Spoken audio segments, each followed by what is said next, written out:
Hello, good morning. We are here, day 25 of the Alex Murdaugh trial, and the jury's out in Moselle right now. They're doing a little field trip over there, so we're just waiting for them to come back, and then they're going to discuss some stuff, do some closing arguments, and then jury's going to go into deliberation.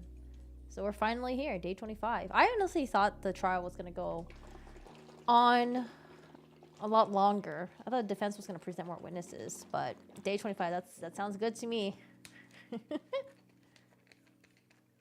Also, I'm really hungry. I was debating whether or not if I should make breakfast really quick, but I think they're probably gonna go to lunch soon anyways, maybe like in an hour, so that should be fine. I just got my protein shake here. Hey, Courtney, how are you doing today? How's it going? Good morning, good afternoon, good evening.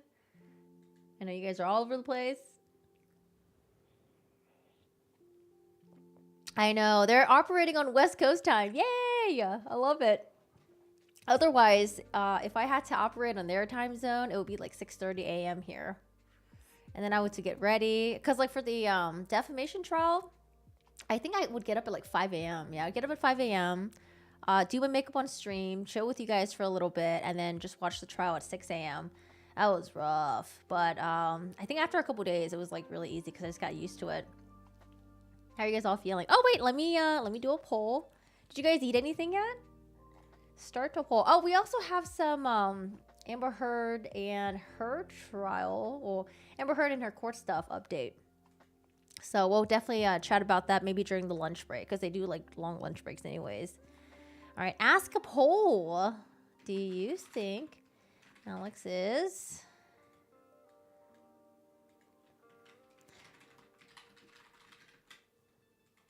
not guilty? Hung jury. I'm gonna put these out of order a little bit. Guilty. Don't know. All right, guys, new poll up. They said they're gonna be back by 11. Wait, actually, hold on a second. Did they say they're gonna be back by 11? South Carolina. That's like 3 hours difference. Wait, do you think they went straight to lunch?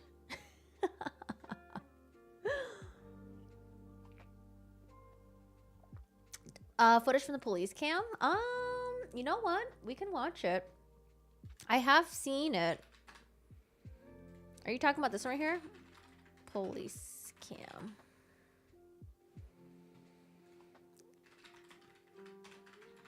You know what? I wonder if they're just gonna go take a lunch break. Yeah, they're supposed to be back like an hour ago. They're running late. Oh no, do you think they're gonna go straight into lunch break? Ah!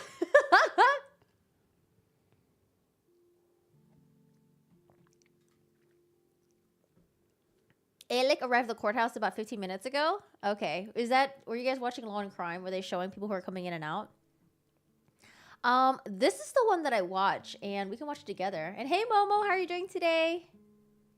What is up? Here, I'll have this up on the side here so we don't forget about it. Let's see. Body cam shows Alex Murdaugh at crime scene of wife and son's brutal murder. 8:07. I forgot I was going to react to this on stream. We'll watch it together right now. The scene is secure. Got a Whiskey Fox, Whiskey Mike, both gunshot wounds to the head. I'm trying to sound up. Sir, I want to let you know, because of the scene, I did go get a gun and bring it down here. It's in your vehicle? You have any guns on you at all? No, sir. It's leaning up against the side of my car. Okay. You're fine, man. You're fine.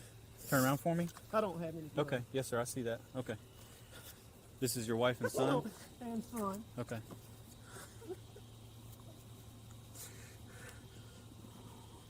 It's bad.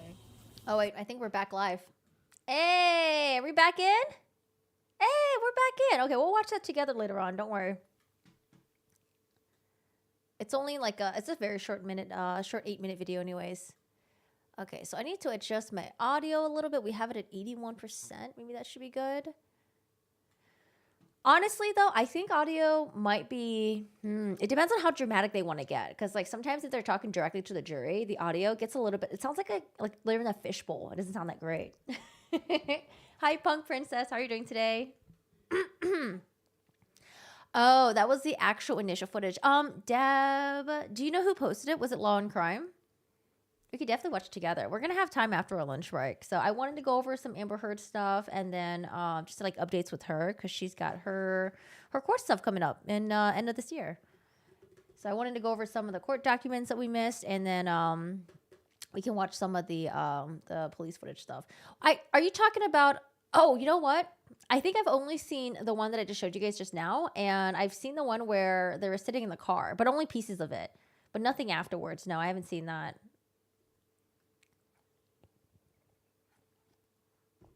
So, what do you guys think? How confident do you think he feels? It doesn't matter what we think, but what do you think he thinks?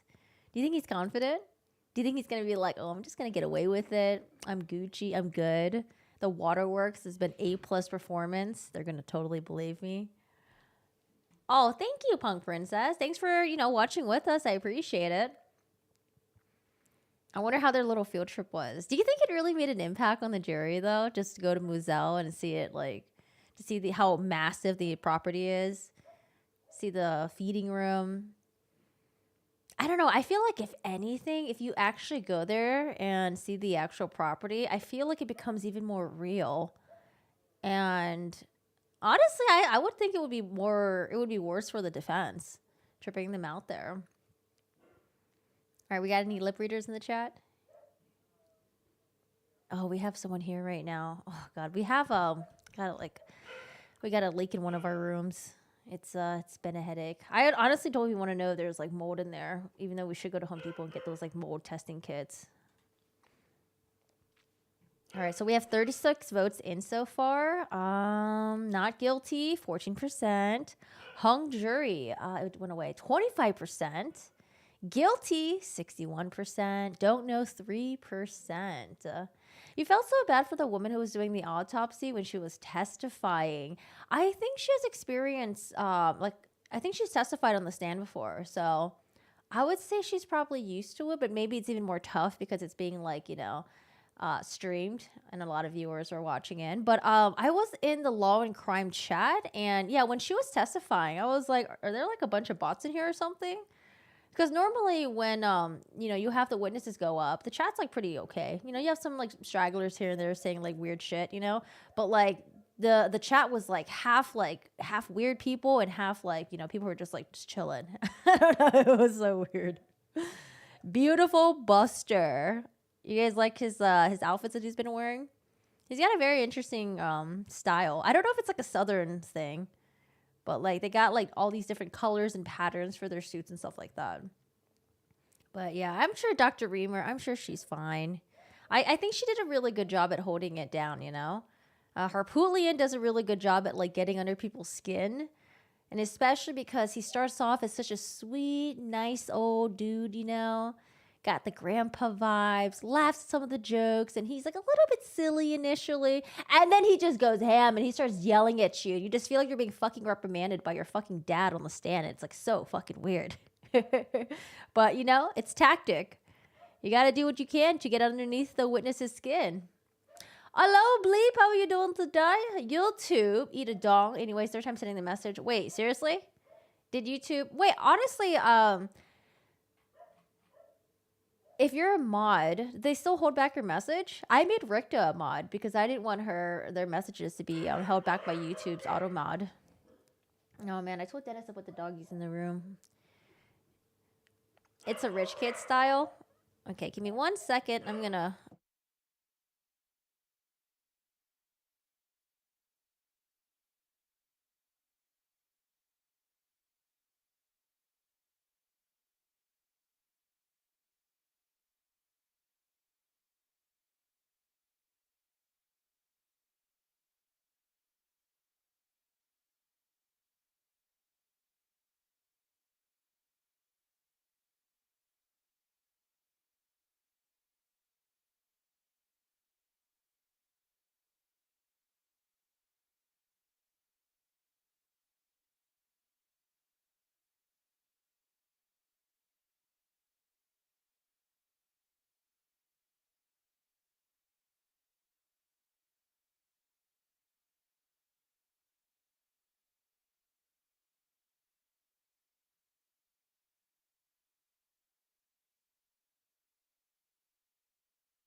Okay, I just put the dogs up because we have people over, so the dogs are a little bit antsy.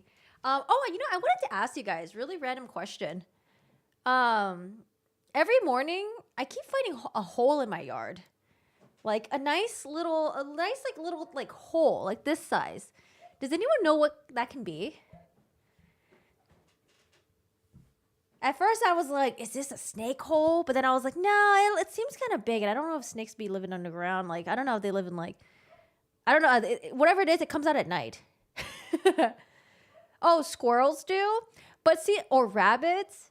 Yeah, cause like right now, we're trying to do some landscaping, right? And that area where the hole keeps appearing is where we're gonna try to put a weed barrier and rocks on top. And I'm like, well, I don't want to trap this little dude like underground. What if he dies? So I've been trying to mark the area with rocks, just so like if I do put a weed barrier, I'm just gonna cut a hole for him. I guess I don't know, little fucker. How can I find out what it is? I want to know what it is. You think they'll mind if I stick a little like we have this like little like camera with a little string or whatever. You know the ones you put in your attic and stuff? Could I just like stick it in there and find out who he is? It is. There is dirt piled up. So what happens is I'll come out and there's just like like a pile of dirt. I'm like, did I fucking do this? I was like, maybe I did it when I was digging because I've been planting some stuff, and I was like, maybe the dogs did it, but no, they don't really like dig in the dirt like that. But yeah, there's like a pile of dirt. Oh, is it a gopher? Oh my god, do you think he'll be friends with me? You think I can catch him? So far, I have like a semi-pet chicken. Well, he's not mine, but he comes into my yard sometimes. But oh man, there's this YouTube channel I used to watch, and the guy has a prairie dog. So he has like a whole like ranch thing with like ostriches, like a bunch of animals everywhere. But he's got a little prairie dog, and I was like, but in California we can't own prairie dogs.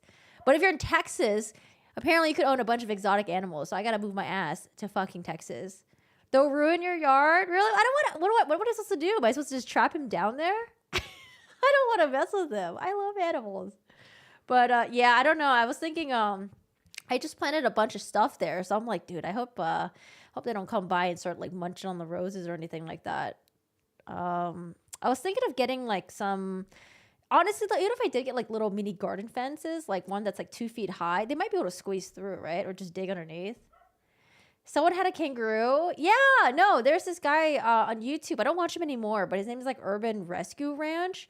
He has a like it's not an ostrich. It's like a more violent version, and not an emu too. I forgot what it, I think is it. I forgot what type it was. It looks like an ostrich though, but he has like a couple of them. He had like a kangaroo, or he has a kangaroo. He's got some dogs, some chickens, some goats, some ducks, like a bunch of stuff. It hopped over the fence and made the news when the girl lost it. Oh my god. Yeah, it's actually crazy. Oh, hi. So, Judge Newman. Hi, Judge Newman. How was your little field trip? Did you have a good time? Did Alec go too, or is he just in prison the entire time? Do you get to sleep in today? Yeah, in Texas, so the YouTube guy goes to like an exotic animal auction type of thing in Texas. And I was like, what the heck? Texas? But in California, they're really strict. So I'm pretty sure we can't have any of those pets. But a prairie dog would be really cool. I would love to have a prairie dog. So I don't know. I looked at like the shelters around here to see if I can just like adopt one of the chickens. But I should probably do more research though. Because I don't know if like chickens, are they easy to like, can you adopt it? Or do they come with a lot of diseases? Do they get sick often? Like, you know. How's the maintenance going to be? Thanks, Argo. It's a gopher, you think? Ah, how do I get him to come out? Should I feed him? Should I leave him like little snackies or anything like that? We do get coyotes in our area, but I haven't seen the coyotes in a while. Chickens smell bad, so nice to have a big yard. Yeah, I don't mind animal smell too much. But yeah, I don't know. I just want to have like some little animals running around. I mean, honestly though, I would love to have a something else in my yard that would that would basically scare the cats away. I keep getting all these cats coming into our yard, and these cats I fucking love cats, but they're a fucking menace right now. They're driving me nuts. Sit near the hole and keep quiet. But do you think he's only nocturnal? So you guys think it's a gopher or a mole? Or what's the difference between a mole and a gopher? Or is that used interchangeably? Good morning. How are you? Hello, hello. We're waiting for them to start right now. I don't know if they're going to go straight to closing arguments. Oh, you know what? Does anyone know if Judge Newman allowed Harpootlian and Griffin to split the closing arguments between the two of them? Or was he like, nah, one of y'all need to pick up the slack?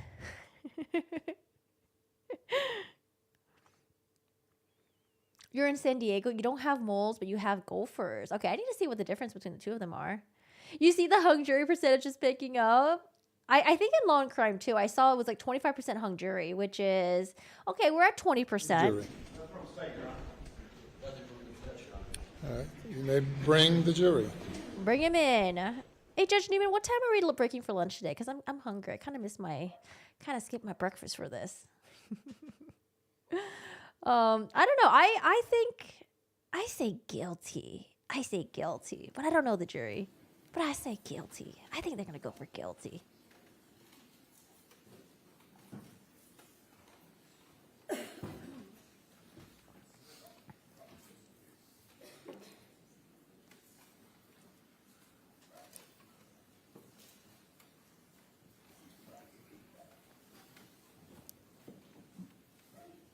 What did you guys eat for lunch today? Did you guys eat anything yet?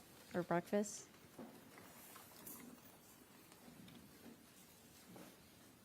Oh, hello. How is everything in Amsterdam? We've been getting a lot of snow in SoCal. Not snow, sorry. We've been getting a lot of rain in SoCal. So I planted my flowers and my stuff and my shrubs.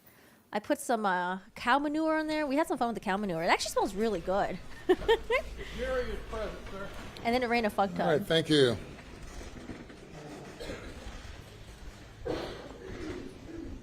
It's dinner time.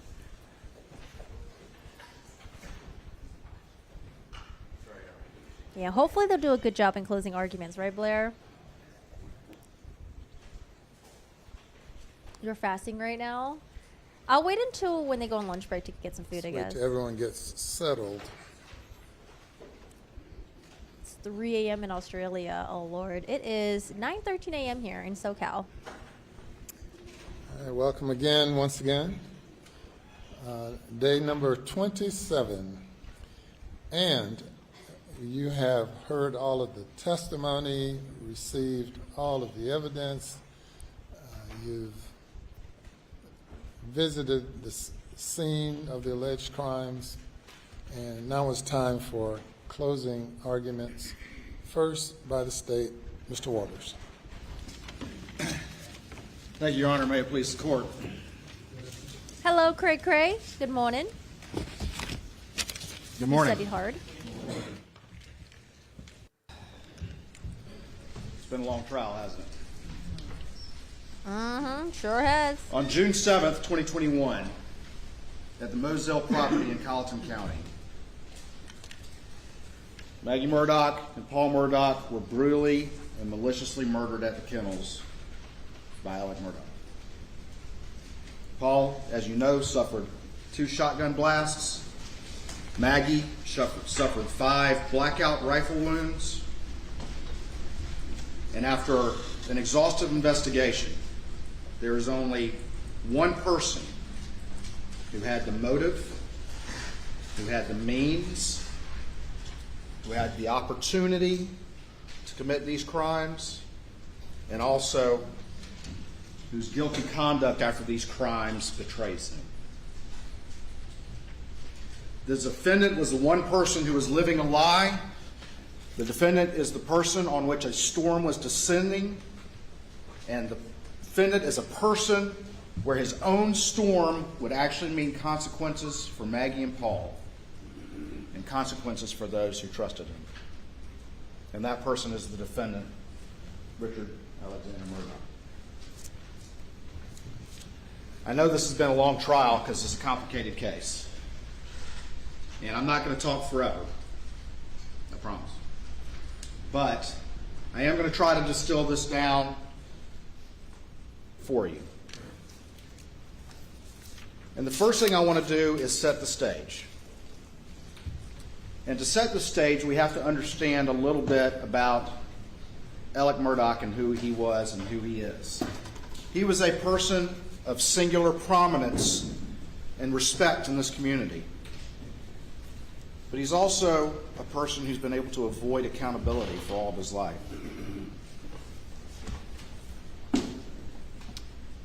While he was outwardly giving the illusion of wealth and a very lucrative law practice, some bad land deals and that sort of thing, exacerbated by the economic recession, led to some financial problems. And then he had some big cases in the early 2011, 2012. And all his partners, and you've heard testimony to this, thought that that had taken care of things. You've heard cases like the Thomas case and the Pinckney case and the Plyler case and the Badger case. But the evidence that you've heard shows that the defendant became so addicted and so dependent on a velocity of money that the millions of dollars in legal fees that he was receiving was not enough. And so he started to steal. And how did he steal? He stole by billing personal expenses to the firm. He stole by stealing from his own family. You heard the testimony about the check he stole from his brother Randy. His brother Randy. But then the main ways were two schemes that he developed. And the first one was to get checks made out from the client trust account to Palmetto State Bank, to fast talk the staff and fast talk the clients with those disbursements, and then take it to Palmetto State Bank, where his buddy Russell Lafitte would convert those and use those to pay personal expenses. Russell's feet. And each time, until the end, it worked because the client was also getting a big check. And they were walking out of there thinking that everything had been fine when it was not. But then in 2015, he opened up the fake Forge account. And then all he had to do was get disbursements paid out to the Forge account. And once he did that, he would convert those to his personal use. And to do that, though, he also had to fast talk staff and fast talk clients. And that scheme continued up until everything fell apart in the end. The other thing you have to understand is during this time when he's earning millions of dollars and stealing millions of dollars, he's also borrowing millions of dollars from wherever he can. The bank, his law partners, his father, and it still wasn't enough. And this slow burn was continuing and continuing until the boat crash happened in February of 2019. And that changed everything. That set in motion things that were going to happen because of the criminal charges related to that case as well as the civil charges related to that case. And in the aftermath of the boat case, things changed. The pace of his stealing increased. In fact, that's when he stole the money from Tony Satterfield that you heard from. Ultimately stole about $4.5 million between the Satterfields and others. And unlike other cases, Tony Satterfield, who was the son of his longtime housekeeper, he took all the money. Took every bit of it. And that was coming to a head as we move into the spring of 2021. Because there had been some publicity, and you heard from Tony Satterfield that he was the defendant reached out in the spring of 2021 because there had been publicity and saying, hey, I'm still working on the case, everything's fine, I'm still working on the case, it's good. But the reality is the defendant didn't have that money to pay it back. And he had one saving grace. Because as you've heard, they don't get paid until the end of the year. And his saving grace was the Ferris case, which they tried in December. They get the verdict and get paid in March, and that's when he convinces Chris Wilson to send those $792,000 of fees to him. But the problem is that only lasted for about 2 months. $792,000 only lasted for about 2 months. That's wild. And then he's running out of money again. Meanwhile, you've heard in the boat case that Mark Tinsley was seeking to get a large personal recovery from Alec Murdaugh of $10 million because he thought, as many people did, that he was wealthy and had a lot of money. And when they said he didn't, he filed a motion to compel. And you've heard testimony about whether or not that had been granted, but it doesn't change the fact that that's what Mark Tinsley was seeking to do. And that boat case hearing had been scheduled for June 10th. In 3 May of days 2021, after the murders. as we move into June, that's when Alec's own paralegal got the expense check for the Ferris case, but not the fee check, and tried to raise that to Alec and couldn't get a straight answer, tried to raise it to Chris Wilson and couldn't get a straight answer, or to his office. And so goes to Jeannie Seconder, and Jeannie Seconder goes to the partners, and they can't get an answer about that either. And they want an answer to that because they're worried, because Alec has been talking about structuring fees, and they're worried he may be trying to hide assets because of the boat case, and they don't want to be a part of that. All of these things are coming to a head, and his finances are falling apart. And you heard from the banker there. You heard where his finances were at on June 7th, 2021. And you saw what happened in the wake of that. Within a short period of time, he was negative $347,000. On June 7th, 2021, he was in the office. He was working on the boat case, working on those financial disclosures, when Jeannie Seconder came in and confronted him about those fees that he no longer had and couldn't pay back. And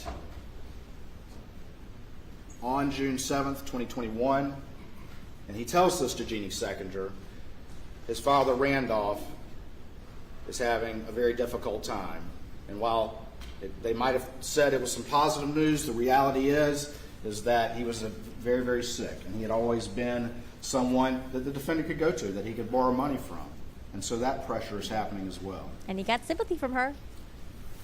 And on June 7th, 2021, as all these pressures were mounting, the defendant killed Maggie and Paul. And how do we know that? We're going to talk in detail about that. But the timeline puts him there. The forensic timeline puts him there. The use of his family weapons corroborates that.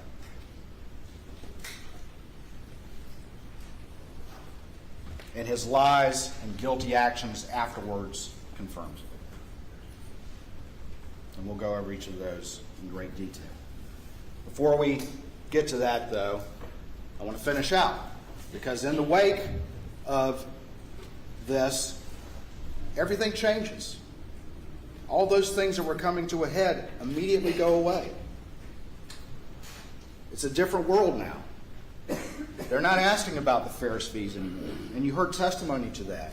Mark Tinsley doesn't believe the case is going to have the same value anymore because the sympathies of the case have changed after this tragedy. And you heard that.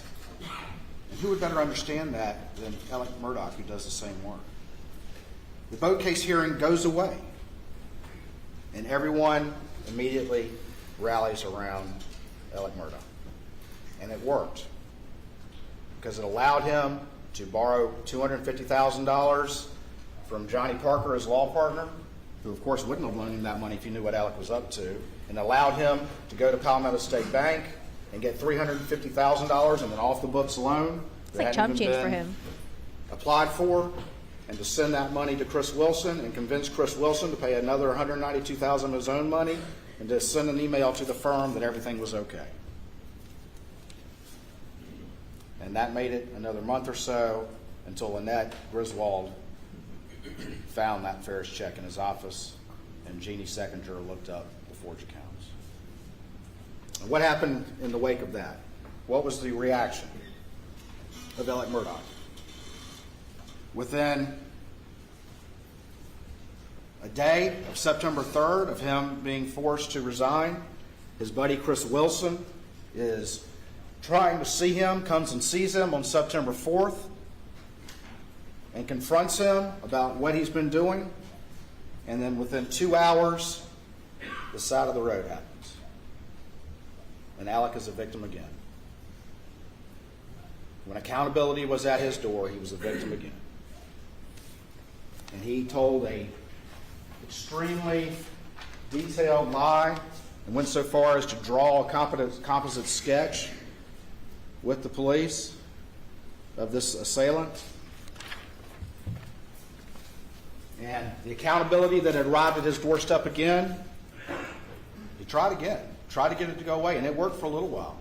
So embarrassing. People thought, oh my gosh, what's happened here? Should we be suspicious of Alec anymore? But this time it fell apart a little quicker because his own brother figured out that he was trying to buy drugs. And the case fell apart very quickly. This is the setup for what we look at and what's going on. And it seems like a story that's far removed from most people's experience because it is. It is a different story like has never been seen before. But the reason is that he is a different man than the kind of stories that we've seen before. The alien. This is a different set of circumstances than we've seen before.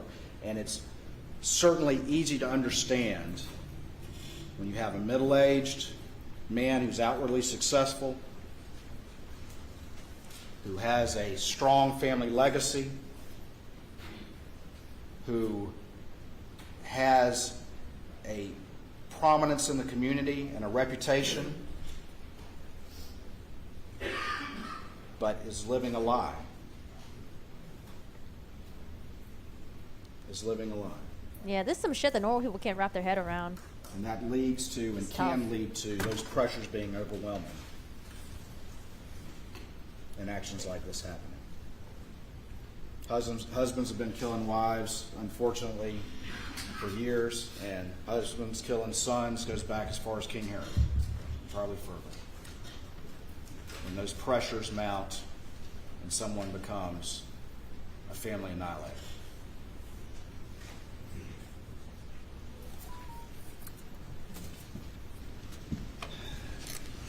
Except for Buster, he around. Now the computer input, please. What do you guys think of his closing argument so far? I honestly thought he was going to be more animated, more loud, and more like, oh. I think he's trying to maintain, like, decorum, I guess, and try to be more serious. Meh, yeah, it's like, it's alright. Maybe we're just so used to, All like, right. courtroom theatrics. And this is just, no, it's just normal Got a life, little but law school. I feel like it could be more powerful. I'm certainly not a professor, but we need to go through a few of the concepts here. And one of the most important concepts is the fundamental role, one of the fundamental roles while y'all are here. As the judge has told you, he's the judge of the law, but y'all are the judge of the facts. And what does judge of the facts mean? Well, a big part of that is Credibility. that you determine credibility. You determine which witnesses you want to rely on or not rely on. You can rely on a part of a witness's testimony, all the witnesses' testimony, one against many, many against one. It's up to each one of you individually to make that determinations and decisions, and then to collectively discuss those into a group decision. But credibility is important. Is it believable? Is what somebody's telling you believable? And there's many things you can consider in credibility, but a few of those are the demeanor of the witness on the witness stand, whether the witness has a reason to be biased, whether the testimony of the witness was contradicted on one hand or supported or corroborated on another, whether the witness has been dishonest in the past. And again, you can believe witnesses all against one against others, and you can believe portions of a witness's testimony as you see fit. Same thing goes for experts. Expert is a legal determination that allows them to give an opinion. Just because someone's qualified as an expert doesn't mean that you have to accept their opinion. You can judge that based on your assessment of the credibility and the relevance and the believability of that testimony. There's nothing different about that when someone's an expert. Beyond a reasonable doubt. I talked about this at the beginning of the case. And it's our burden. It's a burden we welcome. It's how this system works, that we have to prove the guilt beyond a reasonable doubt. And what is a reasonable doubt? A reasonable doubt is a doubt that makes a reasonable, honest, sincere juror hesitate to act. It's proof that a reasonable person would not hesitate to rely on in their affairs. But a reasonable doubt is not and leaves you firmly convinced of the guilt of the defendant, but it doesn't have to overcome every possible doubt. It doesn't have to overcome every possible doubt. I think he'll get there with the timeline. I used to Is that Mona Lisa?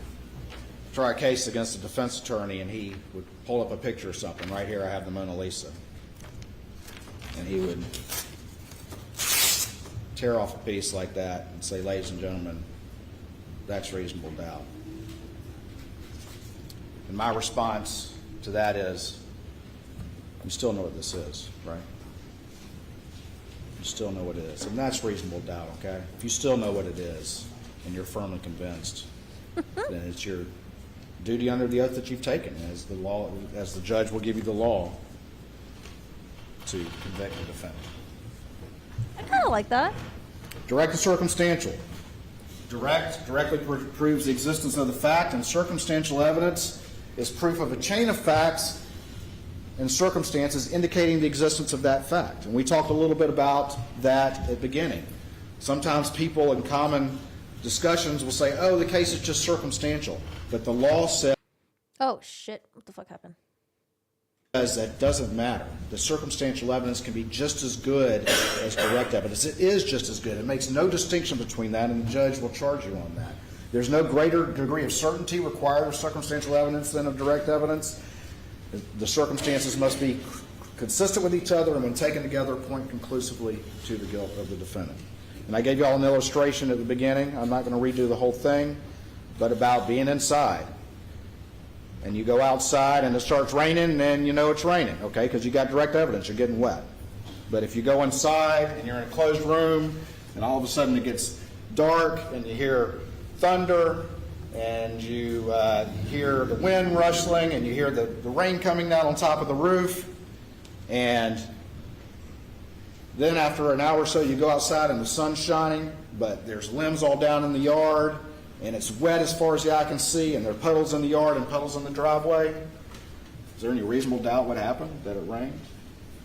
Now, again, I'll say it again. Supposedly, I guess somebody could have sprayed the whole neighborhood with a hose and blown a fan to blow the wind down, or blow the limbs down, simulate wind, but that's not a reasonable doubt, ladies and gentlemen. Circumstantial evidence can be just as strong as direct evidence. It is just as strong. The law makes no distinction just because it's circumstantial. All right, let's talk about murder. Murder is the willful killing of someone with malice aforethought. It's the unlawful and willful killing of any person by one with malice aforethought. The crime of murder is really, as far as the elements go, fairly simple. The operative terms here, the most important terms, are malice, which is the mental state that the person must have, and aforethought. But let's talk about those. What exactly do they mean? Malice, and it could be any of these.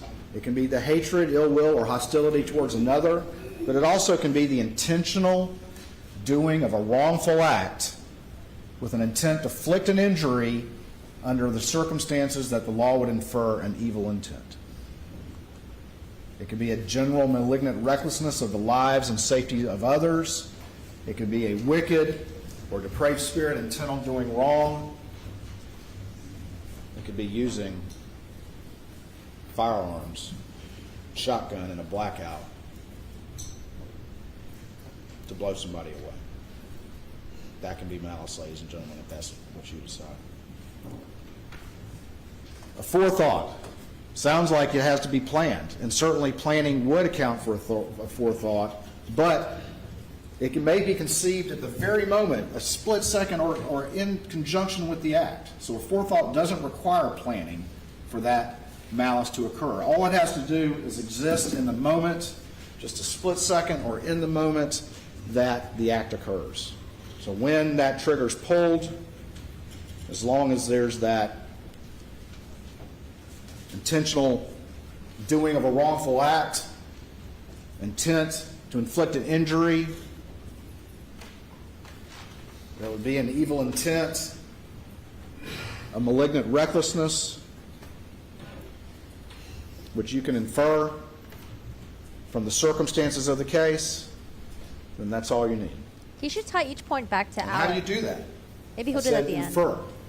Because people don't always yell out what their intentions are. You have to infer it from the circumstances of the case itself. Look at the crime scene, look at what happened, look at the backstory, look at all the circumstances that come together, and you can infer malice from those.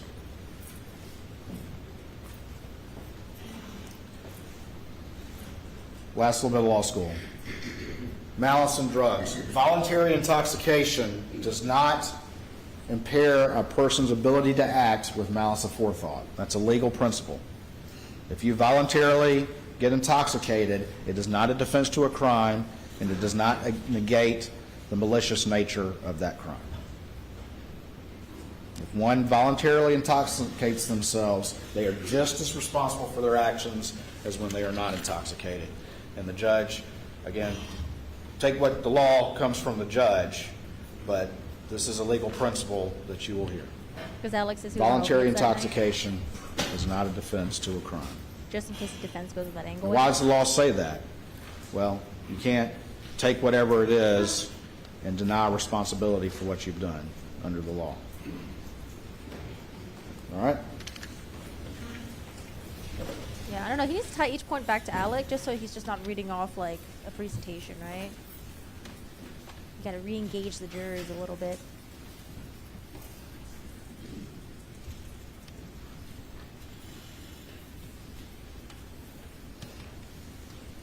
Yeah, that would be an This interesting quickly, angle. because we've already talked about it. And just for scheduling, I'm going to have to stop my argument so that we can all eat. And I'll give you all a chance to get away from this for a little bit. But I'm going to go ahead and go through some of this that we just talked about, but very quickly. Gathering storm in Alec's life. Okay. We talked about the family legacy. You heard of how important that was to him and how important that was to this family and how it was in danger because of the boat case. The criminal charges as well as the civil charges. That legacy was in danger. And it was threatening also to expose him for who he really was, which would totally destroy his part of that legacy. Lose his career, lose his bar license, face consequences like he's never seen. He's also a successful lawyer and a part-time prosecutor. And as we go through and talk about the circumstances of this case and talk about the crime scene and the timeline and all the rest of it, think of it with that in mind. That this is an individual who is trained to understand how to put together cases, complex cases. He's been a prosecutor. He's done complex car wrecks. He understands the law. He's given closing arguments to juries before. So when you have a defendant like that, be thinking about whether or not this individual is constructing defenses and constructing alibis. Talked about his law practice. You've heard how lucrative it is. I had to struggle with him to get him to admit that he was wealthy, making more than $1 million a year. I'll let y'all decide whether or not that's wealthy, but he admitted ultimately that that was not uncommon for him to make that much money on top of stealing and borrowing on top of that. The important thing, though, to remember again, and I want to highlight this, is that they get, under the way that firm worked, they get their money at the end of the year. And then it's up to them to make it last. And that's the big problem that he had. That's why he had to get the Ferris fees.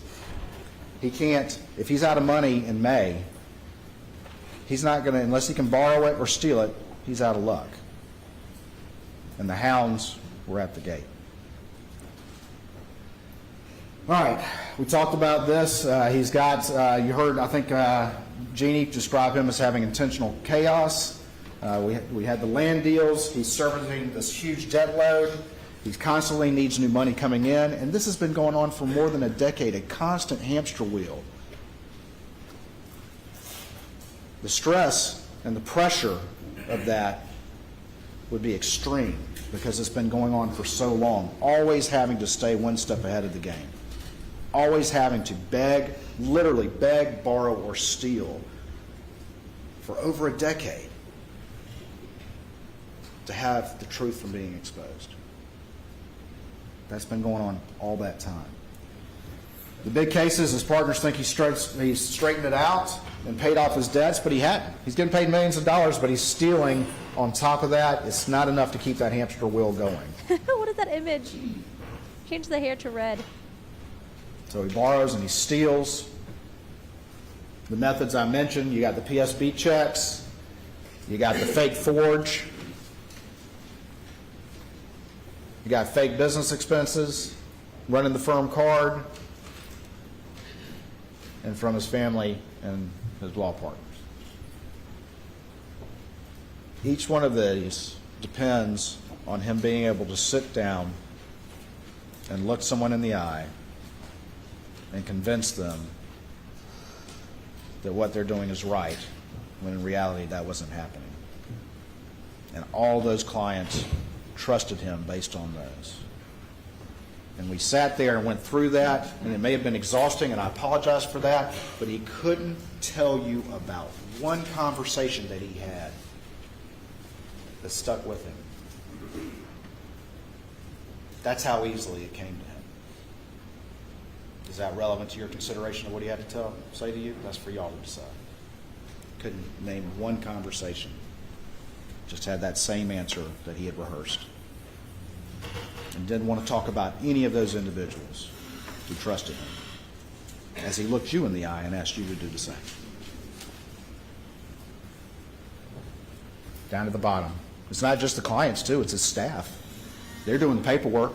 They're filling all that out. He had to fast talk them as well.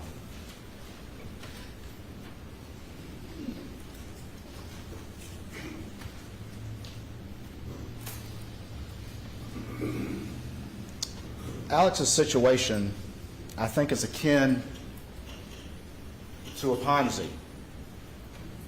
And a Ponzi's kind of like a pyramid scheme where it depends on new money coming in to pay old investors. And it works. It'll work for a long time as long as you can keep that money coming in. But the second you can't, the second that you're out of options, it crashes and burns. That's how every Ponzi crashes and burns. And that's the situation that fundamentally his finances were like. And that's the situation that was arriving in June of 2021 when he was at the scene with the victims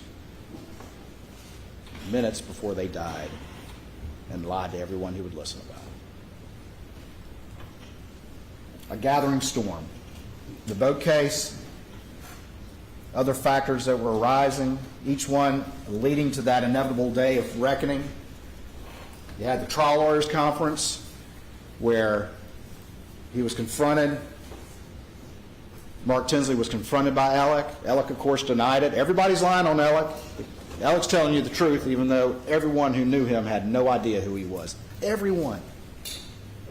No one knew who he really was. The people who came in here and said we thought this about him, not a single person knew who he really was. That's how convincing he is. But he denies this confrontation. When Mark Tinsley was like, he bows up on Mark Tinsley. He's like, "What you doing, man, about the boat case?" And Mark says, "You're going to have to pay money to the Beach family. Millions of dollars." Alec doesn't have that. He's barely one step ahead of the game at this point. He doesn't have insurance coverage anymore, or at least not a big umbrella policy. And why? Because his insurance company dropped him after the Satterfield case. Insurance company thinks the money went to the Satterfield boys, but it didn't. They don't know that he's stolen it all, but they don't want to insure him anymore. So he doesn't have that to help him pay the Beach case. Why wasn't the check written directly? And so what's the one hope he has? And that's the Ferris case. and is tried, and you get a verdict in February of 2021, $792,000, and eventually he tells Chris Wilson, I'm going to structure those, which is a lie, and gets the fees sent to him in March, and is spent in 2 months. But the boat case isn't going away. Mark says, show us your books if you're telling me you're broke. I think his testimony was, they said that he could probably cobble together $1 million, which I guess that's broke for him, but it wasn't enough. And so they refuse, and that's what leads to the motion to compel.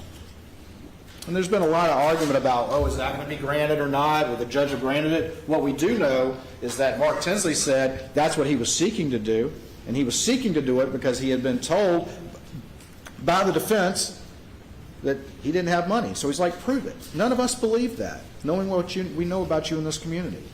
Prove it. Well, Alec can't have anybody subpoenaing his financial records because it's all going to be apparent. That forged account is going to open right up. He can't have that happen. It will all end. He'll lose his career. He will lose his livelihood. He will face investigations and consequences like he's been able to avoid his entire life. But if he can just stay one step ahead, just 1 month longer, 1 day longer, then he's never going to have to face that accountability that he has to face. What a waste killing Maggie and Paul. Look at all the shit that he's in right now. All the exposure he's gone through. The hearing is scheduled for June So 10th, dumb. 2021. And no one's here to argue to you that it's definitely going to be granted. All we're arguing to you is what the witnesses said they were intending to do. I think he'll get there, Tina. It's And just taking a while as to you've seen in build court up. over the past 6 weeks, things happen and a process starts. And once that process starts, there's a conclusion to it. There's a conclusion to that.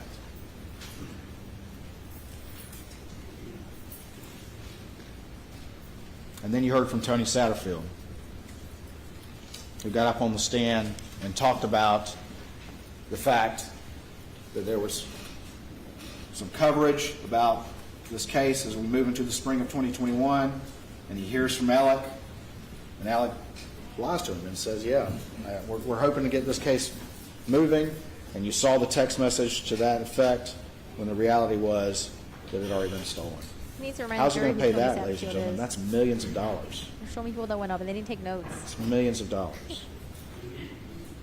And eventually, they're going to figure out that this money's already been paid.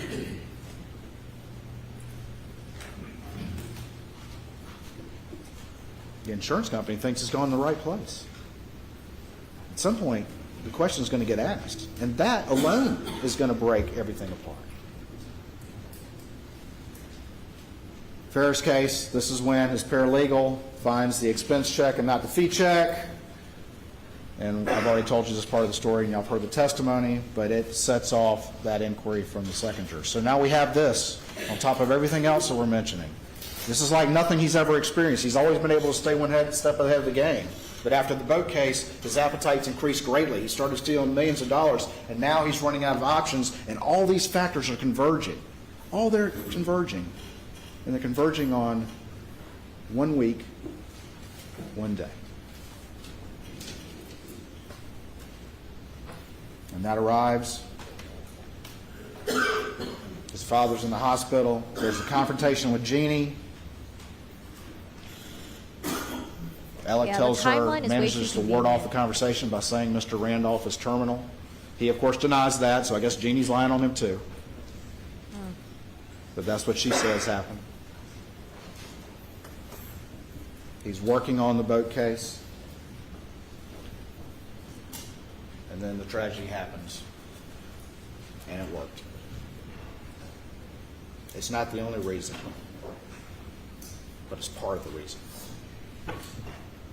The pressures on this man were unbearable, and they were all reaching a crescendo the day his wife and son were murdered by him.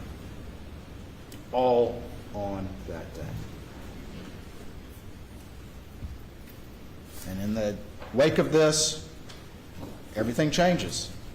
People stop asking about these things. The community has changed like you would expect. People are concerned, they're scared, they're worried. And everything's changed. The backlash from the boat case has gone away, and all of that has changed. And that's why Mark Tinsley thought his case was over. This may seem like, really? But who would understand that better than him? This is exactly the kind of work he did. His skills as a lawyer were understanding the emotional value of a case, understanding the sympathies of a case. If you have a sympathetic plaintiff and an unsympathetic defendant, that is, in the civil world, that's a big case. But if those get reversed, if those change, if all of a sudden your defendant is more sympathetic, it changes it. It changes the entirety of what Mark Tinsley's position on this case was for the Beach family, that Alec was going to have to pay money. And that's what he told you from the stand. He said if Alec had been the victim of some unsuspect or some random vigilante, the entirety of the case has changed. And I'm not taking the same position. I'm not trying to demand that level of recovery. He gets the $750. Well, he gets $600 of it. Ultimately gets a $750 loan. He convinces Chris Wilson. That heads off to Ferris. That's pretty much the main thing he did after this, was to make sure he could get that money, enough of it to Chris Wilson so that he would send an email to the law firm saying, hey, everything's cool, I got it. It's all good. And that's what the law firm thought. It's the main thing he did in the wake of the murders of his wife and son, was he made sure to stay, again, one step ahead of the game, because he had more time now. He had time he didn't have on June 7th, but he had it now. And that's the first thing he did. It's the first thing he did. It's the main thing he did, was keep the hamster wheel going. I know it seems like a lot, but you have to consider the unique circumstances of this particular man. This particular man who has proven over and over again that he will do anything to keep that hamster wheel going and to avoid accountability. And he's been doing it for over 10 years. He just finally reached a point that he had never reached before.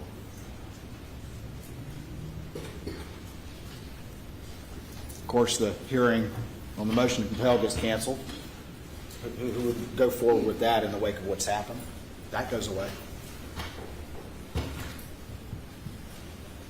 It doesn't, I think you heard from the testimony up there, it doesn't get rescheduled till long after everything crashes and burns in September. It doesn't even get rescheduled in the wake of this.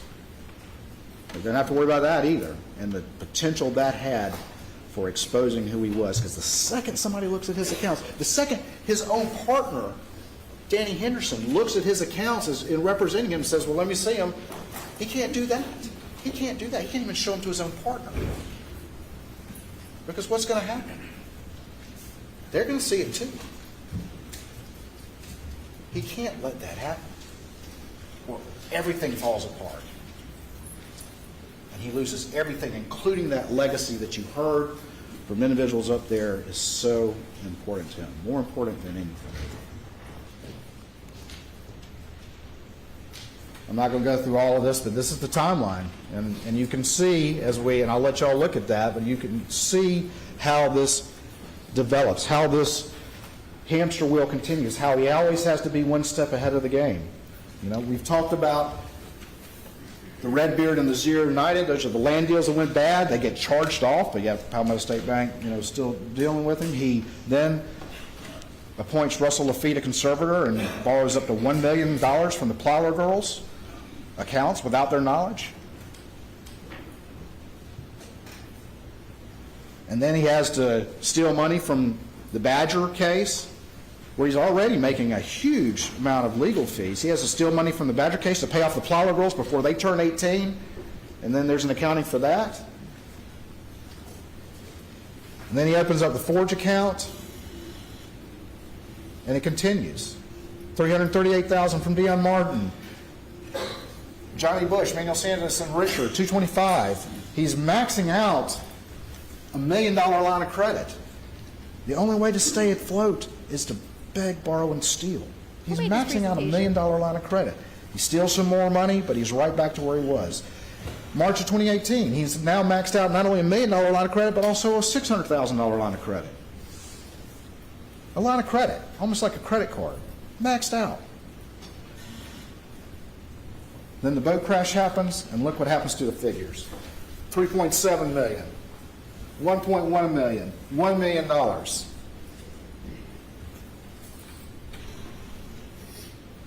And then you have the double homicide.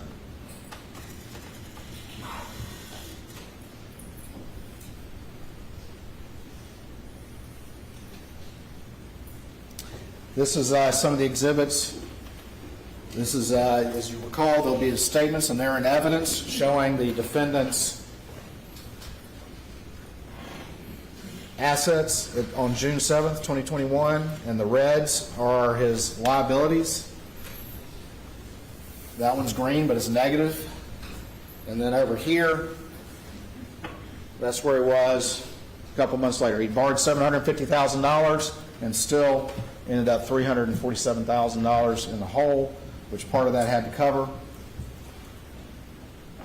Did he get any money from his dad dying? It was called the most generous overdraft policy ever conceived. In fairness, though, he did get a $5 overdraft charge right there. So, anyway. All right, what else do we have?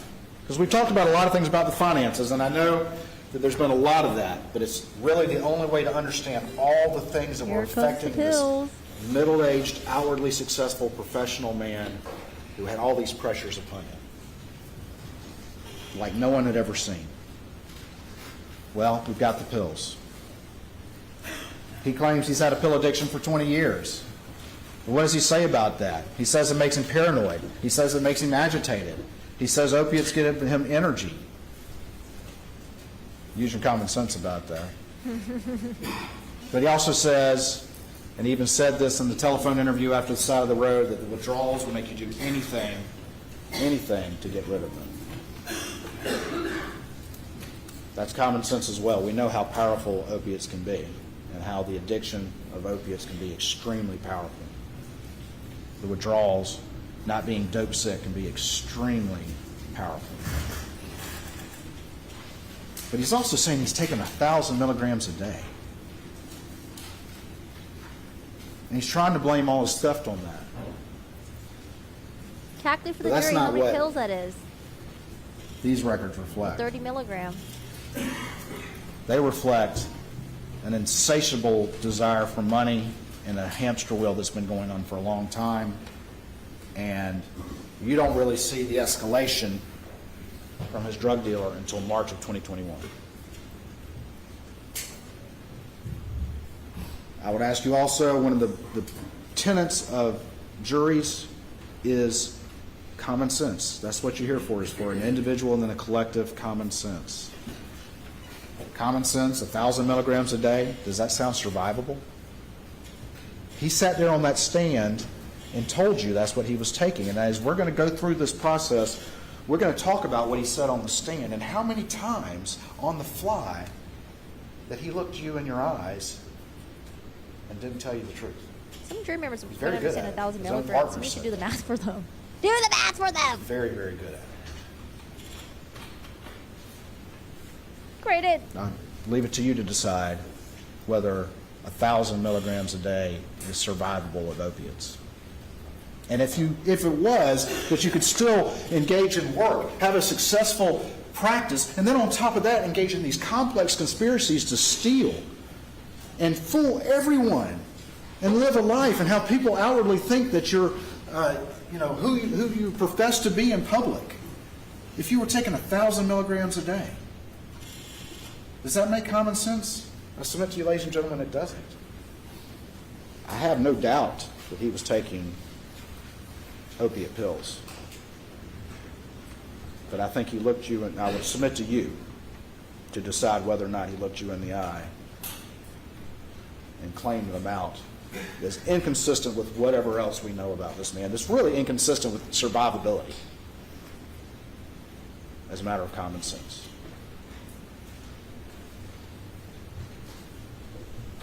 He can never function at the level he's been functioning, keeping up with these pressures, staying one step ahead for over a decade if he was taking that much dope. I would submit to you. Just one other lie that I would submit to you as a lie that he's trying to get you to believe, to feel sympathetic for him, as if the dope was the cause of the money and the cause of his issues, when the reality is it wasn't. This had been going on for a long time, and the finances proved differently.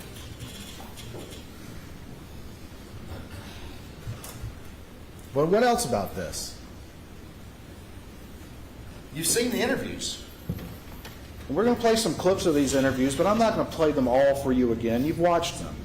But if you have any question, go back and watch them. He talks about being paranoid.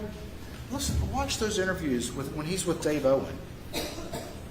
He doesn't look like he's withdrawing from any drugs. His responses are appropriate. He's not in displaying any paranoia. He's getting there. That's what the point I was trying to get to. He sat He's in interviews smooth. that were more than an hour long with no breaks. He's focused on the events. He's focused on trying to get information about the case from law enforcement officers, which is interesting in its own right. Why is he so focused on that? And in Savannah, where supposedly he was detoxing, he sat down, as you've heard the testimony, with a composite sketch artist and went through the whole process to come out with this picture, which I swear is not me. How do you do that? How do you do that if you're on that much dope? So why did he tell you that, ladies and gentlemen? He could have Why grilled did he him look about you in this the on eye the and tell you stand. that as he sat there on that stand trying to explain what was going on?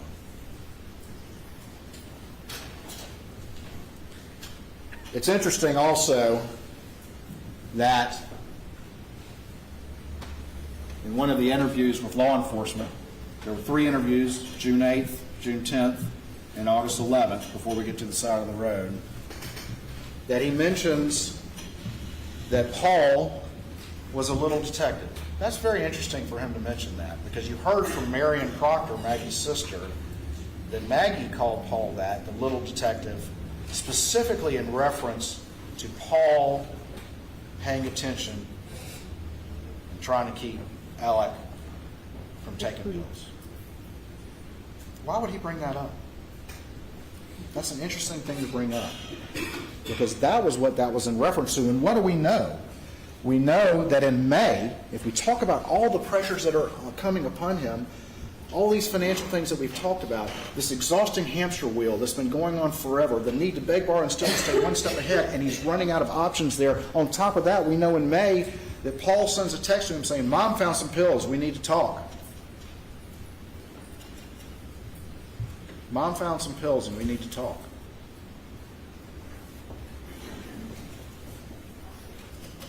Another pressure from Paul and Maggie on him. And if you look at the texts, the weekend of the ball game on June the 7th, and those are in evidence,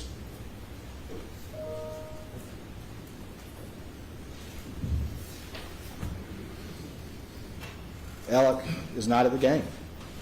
And he's texting back and forth, and Maggie's like, "Don't come if you feel bad." And he's like, "Well, I think I can get a late check out." And then he's like, "At 1 o'clock, they made me leave."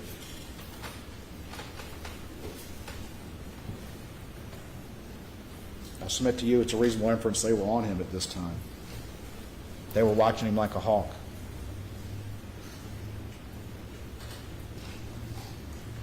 Oh, this was like a day or two before the Opiates. murders, right? The most powerful of withdrawals.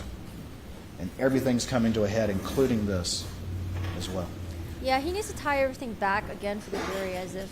Run out of money, running out of options, doesn't get paid in any significant way until December, already stole the Ferris fees and spent that money in 2 months, has an expensive pill habit, and accountability and consequences will undo everything in his life, everything that is his self-identity, everything, the only things that he cares about. He doesn't care about lying to his partners and his family and his friends and his clients if it will delay accountability for him. He'll do it in a heartbeat. And all of that is about to be undone. We're at a good stopping point. Yes, sir, Your Honor. All right.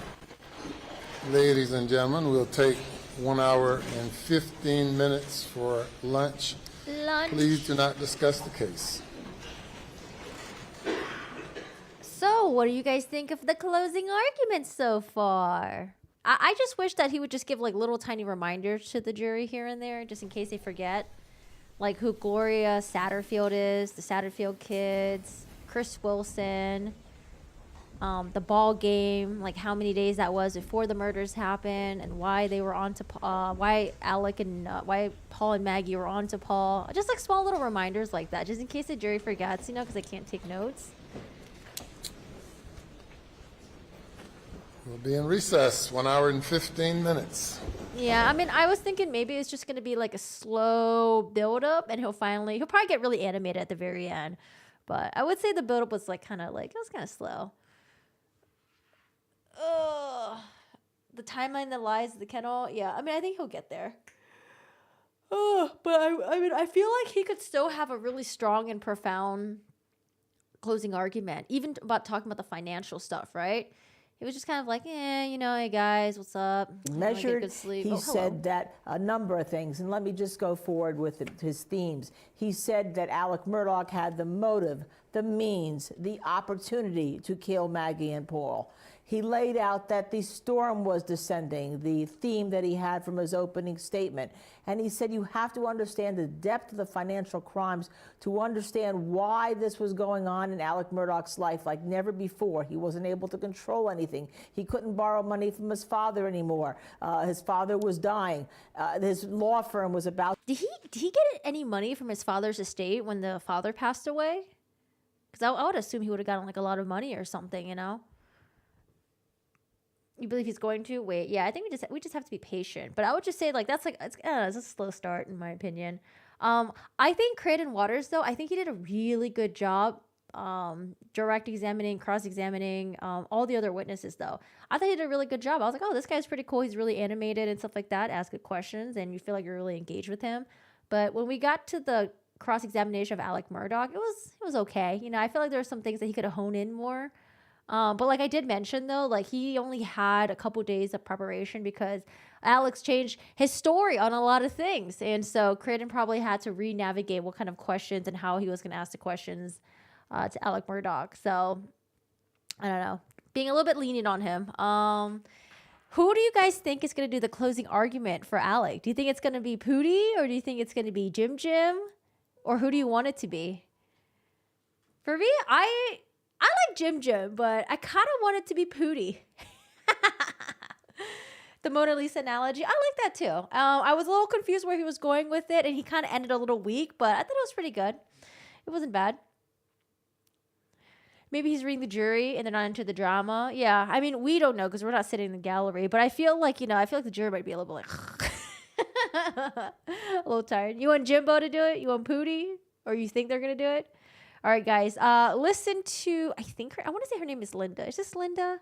She got nice hair. She changed her hair recently, actually.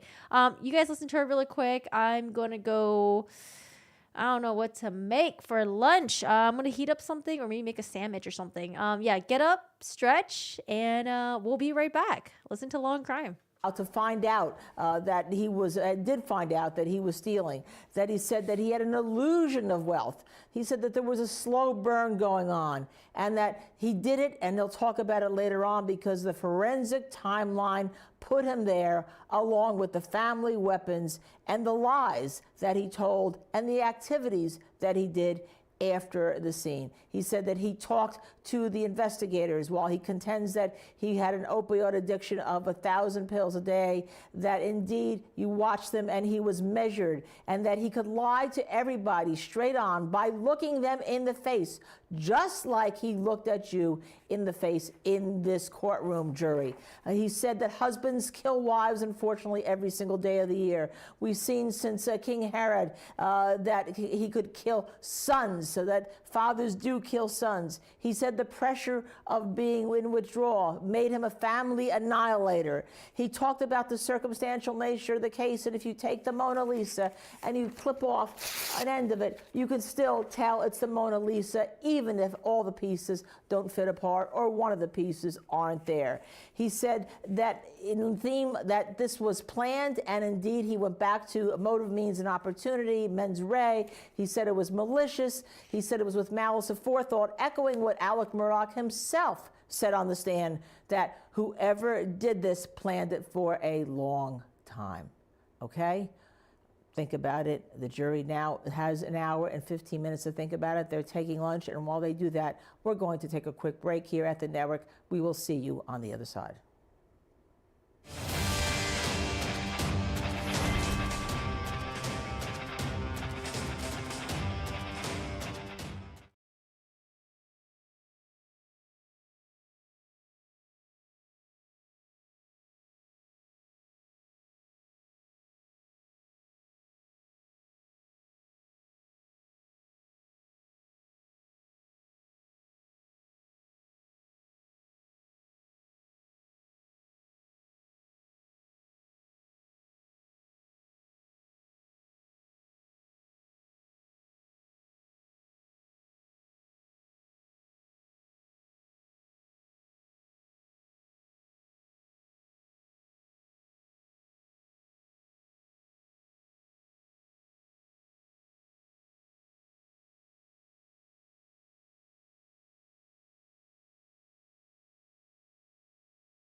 This is not a prediction. This is the spoiler. Not guilty. I think not guilty. We're at 8% right now. Hung jury 19%. Guilty 66%. And then we got some 6% of I don't knows. But yeah, we'll see. I don't know. Should we make bets on this? Jeez. All right, guys. I'll be right back.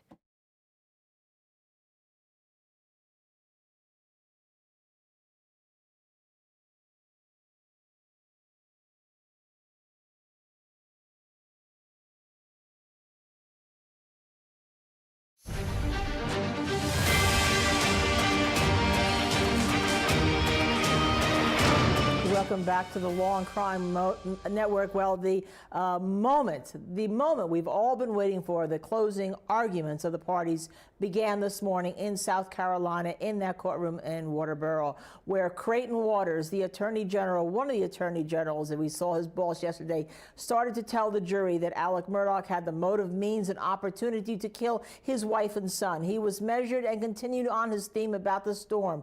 Why don't we listen to a little bit of what just happened in that courtroom? It's up to you to decide whether or not he looked you in the eye and claimed an amount that's inconsistent with whatever else we know about this man. It's really inconsistent with survivability as a matter of common sense.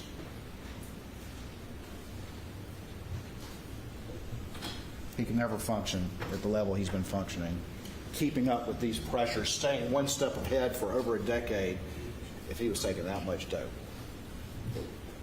I would submit to you.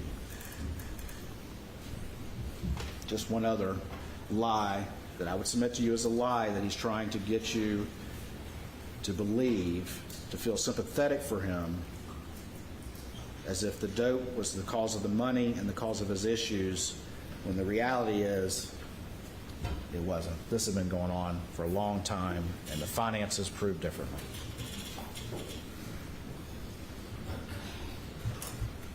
But what else about this? You've seen the interviews. And we're going to play some clips of these interviews, but I'm not going to play them all for you again. You've watched them. But if you have any questions, go back and watch them. He talks about being paranoid. Listen, watch those interviews when he's with Dave Owen. He doesn't look like he's withdrawing from any drugs. His responses are appropriate. He's not in displaying any paranoia. He's smooth. He's focused on the events. He's focused on trying to get information about the case from law enforcement officers, which is interesting in its own right. Why is he so focused on that? And in Savannah, where supposedly he was detoxing, he sat down, as you've heard the testimony, with a composite sketch artist and went through the whole process to come out with this picture, which I swear is not me. How do you do that? How do you do that if you're on that much dope? So why did he tell you that, ladies and gentlemen? Why did he look you in the eye and tell you that as he sat there on that stand trying to explain what was going on?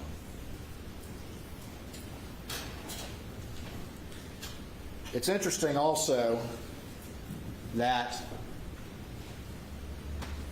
in one of the interviews with law enforcement, there were 3 interviews, June 8th, June 10th, and August 11th, before we get to the side of the road, that he mentions that Paul was a little detective.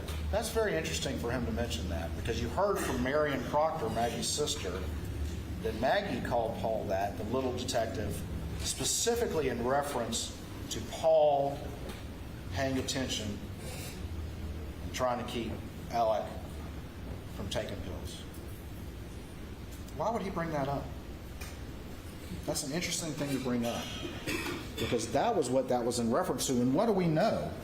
We know that in May, if we talk about all the pressures that are coming upon him, all these financial things that we've talked about, this exhausting hamster wheel that's been going on forever, the need to beg, borrow, and steal, stay one step ahead, and he's running out of options there. On top of that, we know in May that Paul sends a text to him saying, "Mom found some pills, we need to talk."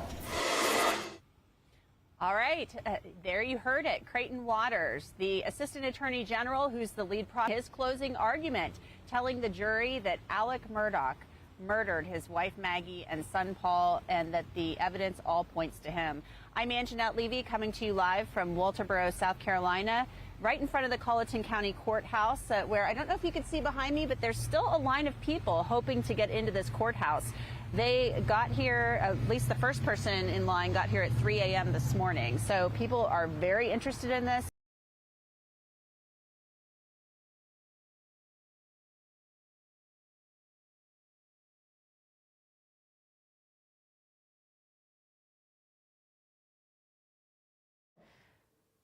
Hello, guys. And they can definitely decide on not guilty, not guilty. Or sorry, they can definitely decide on guilty with circumstantial evidence. Circumstantial evidence holds the same weight as direct evidence. So.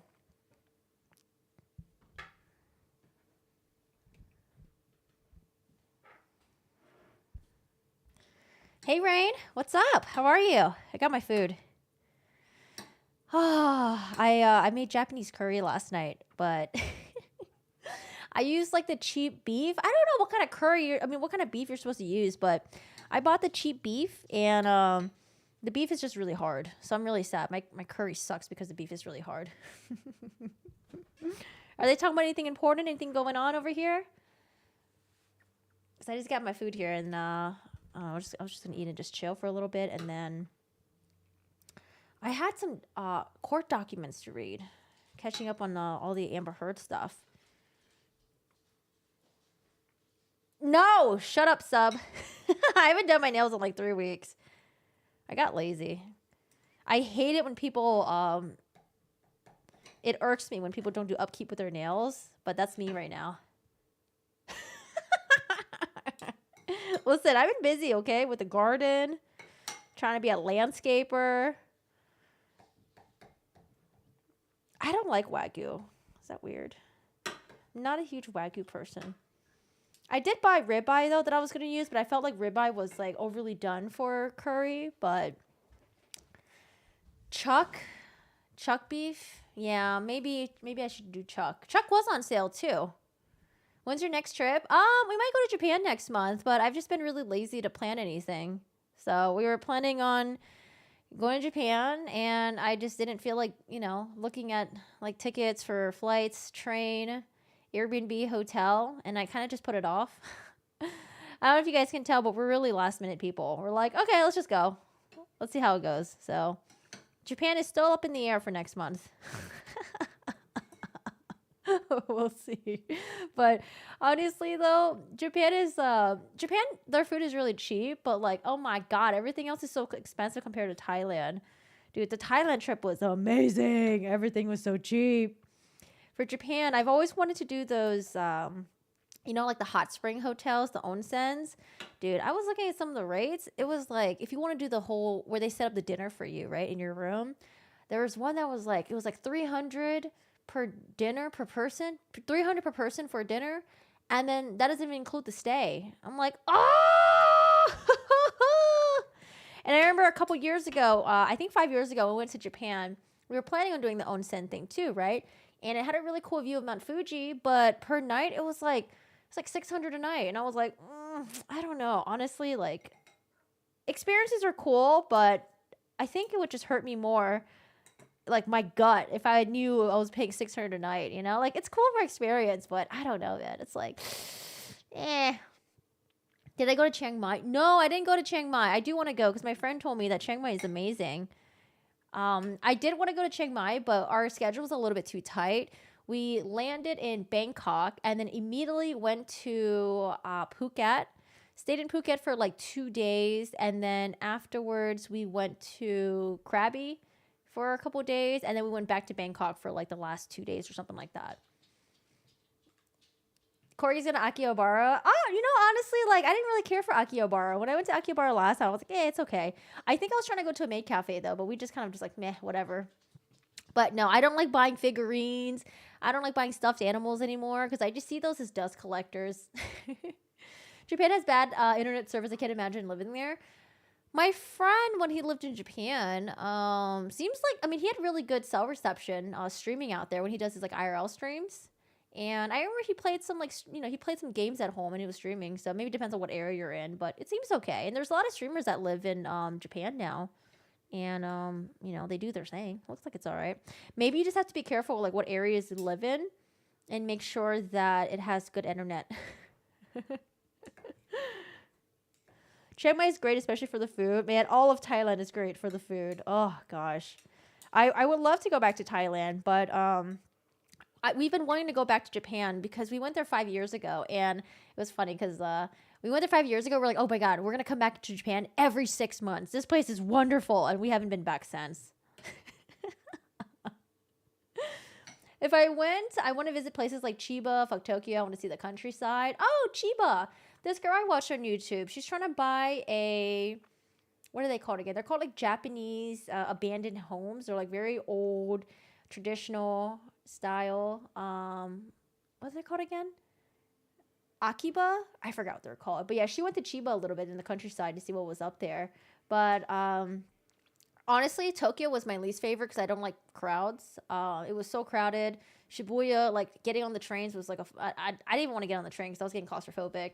But Kyoto was amazing, and Osaka was really cool. And then we also went to, if you're in Osaka, you can go to Nara, which is where the little polite deers are. They're little fuckers, though. They're not as polite as you think they are. They just bow to you because they want food, but if you don't give them food, they'll come after you.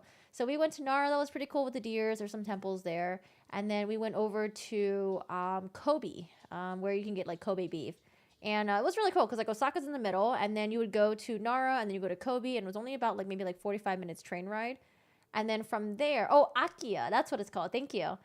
And then from Osaka, we took the Shinkansen, the bullet train up to Kyoto. And Kyoto was really cool, but like, oh man, I felt like Kyoto felt really, I don't know, maybe it was just like, maybe it was the time that we went or something like that, but it felt very exclusive in terms of like when you were there. There were certain parts of Kyoto where we just felt like we were just like not welcomed in, and people just gave you like really like weird like death blank stares. I don't know. It was really fucking awkward. But we went to the areas that were more tourist friendly. It was fine. But yeah, I remember we were like walking around the night in Gion district where like the geishas and the maikos are. And it was just like, I don't know, just like, it was a weird vibe. I was like, oh, I feel like everyone hates us or something. But other than that, when we went to, they have the shrines. We went to that area. That was really cool. We got to ride some bikes, and that was really fun. Like, I recommend just like, if your Airbnb has like the free bikes, ride the bikes around, explore the city. But biking is a little bit of a headache though, because in Japan, they're super strict about things. You can't just park your bike wherever you want. So you have to park your bike in only like bike designated parking areas. You can't just dump your bike on the side of the road next to a pole or something. So yeah, it was hard. Like imagine going to a place and you can't find parking for your bicycle and you're just like, what do I do? So that was a thing. Yeah, very interesting. But I don't know. Should we go to Japan? I don't know. I feel like if we went to Japan in March, it's just gonna be very crowded because cherry blossom season is happening soon. I don't like crowds. I don't know. Maybe we just go and try to avoid all the people or something like that. If you watch anime, you know never to visit. Oh, Shibuya? Really? Wait, what's Shibuya in anime? Here, I'm gonna play some music in the background, I guess. Oh, did anyone catch what time they're coming back after the lunch break? Was it 11:30?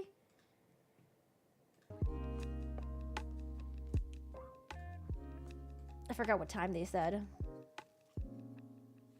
Oh, and I need to eat too. What are you guys eating? Do you guys grab any food?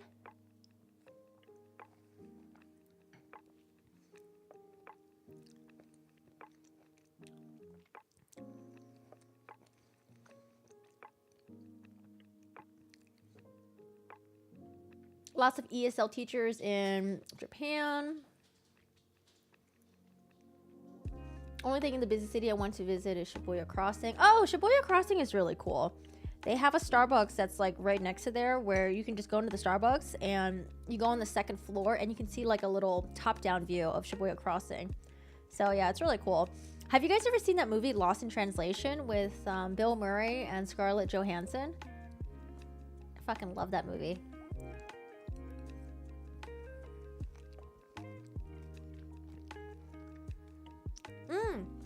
Yeah, Hachiko.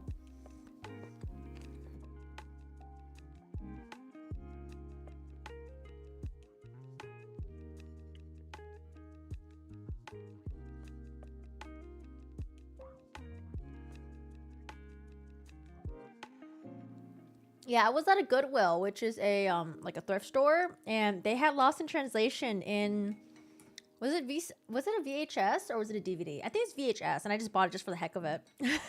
I bought that and like some VHS of Lord of the Rings.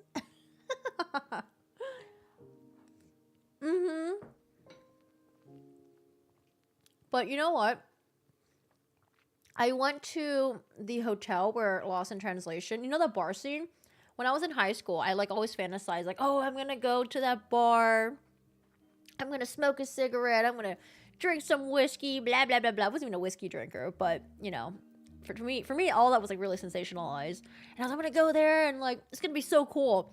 And finally, when I went there 5 years ago, that bar, they specifically designed the set that way just for the movie. So when you go there, it's like, it's cool because you're still getting the full city view, but like, I don't know, it wasn't as great. It was so expensive, and they charge a cover fee just to go there, and I was like, ugh, this sucked.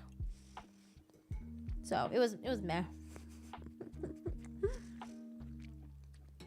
I forget that sometimes they rearrange things to look better on the movie. Because in the movie, the bar scene looks so cool, but when you actually go there, it's like they didn't even have like that long strip bar with like the little stage where there was like a singer on there. It was just like, it looked like just like a restaurant, like a normal ass like high-end restaurant. What's a Godzilla hotel? Sofia Coppola's movies are also really good. I wonder if I watched any of them. Yeah, lip my stockings. I love that scene. I also love the scene where when he's filming the commercial, it's like for a good time, make it a Suntory time. Was it Suntory? But yeah, I do miss Japan. I can't wait to go back. Capsule hotels? Oh man, I don't know. There was this place in San Francisco that tried to do a capsule hotel. I'm sure in Japan is better, but like, dude, my friend was like, oh dude, I'm gonna come visit you guys in San Francisco, and he got this capsule hotel, right? And we arrived there to help him check out. Dude, it was so bad. It literally smelled like cat piss. It was super dusty. It was like dank. It was so nasty. And then when we went up to check him into his room, because the rooms are shared with other people, it looked like this like claustrophobic weird pod thing. Like, I don't know what the hell San Francisco was trying to do, but it was so bad. Oh man. So I think like that gave me a really bad experience of what the capsule hotel could potentially be. I don't know. Mario Karting? No. It looks too touristy for me. Maybe it looks fun, but yeah, I didn't do that.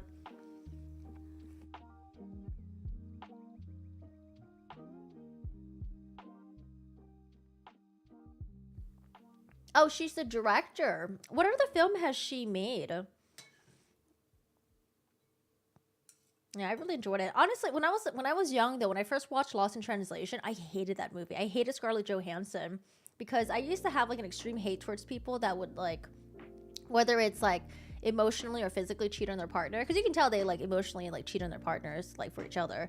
And I used to fucking hate that movie. I hated Scarlett Johansson so much. But then like as I got older, I was like, oh, this movie's so cool. I love this movie.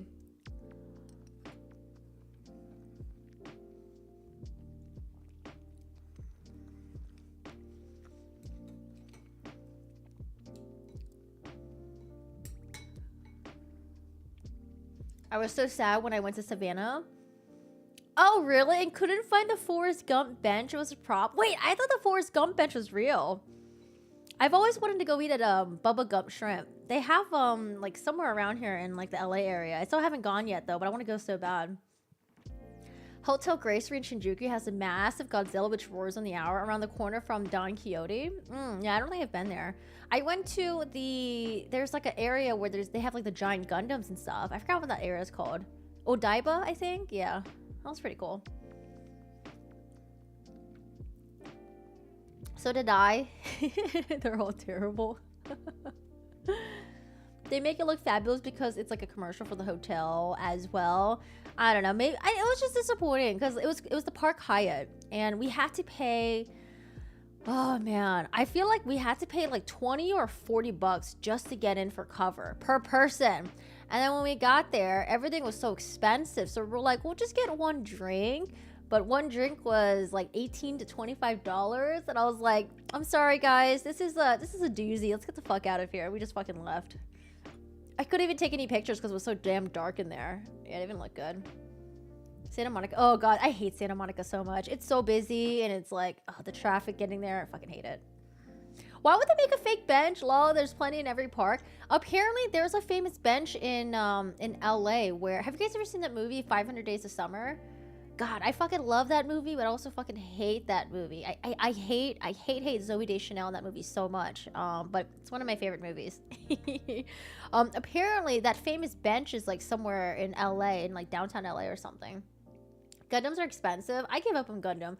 My family, I was into Gundams for a little bit, and they bought me these Gundam figurines, right? And one was like $200 to $300. It's like very expensive, and I never built it because I got a small one, and I made my friend build it for me, and then I was like, oh man, this looks too hard, so I never even built the other one. My brother and my sister are so pissed.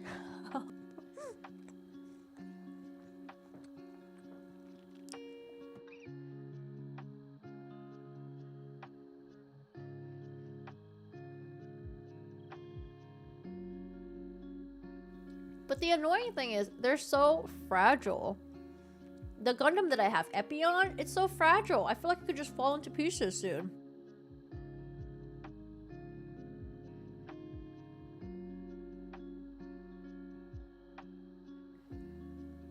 I think Jan still has my other one, Wing Zero. We need to build it.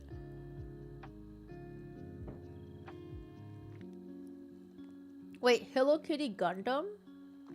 What do you mean?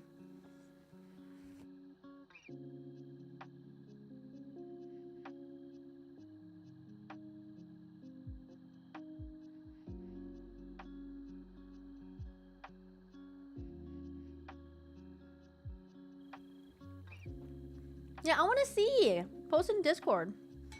Yeah, I'm just so disappointed how fragile they are. I thought they were going to be more strongly built, you know?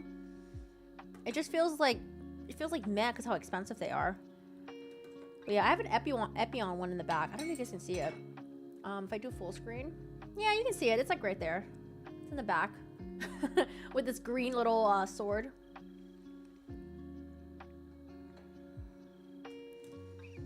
Here, let's listen to them talk a little bit.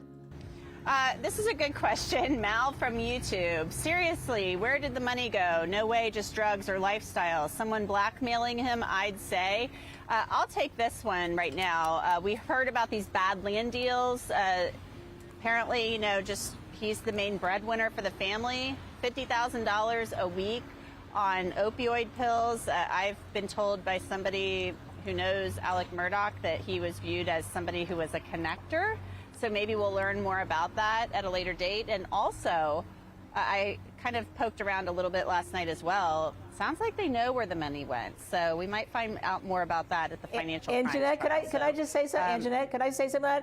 At 12:58 today, my sister, who was watching, they asked me the question, what did he do with all that money? So it sounds like it's a question many people have. Yeah. Yeah, my brother was also, because he's been like following the trial a little bit, and he watched a Netflix doc, and he was asking me all these questions about Alec Murdaugh and like their family and stuff. He's like, why would he do this? What's he doing with all this money? Is he taking all those drugs? Sherry says, curious, is everyone here a gamer and young? I don't know. I feel like most people here are in their 30s. I could be wrong. Some 20s and some like 40 and up, but I think mostly 30s, I think. Would announce anything if they had something about that case in the middle of something like this. Right. Yeah. I didn't anticipate any kind of an announcement about that case while this is going on. It deserves to be its own separate thing away from the murders. And I think, if there's a connection there that they have found, I don't think that they will wait too long to let us know that it exists, and we'll see what goes from there. I've heard mixed things about how that investigation's going, so it'll be interesting to see how it plays out. That family needs I've justice. Heard some mixed things too. So cute. Yeah, and they do. Sandy Smith deserves answers, and I think we've both heard those similar things about this case. And there's been a lot of speculation about the Murdaughs and whether they were involved. We've heard, we've heard that's not true, but we just don't know for certain. So I just want to be sure we make that clear. A lot going on about that case, or a lot of talk. Croucher from Twitter, once the dust has settled, after the case is done, will whatever assets Alec Murdaugh has left be sold to repay his former law firm? That's a really good question, Linda. Yeah, I don't know if he's going to have any assets that are left. That's going to be the problem, because it's really it's not just the firm, it's the insurance companies now also had paid out on that.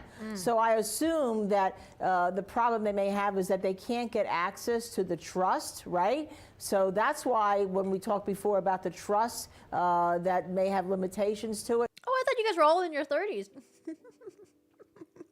He also has a family, so it's going to be I'm just very basing off the complicated. profile Buster pictures. still is his son, and it'll be very, very complicated. This is going to be a room full of a lot of lawyers, Anjanette. Definitely. And we heard the law firm, Ronnie Crosby. Sometimes I have someone in my chat that acts really immature, and I'm like, it's okay. They're probably like teenage or 20s or something. And then later on, they're like, oh yeah, I'm in my 30s. I'm like, what the fuck? None of you guys, though. Yesterday, one of Alec Murdaugh's former law partners say that they've had to take out millions of dollars in loans to pay these clients and to make them whole. So it'll be interesting to see if they file some type of legal action to recoup any of that money. Keep the questions coming. We have to take a quick break. We will be right back. I'm Anjanette Levy, and you're watching. Quick break. Yeah, apparently they've reopened the investigation for the Stephen Smith case. The young man who was it's a really weird one. He was found on the side of the road. Cops ruled it a hit and run, but apparently he was like bludgeoned to death or something. The fact we're watching the trial makes us all boomers by default.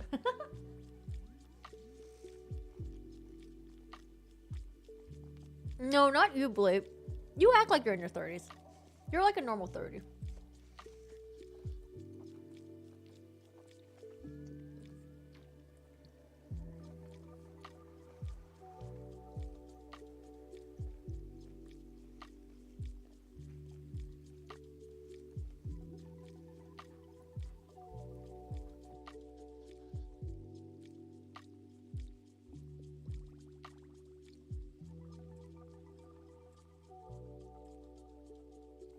Yeah, I don't know.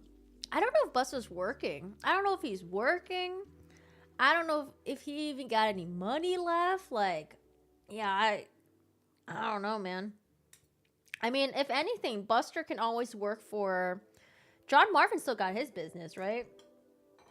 John Marvin got his, like, tractor business and stuff. Although, I don't know if the business is doing well because I'm assuming his clients are the people in that same town. Even though he lives about an hour away from Hampton, I'm pretty sure the clients are all around the South Carolina region. So I don't know if they're boycotting him or they're still supporting his business or not. Maybe. Does anyone know what Randy's at? What's it Randy up to? Poor Randy, man. Well, I don't know poor Randy, but like, I can't believe Alex stole his check.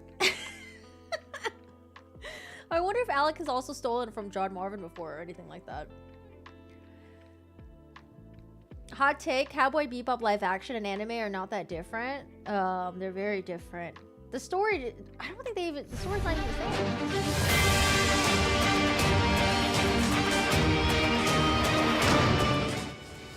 Is it a roll? Welcome back. I'm Anjanette Levy, and you are watching Law and Crime, live from the Colleton County Courthouse in Walterboro, South Carolina, where closing arguments are underway in the double murder trial. Buster got about $400,000 from Maggie's estate. I'm old, but you jumped out of a plane. Wait, you went skydiving? I'm too scared to do that. I could never do that. Wait, Randy is still at the new law firm? They didn't kick him out? Spoke with a woman earlier who traveled here last night from Kansas, took a flight from Kansas because she wanted to be here to see this in person after watching it for weeks on Law and Crime's YouTube channel. So let's get to your questions. We are taking your questions at this hour during the lunch hour, as we always do. Arctos from YouTube, Gigi McKelvey, did Alec go to Mizell with the jury and judge? Not that I know of. I think he came in, he was here a little bit before the jury got back from that jury view. We never heard that he was going. I don't even know that did the defense go? Did we ever hear that? That was my question. But I don't think Alec did. Yeah, they did. I think they did. Yeah, they did. Yeah, Wow. Jim Griffin apparently didn't go, but Maggie Fox and Dick Harpootlian went, as did the judge, of course. Alec Murdaugh did not go, and, you know, it sounds like the jurors were there. They weren't there very long. They looked at the feed room door, they looked at that area, and then were taken up to the main house. Another question. Let's Wait, he's still there? What? That's so awkward. I feel like that's so awkward. I'm surprised they didn't. They didn't just get rid of him just cause, you know. Oh, that's so weird. get to this one. Why couldn't they have waited until Maggie's walked back to the house, or at least partly back, shot Paul and then shot Maggie on her way back to the kennels to investigate why the shots were fired? That's Happy Robot from YouTube. Linda, you know, I don't know. Why couldn't he have waited until Maggie walked back to the house, or at least partly back, and shot Paul and then shot Maggie? I don't know the answer to that question. No, I don't know. He obviously had a plan, and this was his plan. And, you know, I've always said that one of the things, you know, Angela, we talk about the little things. You know, Maggie had just come, if you recall, from a pedicure. I don't think Maggie was walking in the mud, as it turns out, you know, to that house at that time. I mean, even the jurors today had to be aware of, I understand, snakes, Anjanette? Yeah, there was a warning, apparently, Linda. Can you believe this? You know, we've heard. Oh, I love snakes. I live in Lexington, about 40 minutes away. They're still a big name and respected. Alex is definitely the same with legacy. Yeah, I feel like people who know about the Murdaugh family legacy are the people that like pronounce the name Alec instead of Alex, and Murdaugh instead of Murdaugh. Because when the news came out about Alec and you know, Paul and Maggie being when the news came out about Paul and Maggie being murdered and the boat stuff, or like even the roadside shooting, you can tell like which people were familiar with him and which weren't. Because some of them would be like, oh yeah, Alex Murdaugh, like similarly how I pronounce it, because I don't know, Alex Murdaugh sounds like Alex Murdaugh to me, right? But yeah, that's very interesting. What do you think about these crime tourists traveling to see the trial and the scene? I don't think I have an opinion on that. As long as they're not, you know how like some people who like will trample on like a closed crime scene, go there, take a bunch of pictures and trespass. Like, I don't know, that was kind of weird, but I don't really have much of an opinion on that. The law firm building is the biggest one in the area. It's kind of weird. Dude, that's I don't know. I think it's really interesting that Randy's still working there. Golden Boy is such a good anime. The English up is straight fire. It sounds familiar, but what is it about again? I know it's bizarre. John Marvin also has several rental properties in the area. They're beautiful, but not too sure about him. Yeah, I don't know. I don't know how I feel about John Marvin, you know? John Marvin is the youngest of all the three brothers, and he could potentially be the type of person that will support his family no matter what, even if he, you know, maybe has some inklings that his family is like engaging in wrongdoing. But I don't know, that sense of loyalty no matter what, like, that's just so cringe to me. I'm sorry. Like, even if it's family, like, oh, that's so cringe. Was he dealing opioids? Seems likely. I mean, the reason why people are even entertaining that is because of the $50,000 a week towards opioids. I mean, we don't even know if that money even went to opioids, though. That's what he claims. But who knows what he was doing with Cousin Eddie, right?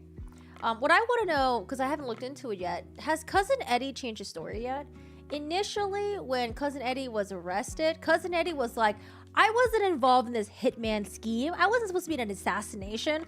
All I know is Alec called me to the side of the road because he had a flat tire. I showed up to help him, and then all of a sudden he was waving a gun around. So I went up to him, and we're hustling and fighting for the gun, making sure he was going to get shot.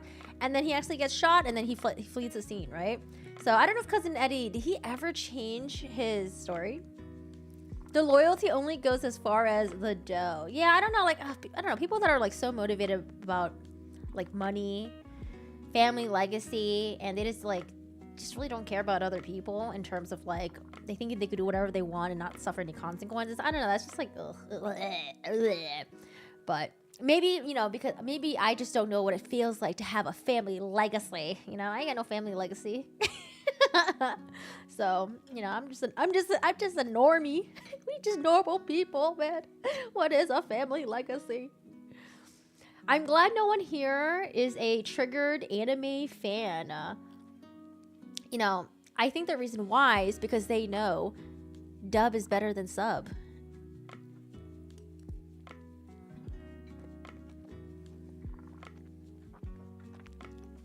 They know how I feel about it, so I think I already kicked all the triggered anime fans out.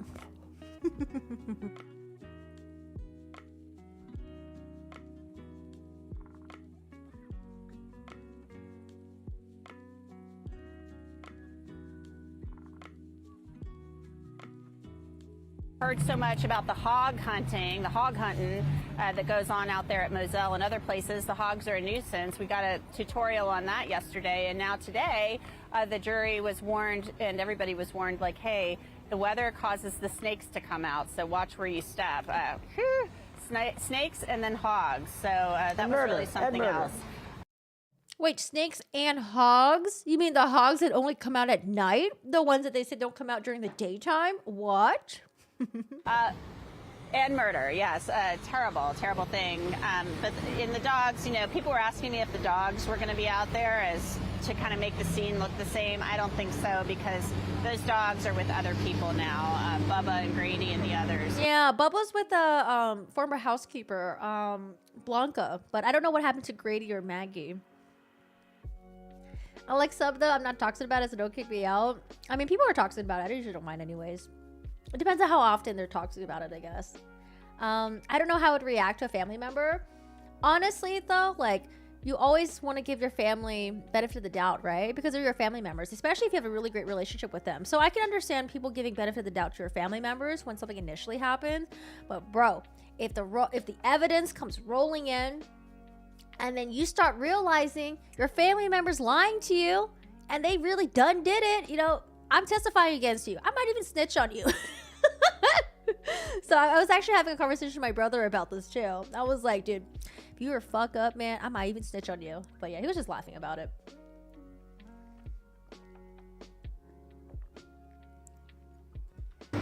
Renea Bloomer O'Brien from Facebook. Why does law enforcement allow a family member to clean the crime scene? Was it even processed thoroughly? Linda, I'm going to throw that one to you. Okay. You're a defense attorney. Why didn't they execute that search warrant? They didn't execute the warrant on June 8th. They had the warrant and they didn't do it. And they let Blanca come in and clean up the house. Well, I mean, that was a big mistake, obviously. But I think they were paying deference. You know, when we say that Alec Murdaugh was jumped on by the police, by law enforcement immediately as a suspect, he wasn't. They were treated with kid gloves.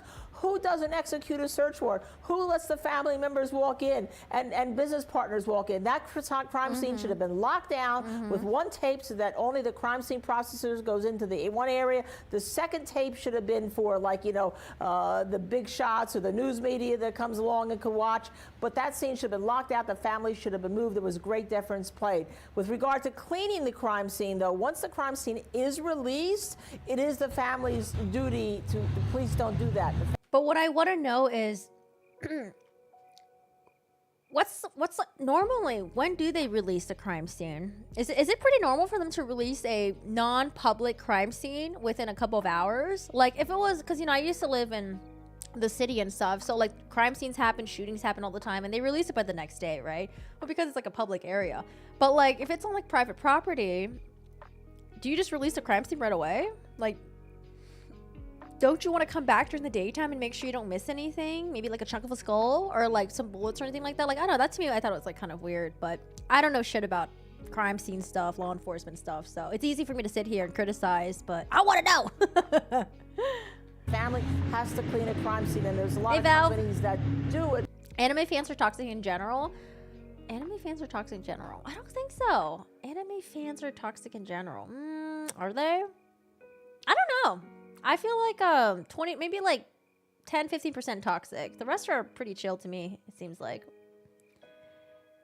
You would have to clear it fast if other people live there. But like this was like at the kennels, right? Because I felt like they could have just kept the crime scene closed off. I mean, obviously, maybe have someone come by and clean it, not just leave all the organic matter there. But yeah, I don't know. I don't know shit. 4 families, so that's not unusual once the scene is released. But it sounds like, you know, from what... Wait. Did they just show a picture? What was that picture they just showed and not even give context behind it? Was that a fragment of Paul's skull? Why did they just show that and not even give us any context behind it? I've never seen that photo before. That's why I'm really surprised. Wait, have you guys seen that photo before? Maybe people are, maybe people have already seen it. It's my first time seeing it, so I'm just like, what the fuck is that? We heard, it sounded like Blanca was asked to do that morning, June 8th, and then John Marvin testified. I have not seen that photo yet. You know, Katie McAllister, one of the SLED agents, wanted to look around the house, and she took off her badge and her gun and just said, hey, you want to walk around the house with me? And they walked around the house, even though she had the search warrant. So Ridiculous. I was stunned by that. Yeah, ridiculous deference to I'm just like, Murdaugh. Oh yeah. K-pop fans, on the other hand, yeah, they can get real. Oh, they can get real defensive. Oh, I hear Taylor Swift fans can be a little crazy too, but I don't know. Family, ridiculous. I mean, why not just say, I'm really sorry. I know this is a horrible thing, but guys, we got to execute this search warrant. We've got to do it, and we need you to leave. Let's get to our next question. This one's for you, Gigi. Jack Nicholson from YouTube. I don't know if it's the Jack Nicholson, but wouldn't that be something if it was? Did Maggie really not know about the financial crimes? Any evidence that she did? I don't think we've seen any evidence that she knew, and it could just be that she was living a comfortable life and trusted that it was coming in an honest way. But I've heard nothing, and I've been here every day, that indicated she knew anything about the financials, although it was clarified the drug issues she did know about, which we...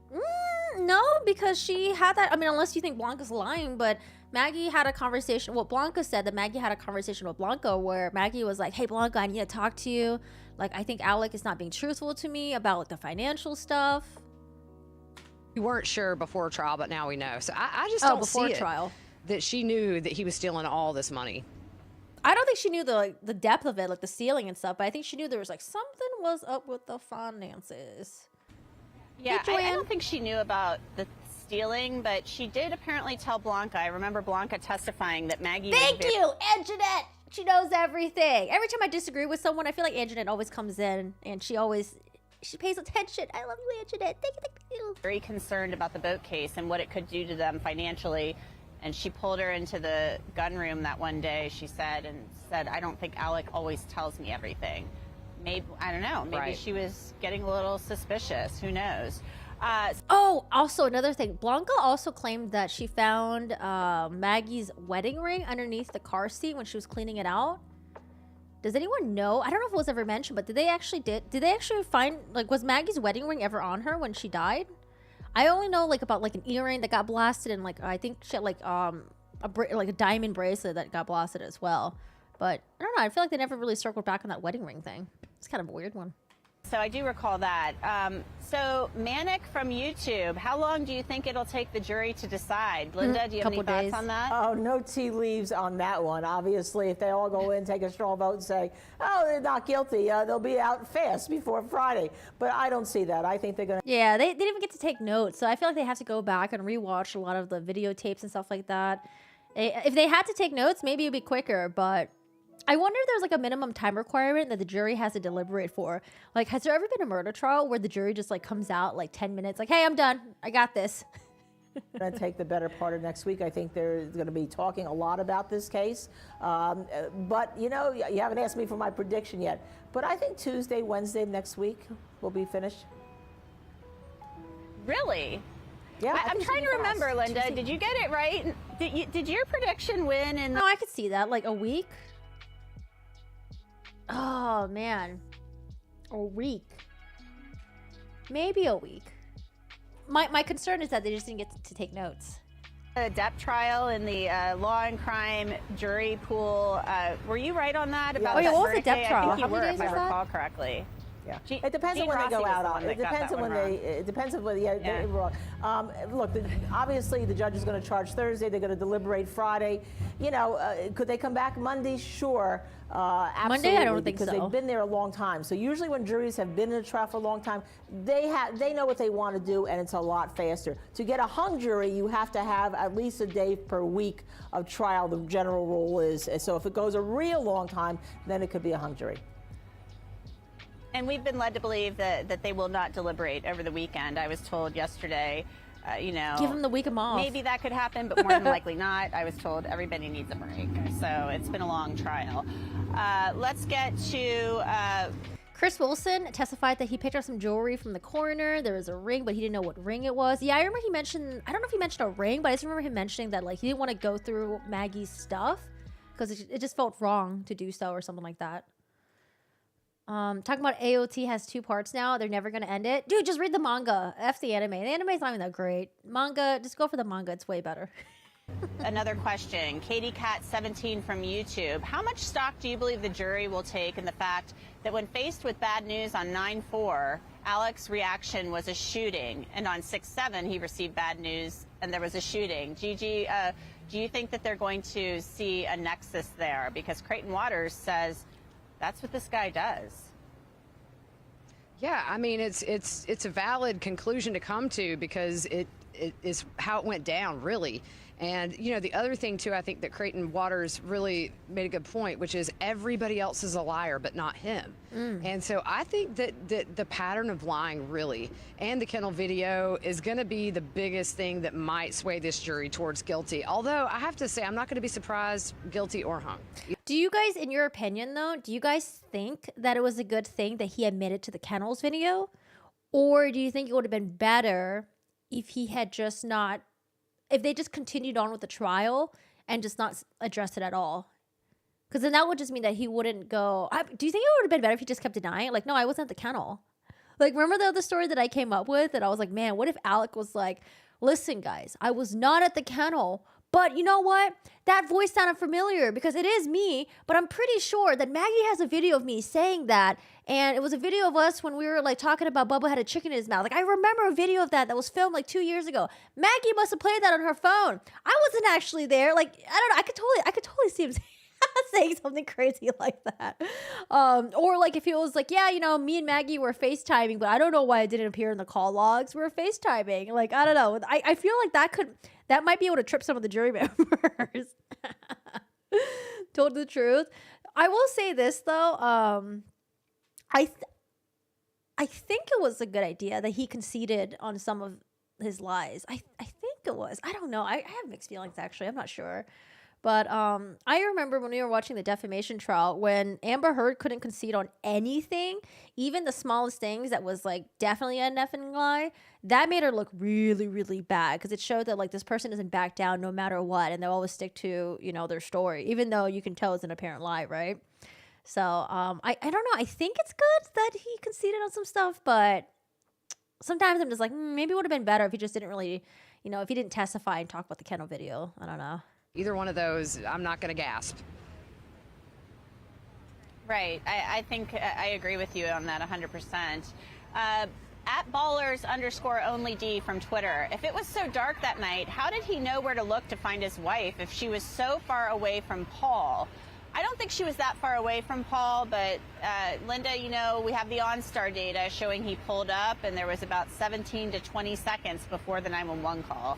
Right. They weren't that far away. That's one of the reasons why the defense wants the scene view for the spatial reason. But I don't think that really helps him, you know, whether he can see or not see. I mean, you know, it's still a dark area. 17 seconds, it's about 17 seconds, you're absolutely right.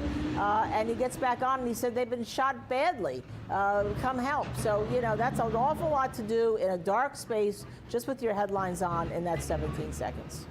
Yeah, what he should have done, and I'm not trying to give him any ideas for any future people, but like, I don't know, what he should have done, he should not have tried to set his story straight with different people and like go with that. He should just bawled out, cried, was emotional as heck. And then whenever anyone would ask, like, what happened? I don't remember, man. I'm just so much in shock. Like, oh my God, I can't believe this happened to my family. Like, instead of being like, oh yeah, I wasn't even at the kennels. I was sleeping at the time. I was this, and this. Like, I don't know. I think he should just break down every time when someone asks him about what happened. Just keep breaking down and keep crying, you know, because people will sympathize with that. And then if someone keeps asking you over and over again, maybe start avoiding them. But the fact that, like, you know, he kept like, oh, dude, it's tough. Well, actually, you know what? Maybe it won't work anyways, because like, he would have lied to law enforcement. Yeah, I don't know. No, I think it's better that if he didn't have to try to invite all his friends to come over and try to tell them a story that ended up being proven to be a lie later on. He should have pretended to run for his life from the scene. Yeah, I mean, that would require him to hire hitmen, though, right? Like, hire a hitman, have them show up in the scene. You know, Paul and Maggie would get murdered, and then like he would be the one that like, oh, I escaped free somehow. Like, you know, maybe that could have been more. I don't know.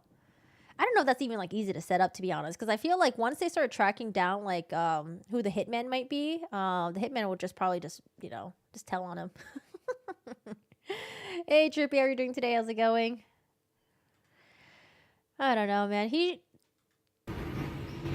So pointless. Yeah, and I'm not sure it does help them, because I don't how much think trouble they he's in were now. that far away. And something you mentioned a little bit ago, Linda, you didn't think that Maggie was running through mud that night.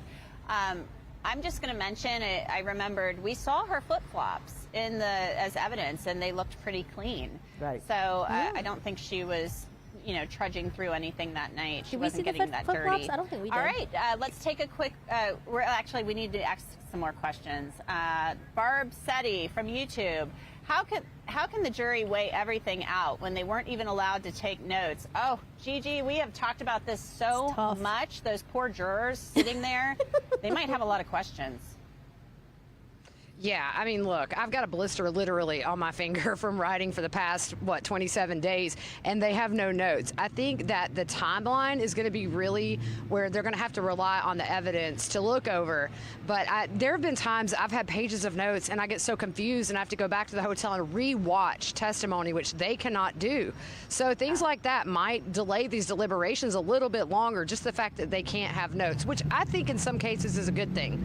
You have 12 people that might have heard 12 different things and written it differently. That can lead to arguments in the deliberation room, but they're definitely going to have to pull out some of these exhibits to fine-tune some things, I think. So they mentioned that night was kind of like one of those like misty rain, where it was like you were out there and you could get wet, but it wasn't like I don't know, maybe it wasn't like raining so hard that there was like puddles like everywhere, right? There were some puddles that were forming apparently because of like the drip from the roof. But I just remember what someone said that like, yeah, it was like one of those nights where it's just like you could get wet because it was like really misty, but yeah. I think it's going to be a little bit longer of a deliberation. You could be right about that. And, you know, Gigi and I have talked about this. You know, we're busy working, so sometimes you're fearful you might have missed something, and we go back and watch the testimony. So, you know, it's a lot. It's a lot to take in and remember. Yeah, and it's crazy, too, because, like, sometimes I'll remember a testimony going a different way. Like, in my mind, it will sound more extreme. And then when I rewatch it, I'm like, oh, it actually wasn't that big of a deal. So, like, yeah, sometimes your memory, like, really plays a trick on you. Rebecca Whiting from Facebook. I want to know who believes the evidence has proven that he shot both Maggie and Paul. I think he did it prior to going to his mom's, but they are trying to prove he did it when he got back. I've never seen that. How did he hide the guns and clean up in 10 minutes? What's your thought on that? I don't think anybody's ever argued that, Linda. We got 20 seconds that he did it when he got back. No, this is obviously pre-planned. He knew where he was going to put the guns if he did it, and he did it before he went to his mother's, obviously. If he did it. Yeah, they've never argued he did it when he got back. Right. All right, guys, we are going to take a quick break. We've been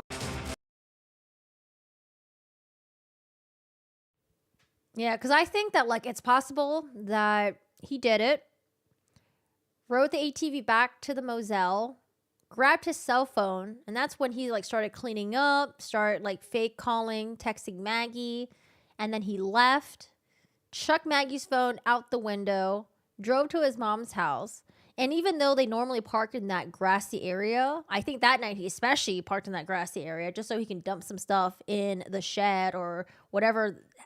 They had I think they had like an extra house or like a shed back there at his mom's house. So I think he like dumped some stuff out there, went to visit his mom really quick, and then he's like, okay, I've been here for 20 minutes. Let me GTFO. And he books it back home, gets to the scene, and then, yeah. Or actually, sorry, he pretends like he goes to his house, and then he pretends to act like, oh no, where are they? They're not home yet. Okay, let me drive to the kennels. Gets to the kennel, and then upon arriving at the scene, calls 911 in 20 seconds. And probably didn't even bother checking the bodies at all, the bloody bodies, because again, we didn't see any blood on him, on his clothes, on his shorts, or anything like that visually. So. TV, and you are watching Law and Crime live from the Colleton County Courthouse in Walterboro, South Carolina. We are taking your the weather looks nice over there. Let's get to some of those questions right off the bat. Cool With me here is in LA. Gigi McKelvey with Law and Crime, and also Linda Kenny-Bodden, defense attorney and host here at the network. So our first question is, Mal from YouTube, if Alex really believes someone else killed his wife and son, why hasn't he hired a private detective to find the killer? That's what we Linda? want to know. Well, you know, that's the old OJ question, isn't it? And Jeanette, you know this better than I do. That's what we're thinking too. We're like, okay, a rich person. I mean, even like people who aren't even like extremely wealthy, you know, sometimes they'll like scrounge up some money and they'll try to hire PI to figure out, you know what, law enforcement is not doing the job. Let me hire a PI and figure out who the heck did this to my family member. If you guys remember the Idaho student murders, one of the family members, I forgot what the victim's name was, but one of the family members hired their own like PI because they're like, law enforcement taking too fucking long. Like, let me hire my own PI and then let them solve the case, right? So it's kind of weird. I would like, you would think that like, oh man, you would think like other family members would maybe try to hire a PI, but it's like, they probably don't want to because they know who did it, baby. There was a reward, but it was pulled back on September 30th. I think it was being funded by his firm. Oh, yeah, Kaylee Gonzalez. Yeah, thank you, Sherry. That's the name, yeah. I guess after he shot himself in the head. But but more than that, why didn't he bring his shoes forward? Why didn't he bring his shirt forward?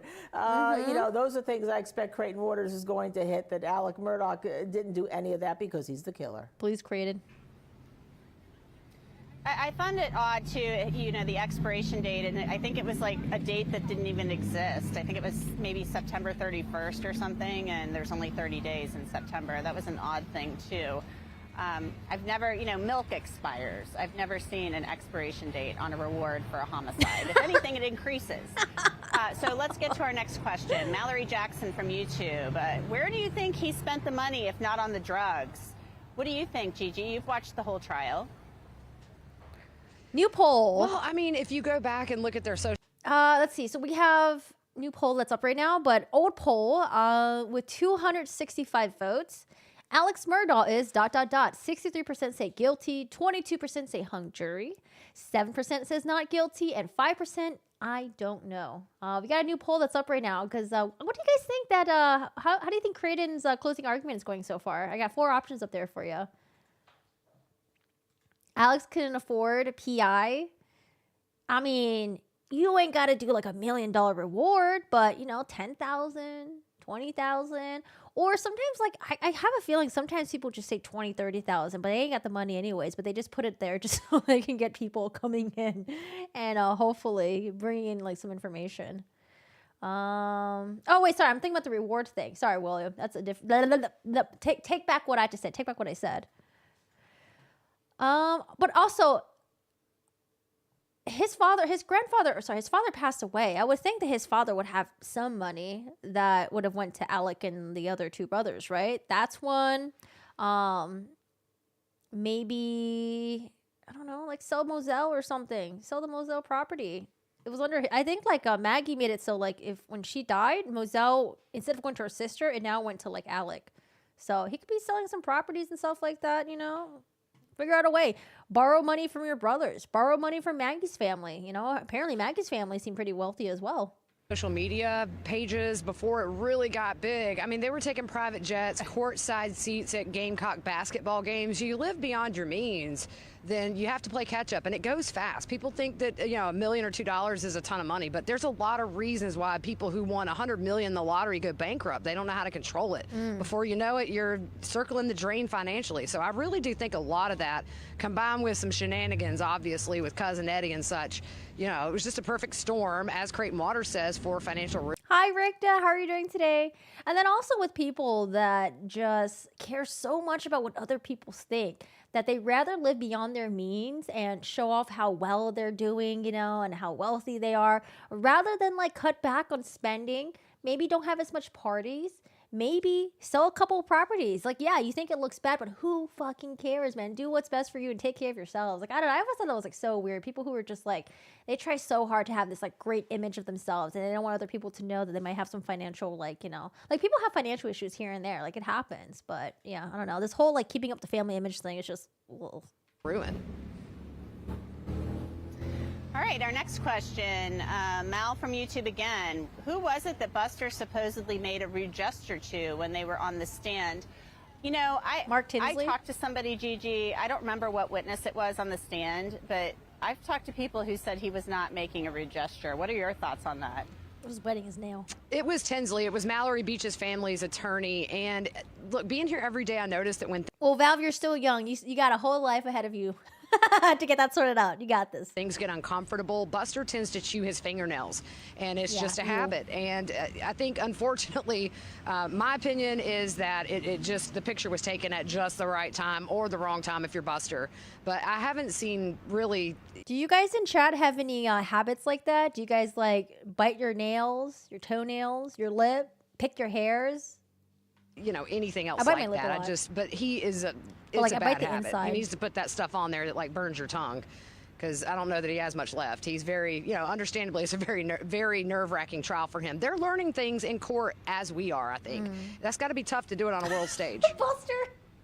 Every time the camera pans on him, this guy, like I don't know. Buster's he's an interesting person. I don't know. I feel like he either looks bored as heck all the time, not interested, or he's just mean mugging someone. Every time they pan over to Buster, man. I'm sure.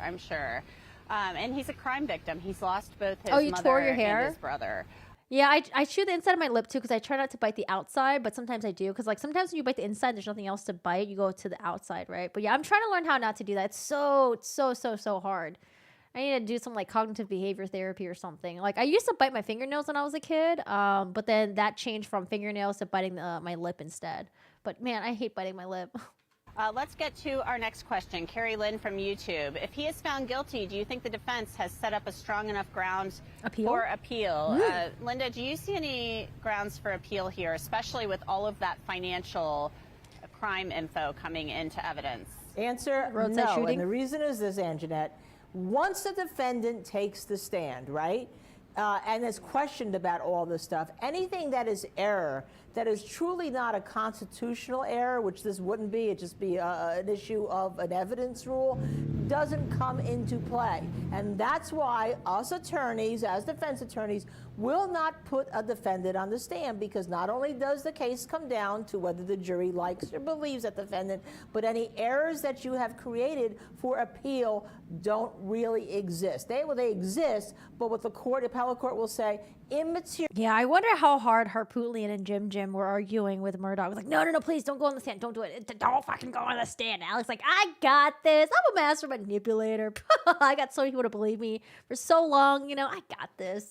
Also, is she wearing like Dior earrings? I feel like these are like Dior earrings. I remember seeing these like pearl earrings where there's like one that's big on the top or small at the top and then like big at the bottom. Because the jury could find on his testimony alone that there was enough evidence for a conviction.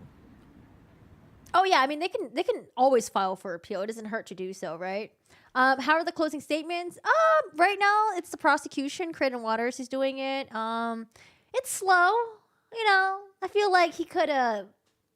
I don't know. I feel like he could have made it a little more interesting, but yeah, I don't know. I think maybe he'll get there. I think he'll get there, hopefully. But with the way that he was during the cross-examination, I feel like he's not going to have some like hard hitters. He might have some like mild hitters and maybe some loud moments here and there. But I don't know. We'll see. That's interesting. I thought possibly by him taking the stand that was it. He it kind of like gets. There's nothing left, that he can do. He's up there for 2 days answering questions. So thanks for clearing that up. Nikki Davis from YouTube. What is the makeup of the jury at this time? I was trying to count today, Gigi. Do you have a good handle on the breakdown of men versus women? Was it half and Okay, half? I got to do the math in my head. It's one of those things you see it all day, every day, and now I'm like, no clue.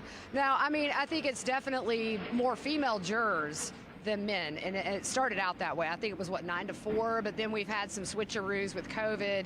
But I still think it may be a little more even match now with the alternates, but I still think there's maybe one or two more women. Man, what a bad answer for being here since jury selection started. Goes to But show it's you how hard eyewitness. because they've It had goes so to show many you how eyewitness alternates get thrown testimony, into the though. mix. It shows to show you how eyewitness really. testimony is not really helpful, is it? Right. No, it's not. I mean, and I was counting yesterday, and so we do know, we're pretty sure that the juror we've referred to as Blanket Lady, that she's an alternate. So people were asking questions about her. Dude, I would totally be Blanket Lady. Because did you see the thermostat in the courtroom? It's freaking 66 degrees. Okay, that's way too cold for me. I would be Blanket Lady, Butt Cushion Lady, Vaseline Lady. Like, oh my Lord. All right. It's a new day, 2015 from Twitter. When Alec Murdaugh took those 200 plus steps at 9:05, do you think he was taking a shower and disposing of evidence? Linda, what do you think of that? Well, the 205 steps were very interesting, weren't they, at 95, because he was supposed to be sleeping. Yes, I think he was around his house. I don't necessarily think he was disposing of evidence, but he was certainly packing it up and saying, okay, we're going to be on the road to moms, if you believe the prosecution case. Yeah, if you believe it, and that's up to the jury to decide.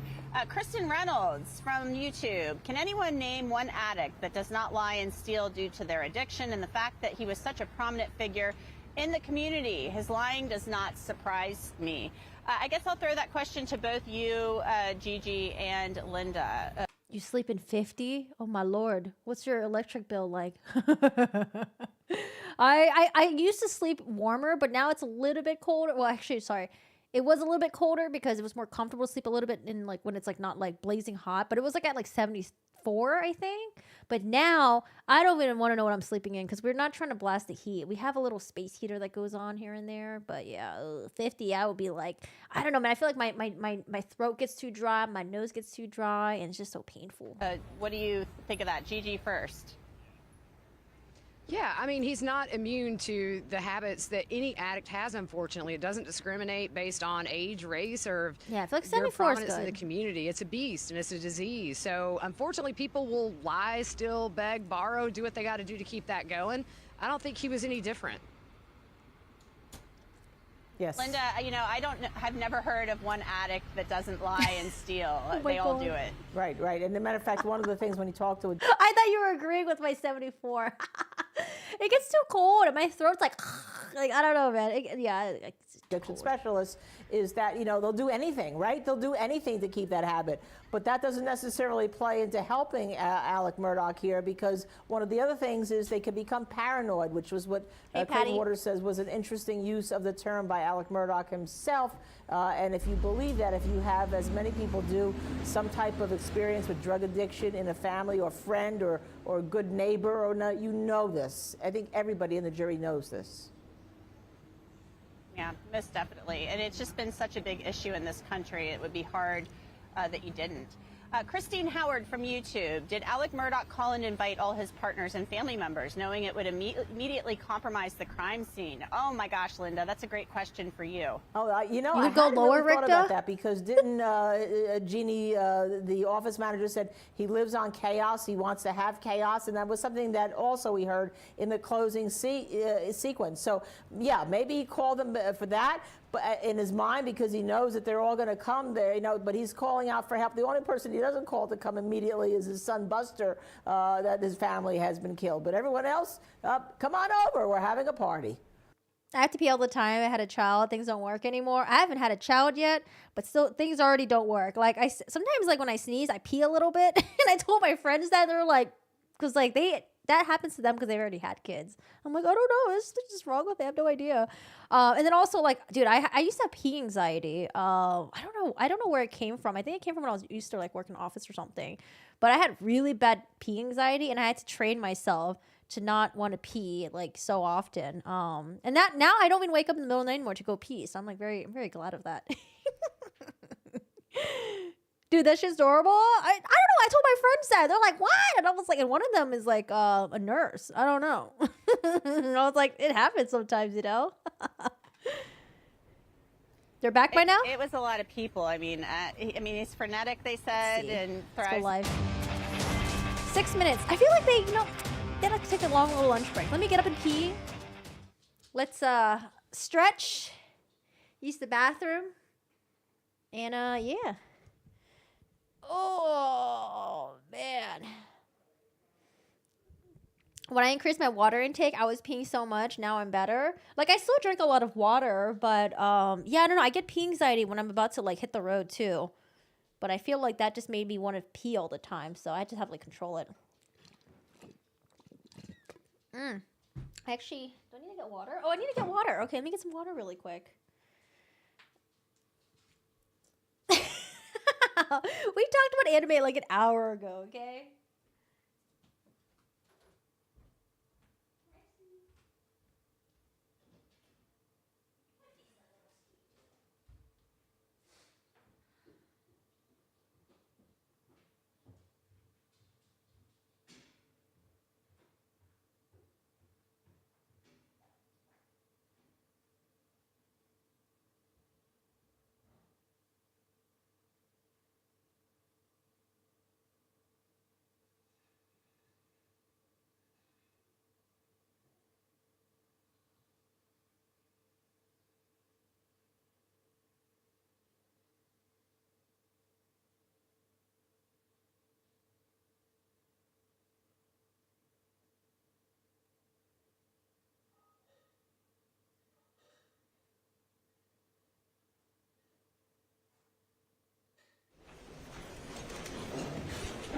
We bring the jury.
Oh, we're back.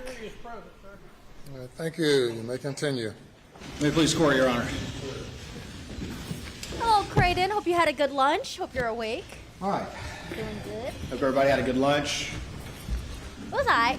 Motive, Hi, Curry. means, opportunity, guilty acts. Okay. That's the basic way to determine identity. So let's talk a little bit now about means, the tools to commit the crime.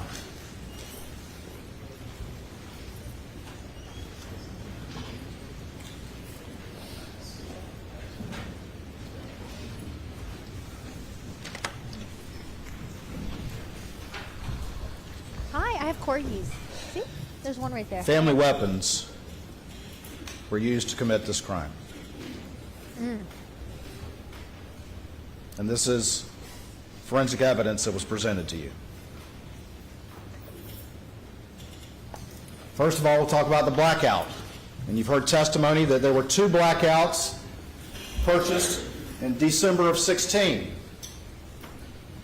And that one went missing around Halloween of 17, years prior to murders, and that a replacement without a thermal scope was bought in April of 2018.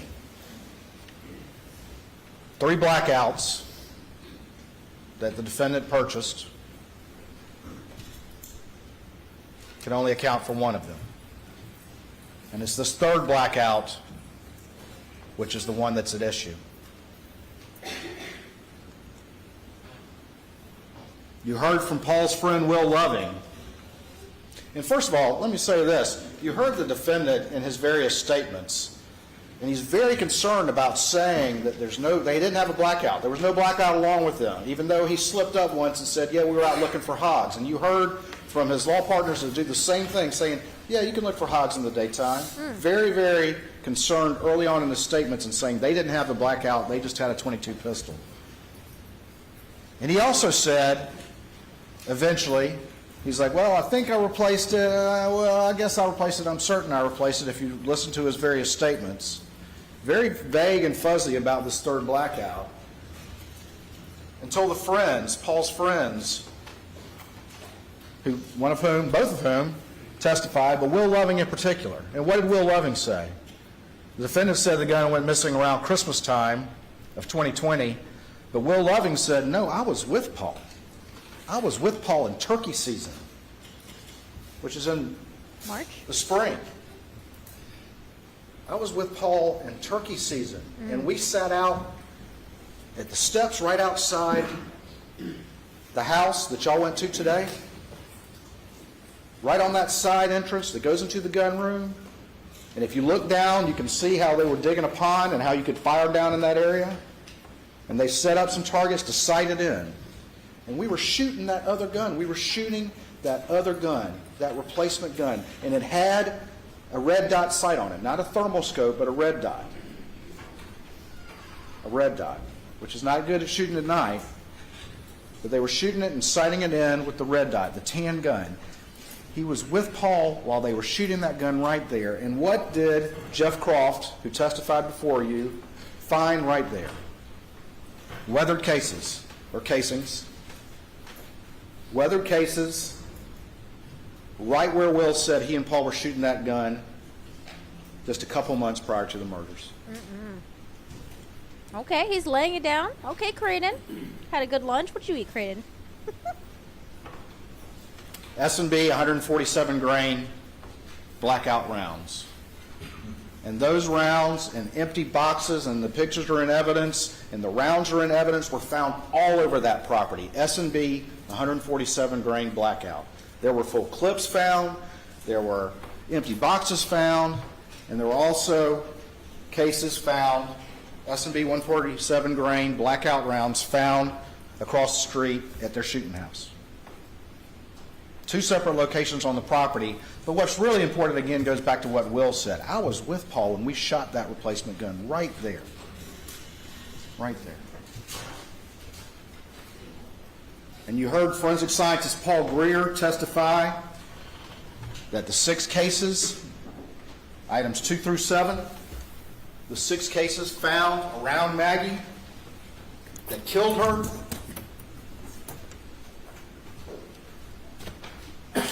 were loaded into, extracted, and ejected through the same firearm that fired those weathered cases right outside the door where y'all went to today and at the shooting range across the street. A family blackout killed Maggie. It was present just a couple months prior to the murders, and it's gone now. It's gone now.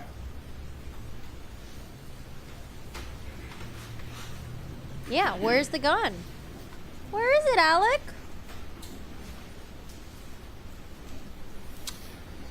A family weapon the defendant cannot account for killed Maggie.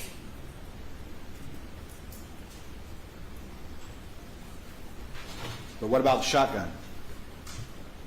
The 12-gauge shotgun that was loaded with 1 Federal double-aught buck and 1 dry-lock number 2 steel shot.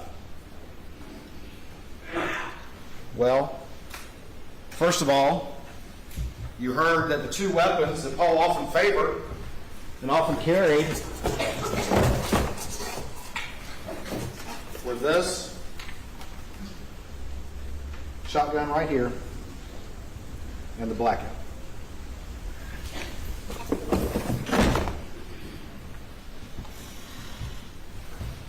Those were his two guns, his favorite guns, aside from his deer rifle.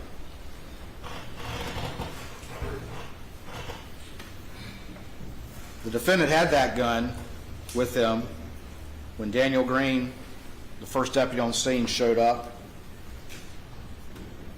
And shotguns, as you heard, are a little bit different than rifles.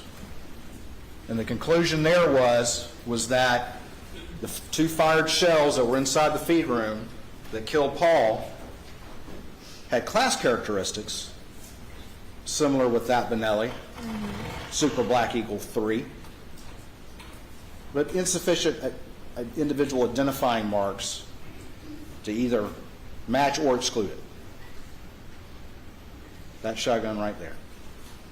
But what else did you hear about the shotguns? Paul had this Benelli Super Black Eagle 3. That was his gun.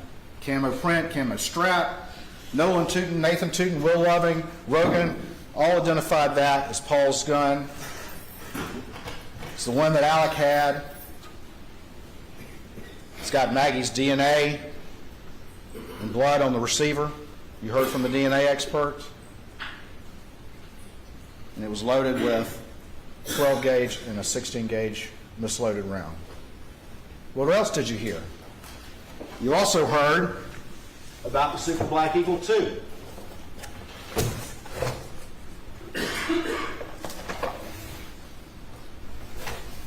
And you heard from Nolan and Nathan that this was Buster's gun. This is the Super Black Eagle 2 that had the Mojo sticker on it. And that was recovered during SLED's search of the residence the next day.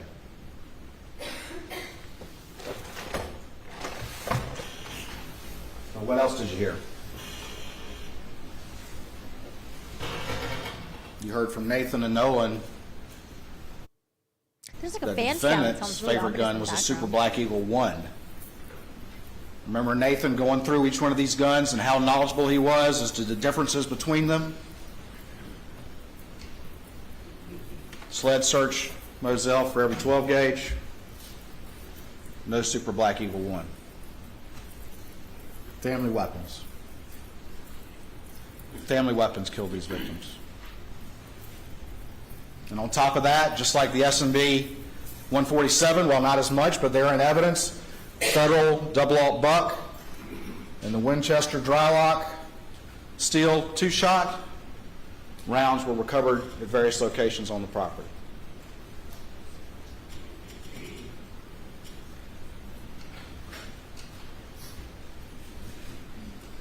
What does that mean? We started, we talked about motive, means. The defendant had the means to commit these crimes.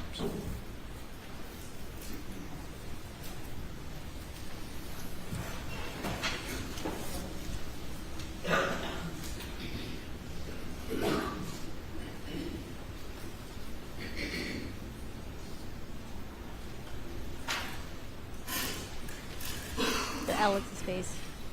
All right, good. Yeah, we're getting there.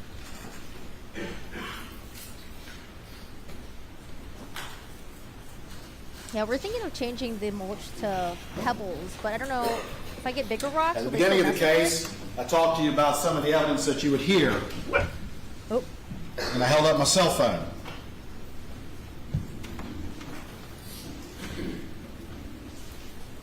And there's been a lot of that evidence, but the last witness you heard in the state's case in chief was Peter Rudolphy, and he went through that timeline. And what does it show? We've gone motive means opportunity. Opportunity to commit the crime. And what does this timeline show? These are all the information, the various sources of information that were in this timeline. And let's look at what it shows. First thing right here is that the defendant arrived at Moselle at 6:42. Now, I'll say one thing. You've heard a lot of testimony about what he said about times. What time he got home, what time he went to the office, how long he was at Alameda. certainly people can have some variability in assessing that. But he almost never was right. Almost never was right. 6:42, he arrives at Moselle. Paul, according to his extraction, gets there about 7:04. And about 7:03, we see the defendant steps registering on his phone. And then, over the next 30 minutes or so, we see a symmetry, general symmetry between the steps between Paul's phone and Alex's phone, as he described, walking the property. At 7:39, we have creation of the Snapchat video that had the clothes on it.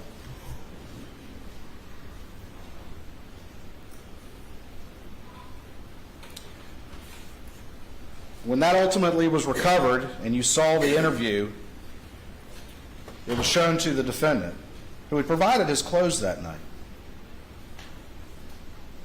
And at the first time then he started talking about changing his clothes, and we'll talk more about that later. Again, 7:55 to 8:05, we have some symmetry with the steps. We have Paul Murdaugh's battery life, and you heard from the experts that have reviewed Paul's usage, that like many kids his age, he's constantly flirting with it being low, but that doesn't stop him from using it, and you see that in the evidence in this case as well. 7:56, again, that's when Paul sends the Snapchat to his friends. And then at 8:08, we see Paul leave the kennel area at 8:06, and 8:08 make his way down to the residence. I spelled Moselle wrong.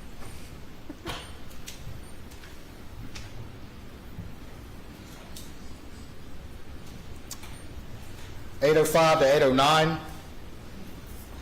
Around that time that Paul is getting there at 8:08, that's the last step activity on Alex's phone. And it's the last step activity until 9:02, which we'll talk about in a minute. Alex's phone pretty much goes with no activity for that time period. And also he has no cell activity from 6:52 to 9:04, which is right in that time period we'll talk about in a little bit. When do you guys think he planned? So, eating on dinner. murdering them? You heard the defendant talk about eating dinner. Paul is at that residence, if you look right here, from 8:14 down to 8:35. And again, that timeline exhibit, there's a big one and then there's a condensed one. And all of this is in there in evidence for y'all to look at. He's at that residence from 8:14 to 8:35. Now, the defendant, again, despite having a photographic memory, a new photographic memory about things that he told y'all that people are hearing for the first time, still can't remember specific things about Maggie's activities, as to when Maggie arrived, as to what they talked about. He can remember dropping his phone down in the console, but he can't remember things like that. He wants to remember things that help him try to explain to you why he never told the truth about maybe the most important thing he could tell law enforcement. But he can remember very specific details. He still gets this wrong. But she arrives at 8:17 in Moselle. They're already there. How do we know that? Because her cell phone disconnects from her Mercedes at 8:17, and that's when she starts showing steps. And Paul, what's he doing? He's still using his phone like always. We see the battery life, but he's still sending snaps. He's receiving snaps, bless you. He's sending to his friends, all these friends right here. He's receiving these snaps all during that time from 8:17 to 8:30, continuing to communicate with his friends, using his phone like always. And then what happens? About 8:30, Maggie's phone registers some steps. And consistent with that, consistent with her and Paul going down to the kennels, riding down to the kennels, we see Paul's Murdaugh phone start showing steps. And then down here at 8:38, he's in that kennel area where those dots are. And if you look at that particular slide from 8:38 to 8:44, that's going to be the last GPS reading on Paul's phone. Right, 8:42. Rain. When describing their relationship, and I think even Paul. You heard from Rogan. He only described them, but never their interactions. And you've heard from Rogan as it references this timeline. And Rogan tells you, and told you from that witness stand, that he was having a conversation with Paul about cash and the dog's tail. They were having an active conversation about that. Paul calls Rogan at 8:40, and they're talking about it. And Rogan says, send me a FaceTime, but if it doesn't work, send me a video. Send me a FaceTime. Right At 8:44, 4 minutes and 14 seconds, we have right here the FaceTime, but it only lasts 11 seconds. And then at 8:44:55, that's when the kennel video was recorded, that lasts 50 seconds. At the beginning of this investigation, as you'll recall the testimony, they didn't have Paul's password and couldn't get in. Until like 6 months later. And you heard in the defendant's August 11th statement that when he was asked about Rogan saying he may have heard Alec on the phone during this time, he said, well, I'd be surprised if that were the case. Because law enforcement didn't have this kennel video. They didn't have this kennel video until April of 2022, when Paul's phone was finally unlocked. And that changed everything. Why did it change everything? Opportunity. Being at the scene of the crime when the murders occurred. Opportunity. And more importantly, exposing the defendant's lies about the most important thing he could have told law enforcement. When was the last time I saw my wife and child alive? Mm-hmm. Why in the world would an innocent, reasonable father and husband lie about that? And lie about it so early? He didn't know that was there. And he could always say, well, Rogan must be mistaken. Right. I'm surprised. Not if my times are right, was what he said. Rogan told you, I was expecting that video right there. That was supposed to be the next thing that happened. Send me the video, because we were worried about Cash the dog's tail. He talked about how his girlfriend was going to call a veterinarian, or she had some association with one. There was an active conversation going on right then and right there. Thank God for Bubba and Bubba chasing the chicken. Bubba, What's you going helped on solve the case. still? Paul's still also texting his friends. You might recall that in opening statement, the defense counsel said, oh, he was texting after that video for 10 minutes. It's not for 10 minutes. It's for barely a minute.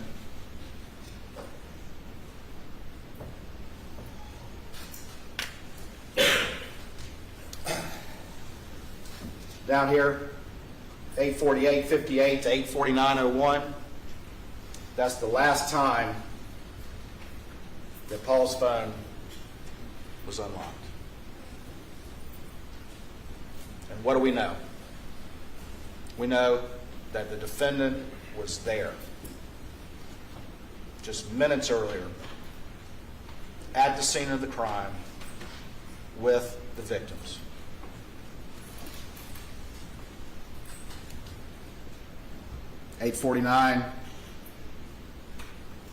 8:01, Paul's phone locks. He never sends that video to Rogan. You heard Rogan say that when he watched that video.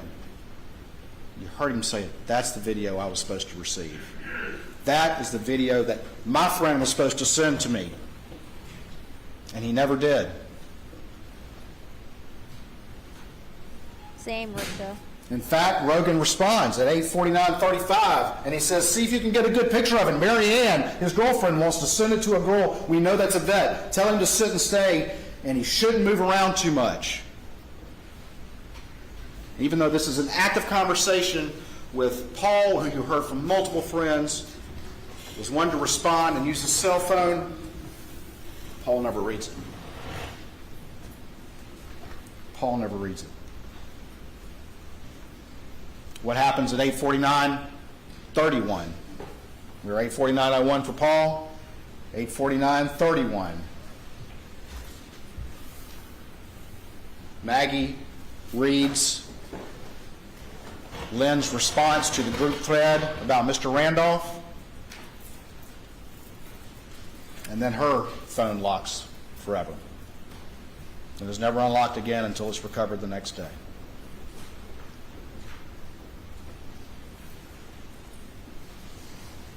Down here, 6'8" at 110. Something about the girlfriend couldn't keep the dog at her place or something like that? 8:49. So Paul was just taking care of it Both for of the time them. being or something.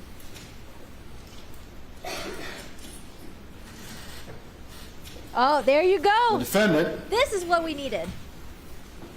after hearing multiple individuals of his family and friends and law partners get on the stand and listen to that video and say, that's him on that video, got on the stand for the first time and said, okay, I was there. He was forced into doing what he does all the time, and that's coming up with a new lie when he's confronted with evidence he can no longer deny. Mm-hmm. And the only reason he did that, is because all those witnesses at that witness stand said, yeah, that's him. He's there.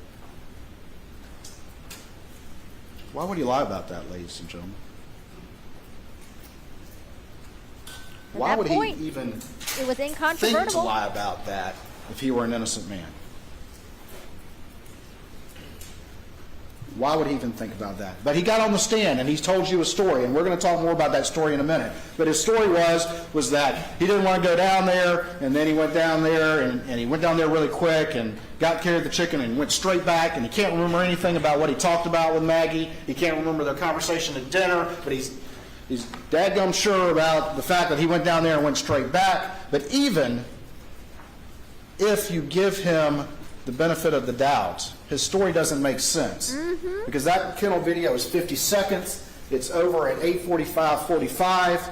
Even if you give him the benefit of the doubt that he could take care of the chicken and maybe the fastest dog and chicken chase ever, and put that chicken up and not say a word to Maggie and Paul and get on that golf cart and drive all the way back to the house, where does that put you? Puts you right at 8:49. That's what I was saying, Creighton. At which point he claims he went inside and he managed to doze for a second.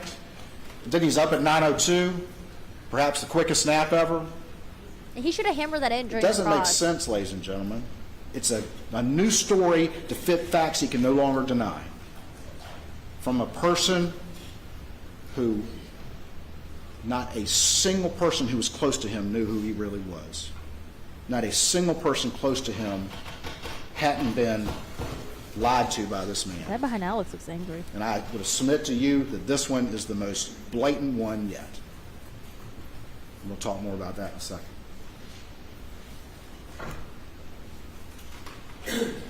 What happened at 8:49?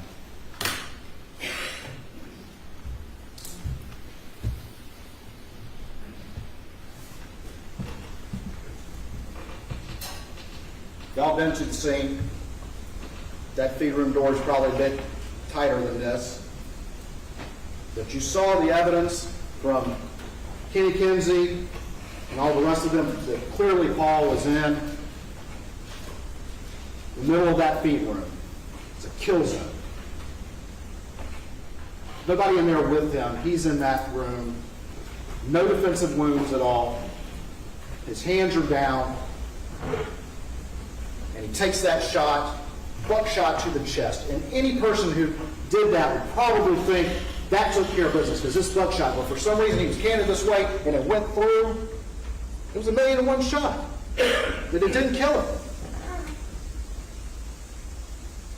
Alec thought it did. Alec, the lawyer, Alec, the prosecutor, Alec who's thinking through that we'll see he's manufacturing an alibi, and he's also manufacturing the fact that there's 2 guns used. But we know, unlike the expert they called from Connecticut, where they can't even get ARs, who doesn't know about people riding around on property, he doesn't know about Paul and the 2 guns he likes to use, he doesn't know about this family and how common those guns are together, says, well, his only conclusion is, oh, it would be practical for somebody just to fire out the clip. But this is him. This is Alec, the prosecutor, the lawyer, and he's thinking through this. He's thought through this. He's going to use 2 guns because it's going to confuse people that perhaps there were 2 shooters. But again, it doesn't make sense. 2 family weapons?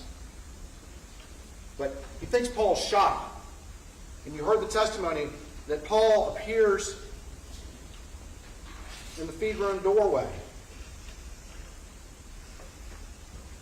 Is Alex putting down that shotgun to pick up the blackout and is startled by Paul?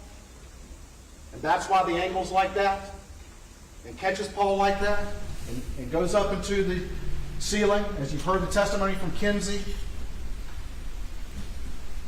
and blows his brains out. And what happens with Maggie right here? We see activity on Maggie's phone. You heard about sandal prints. You heard from Kenny Kinsey about the mark on her leg from the Polaris over there by the overhang next to the feed room.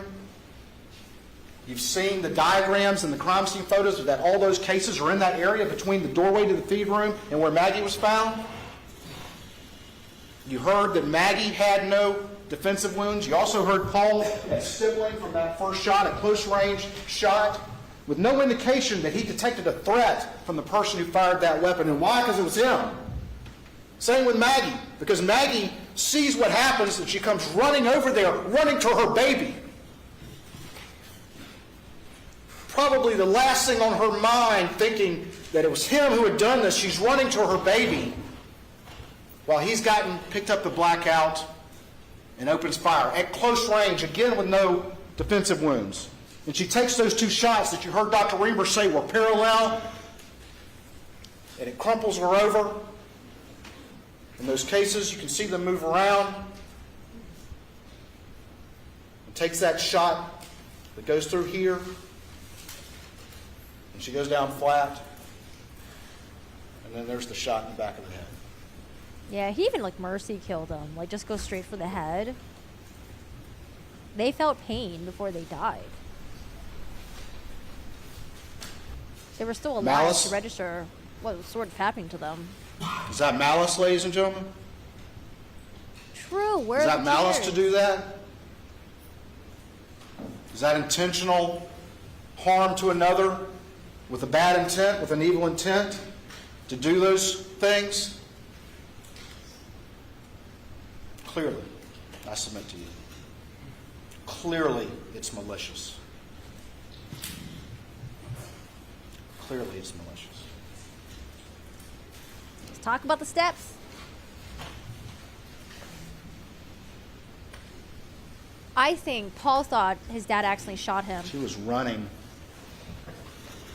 to her baby. That's why he walks towards his dad, towards the door, Heard that shot, was running to her baby instead of away. Maggie probably thought the same when thing she too. got mowed down. And then when she realized what was happening, she's like, "Oh fuck, I need to get out The of only here." person that we have conclusive proof was at that scene just minutes before, and who lied about that very fact until he could no longer do it to you last week.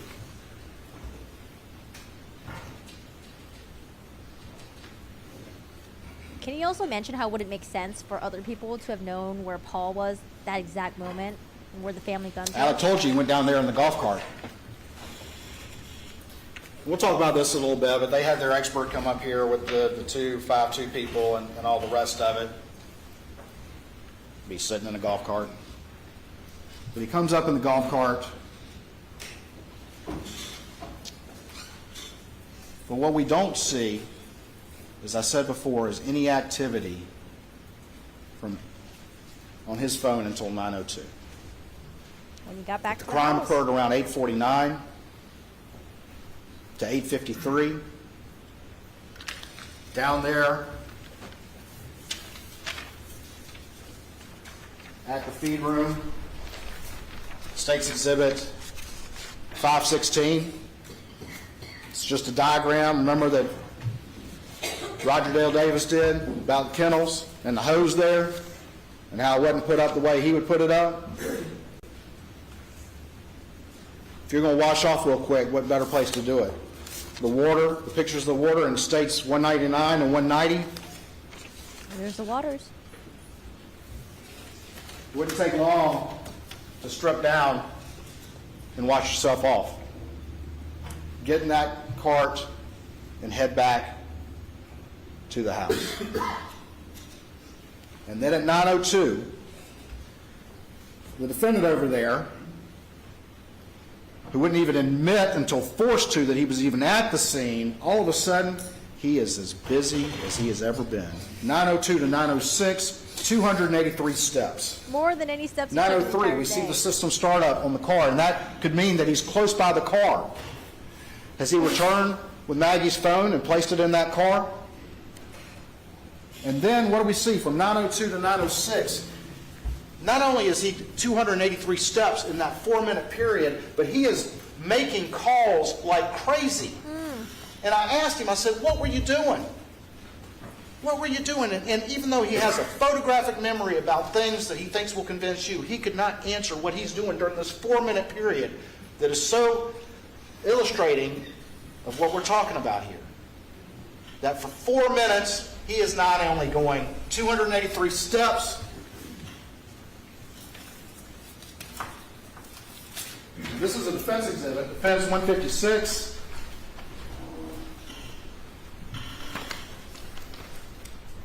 "283 steps, and they put in the distance. We heard the distance isn't as accurate, but it illustrates the point. That's 208 meters. Meter, roughly is a yard, a little bit more, a little bit less, I don't remember. But Pole. let's say it's 600 feet. It's a lot. And he couldn't remember what he was doing. I asked him, you been on a treadmill? Were you doing jumping jacks? What were you doing at the same time you're calling all these phones? Why is he calling multiple times? We can see right here. He calls Maggie. He calls Randolph. He calls Maggie again. All in that 4-minute period where he's moving around. But he couldn't remember what he was doing. Just getting ready. So what, an exercise Is video, the prosecutor, the lawyer, manufacturing his alibi? Because he knows he's got to get to Alameda quick. He's got to compress those timelines, and that's exactly why he knew to lie about being at the kennels to start with. He's got to compress those timelines so that it would convince whoever down the road that he couldn't have done it. He's got to compress them. And that's why he's doing all that right then and there. Speed says mama's house. Back and System forth. startup, 9:05:56 in the Suburban. And then, this is interesting, Maggie's phone has that orientation change to portrait 2 seconds before Alex's second call goes in to her phone. If it's some random vigilante who knew to hide out there and counted on family guns being there, did he have ESP? Did he have ESP to move that? Or was that Alec turning the phone as he got to the Suburban, checking as he manufactured his alibi that it was coming through? And we saw how quickly out of the gate when law enforcement arrived and in his first interview, how he's immediately referring to his phone. And besides that, you've heard about Alec. You heard from witnesses. He went down to the kennels, but he didn't take his phone. Is that also the lawyer and the prosecutor making sure his phone was not with them when he went down there? Yup. You heard testimony it would be unusual for him not to take that phone down to the kennels. Wait, new poll actually. And then he gets underway. With this call right here too. All those calls, all those steps, when his phone finally goes active, just minutes after he was at the scene with the victims and he lied about it and he's so busy. But let's take him at his word again. Why in the world, if he's calling her so much, if he's so busy and so concerned to call her as many times as that in a 4-minute period, why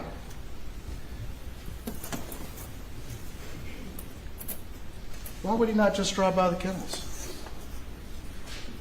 Why would he not just drive down there? Just say, hey Max, I'm going to Alameda. What you guys doing? Hey, Paul, you want to go? Why is he so busy and making so many calls but doesn't drive the less than a minute down there to see what they're up to? True. Why would he not do that? And you've heard testimony from Marion. You even heard it from the defendant's own mouth about whether or not Maggie was going to go with him to Alameda, that Alec had actually asked her to come home that night, which he denies, and said in his statement that he found out later that that was the case. But you saw the text from Blanca, and you heard from Marion that Alec wanted Maggie to come home that night, to make sure of it. Malice? With all of that, why would he not just turn and drive down there? He was just there in the golf cart. Why would he not drive down there? Why is he so anxious to have missed calls with her and he was just there and not drive down there?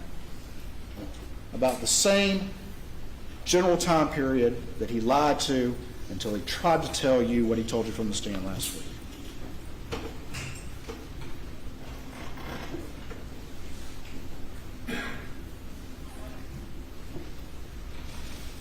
Right here.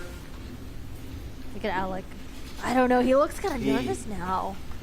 Suburban connects to the Alex's iPhone.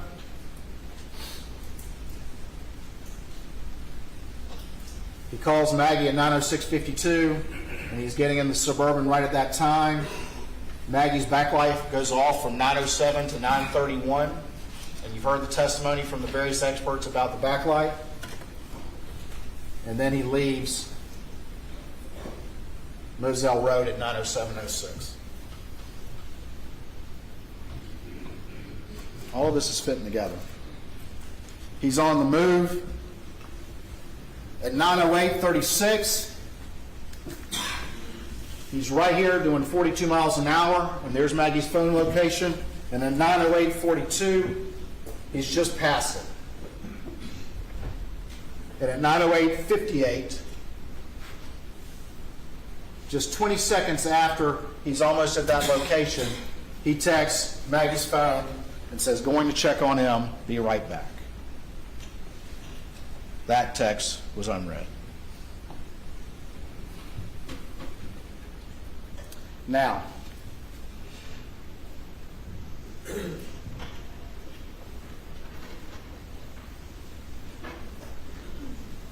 there's been a lot of discussion from all the experts about the backlight issue. And every single one of them said that there's a lot of variables about that light coming on. Every single one of them said it's not going to record an orientation change unless that light is on. And you heard from each one of the experts about those variables and about the fact that there's no guarantee that it's going to come on or not come on. And you heard from Paul McManigal about that issue. And they cross-examined him about that and all the rest of it, but it's just a common sense determination about how iPhones work, about how they work. That raise-to-wake feature is set for actual somebody lifting it up in the normal course. It is not set to respond necessarily to violent motion like flipping it. And every single expert testified to that. Every single one of them did. And then, besides that, you'd have to accept the fact that Alec is driving by just moments prior to that time. He's like, All of these circumstances would have to go the other way of the reasonable inferences in this case. Paul McManigal got up there and testified as to these issues and as to the fact that there's no guarantee, in fact, more likely than not, that if the phone is violently thrown or flipped or frisbeed or whatever, it's not going to light up. And that's consistent with what every other expert said.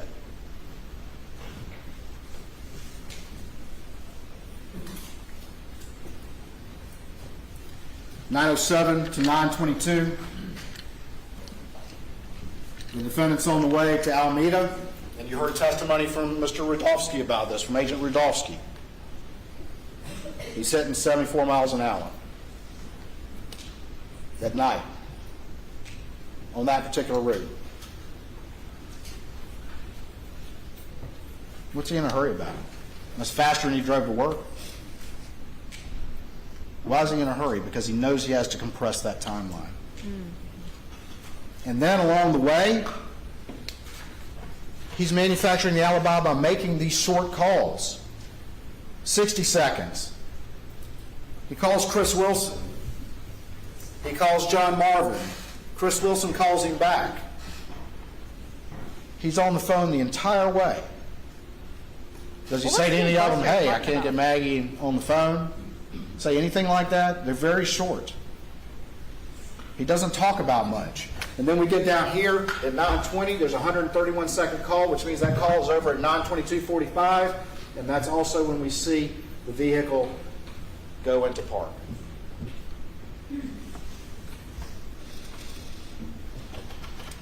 That's when we have the arrival at Alameda as well. And you heard from defense witnesses that, well, people would park around back right there. Okay. It's also, though, near these structures. There's that line right there. But what do we see? From 9:22 to 9:32, we've got 195 steps taken. We have him calling Libby Murdaugh, which would be calling the house 2 minutes later. And then from there, we have at 9:31 and 9:32, we have system startups on the Suburban, which you've heard from the experts could be from having that remote key in your pocket and walking near the car. 9:22 to 9:32 is the steps. And 9:31, you've got 2 system startups. And what did you hear from Shelley? That he called, but it still took a number of minutes before he came in. And that's about 6 minutes right there. Meanwhile, what's he so busy right there in Alameda? Meanwhile, Rogan is trying to call his friend to no avail. He tries to message Maggie. Tell Paul to call me.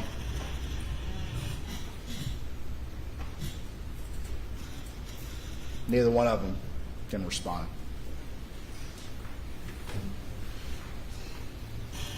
Still a busy guy at Alameda. 9:35 to 9:45, we've got 60 steps. We also got another at 9:36, around the beginning of that time period, another hit on the system startup. 9:36 to 9:41. Down here, about a 5-minute period, we've got another hit. And then at 9:43:05, Suburban moves out of Park. He's not there very long. And he's moving around a lot, and he's sitting off that car while he's at Alameda. He told law enforcement multiple stories about his trip there. You heard Miss Shelley Smith talk about that. You heard her talk about him trying to tell her how long he had been there. He says he was just trying to tell her the truth, but that's not how she felt. And Blanca didn't feel the same way when he tried to talk to her about what he was wearing that night. Both of these being people that's worked for that family for a long time. But he's a busy guy during all of this. Thank God. Leaving Alameda, we have the pause.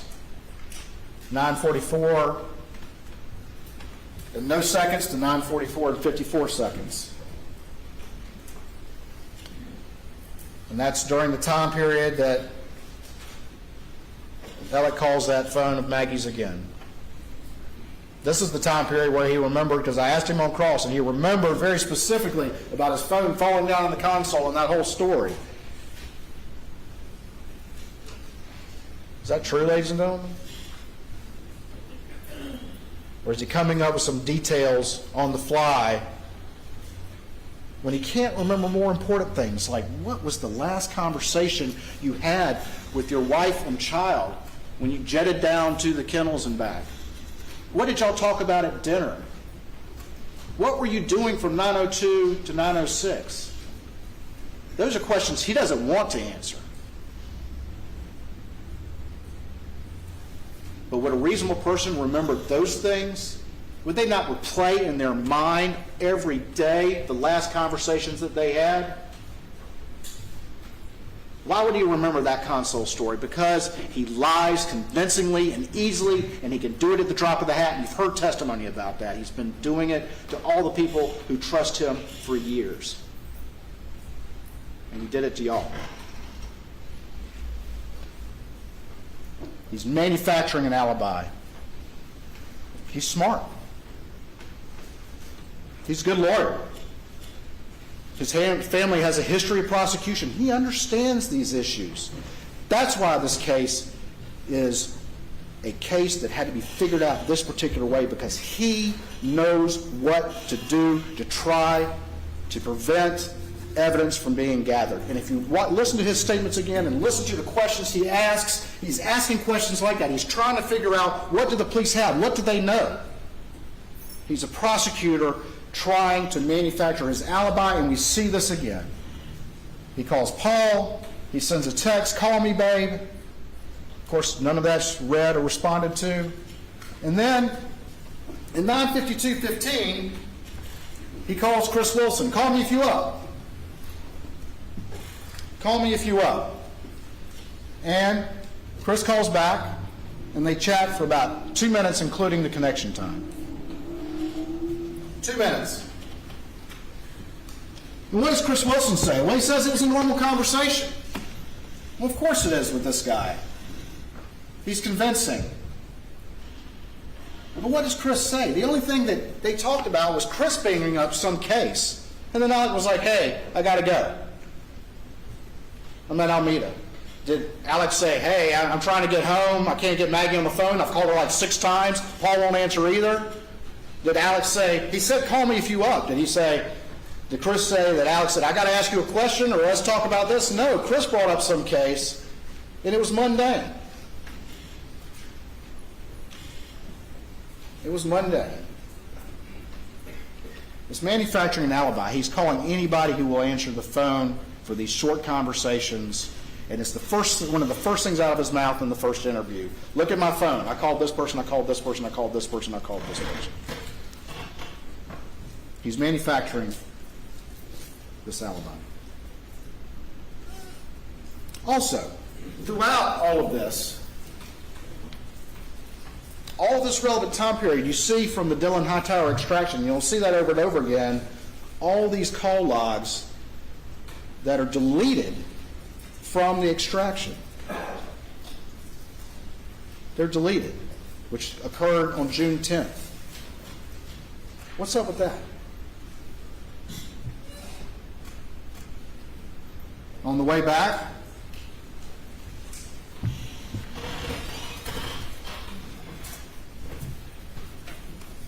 these are defense exhibits 141 and 142.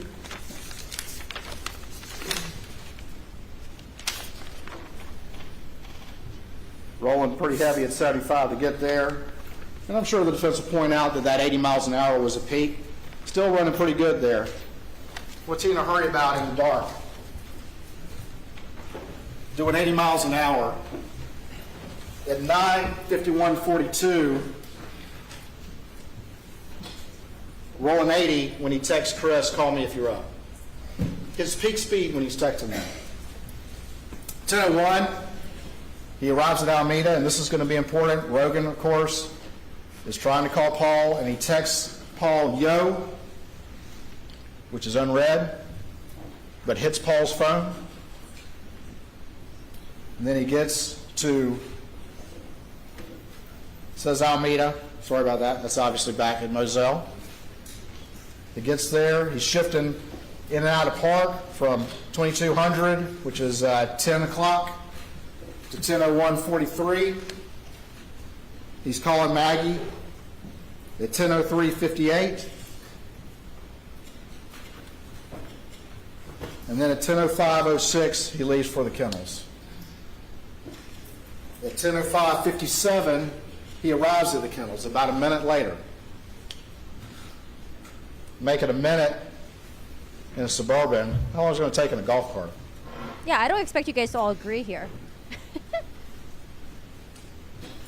10:05:57, he arrives. I don't expect everyone to agree here. Everyone has different opinions. It's fine. I think it's okay if you want to put your, thoughts out there. Then people are gonna, debate that, right? But I think it's really weird that if you're getting debated on something and it feels really uncomfortable to you, and that I don't know, you can't handle it or something, or you just want to leave. I don't know. I think it's really weird because that just means that you're just not willing to be convinced no matter what, right? But I mean, if you don't want to be here, that's fine too. I don't mind. Arrives at the kennels. Yeah, I've always been really open about this. If you guys believe Alex Murdaugh, that's completely fine. As long as you guys are not saying oh my God, people who believe him, y'all are just illogical. Okay, then back it up. Then that's fine, The 911 call. But I don't know. Some people just like being argued with, I guess. Now there's a lot of back and forth with him about that. That just means that your mind's already set in But in his stone. statements, Okay. with what he told his law partners, that he went in great detail over about his activities that night, including lying to them about ever going to the kennels. He was very clear that he got out of the car and went and checked Paul and Maggie. One time he said to see if they're breathing, another time to say to check a pulse. You've seen the horrific injuries they suffered. 19 seconds. Again, no blood on him. Is that enough time for a surprised human being to come across that scene, process what they are seeing? Get out of the car. Go over there. Check both those bodies and then call 911. He's changed the story now yet again because he's confronted with this evidence. The reason why it's so quick is because he knew exactly what scene he was going to find. 19 seconds.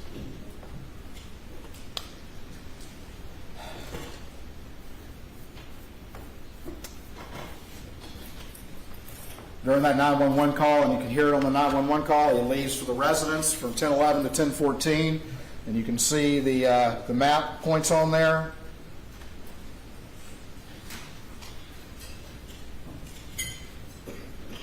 And those are the speeds on the Suburban on those trips. I don't know about Just the under a alien minute, stuff. doing 35 and 30 miles an hour. So think about that when you go back to his story about a casual trip down to the kennels in the golf cart, and you look at his times that he's trying to convince you of.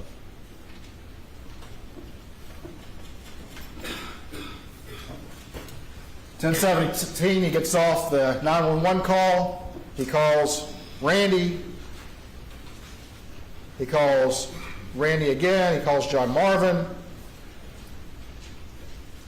And then we see at 10:20 and 8 seconds, Paul's phone reflect that auto lock thing that could be, as you heard from the testimony, it not recognizing a face. And this is interesting. It is interesting. As we'll see over the next few slides, he spends a whole lot of time trying to call Rogan Gibson. Not Buster. He told you, oh, well, he's a good boy, he lives down the street, he lives close by. He's calling Rogan before he calls many of his family,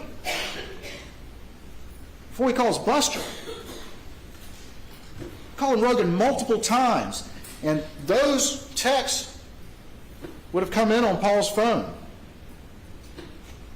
What's he so concerned about? He said he turned Paul over and his cell phone popped out.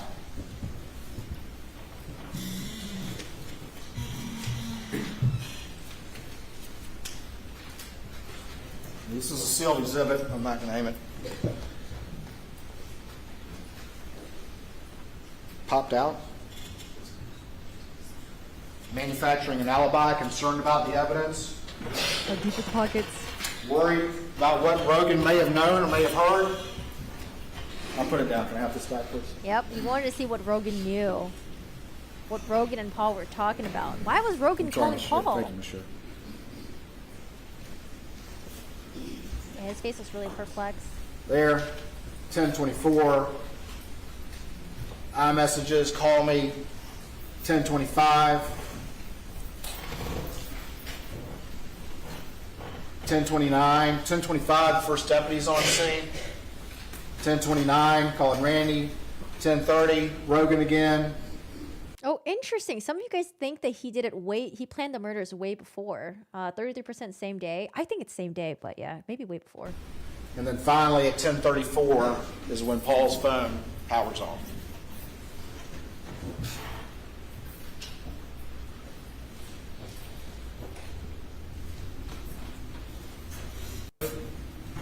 Opportunity. Means an opportunity.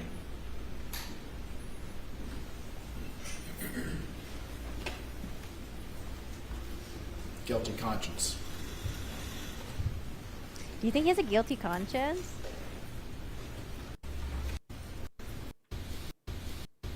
Oh, we're caught with the live now. Okay. I've already kind of talked about these, so I'm not going to belabor the point, but you heard from Blanca Simpson. Blanca Simpson said he was wearing like a polo shirt when he left. He was wearing this shirt in the Vinnie Vine. She recognized both of those. He, of course, turned over the T-shirt that he was wearing when law enforcement arrived. And then you heard Blanca say he later tried to convince her that he was wearing a Vinnie Vine shirt. 3 shirts in one day, and a 4th one he tried to get Blanca to say. And you heard her testimony. She felt very uncomfortable by that. Multiple changes of shoes in the day. He wouldn't be wearing those shoes if he were out riding the property.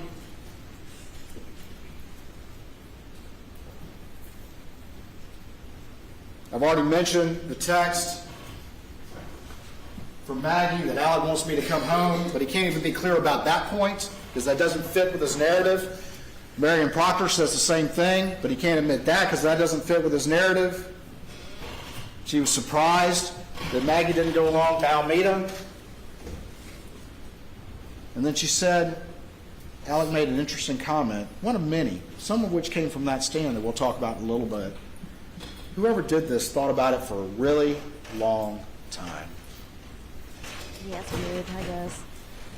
Why would he say that? Because maybe he thought about it for a long time. I think he planned it that day. Because he told you that it was just random vigilantes from the boat case, of which there is no evidence whatsoever that you've seen in this record. Trials depend on evidence. There has to be evidence to make a decision. And his claims trying to manufacture something about the Babe case, there's been no evidence whatsoever of any specific other individual. There has to be evidence to consider, not just mere allegations that have no basis in any sort of evidence. Whoever did this thought about it for a really long time. I think if you think about the defendant's statements and some of the things he says, a lot of times he says things in one context, but he means them in another. when he says things like, I hurt the ones I love the most. What's he talking about?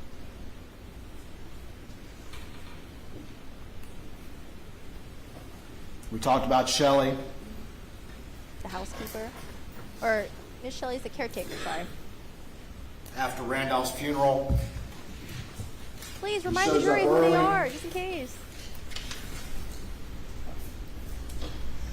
she might have said Wednesday, but there was other information that Randolph's funeral was on Monday. But anyway, shows up with something blue, shows up early, wants to come in, goes and moves the vehicles. And then there's that raincoat. Huge raincoat. She calls it a tarp, but it's a huge raincoat. And it's got a ton of GSR on the inside. And it's found in a closet upstairs.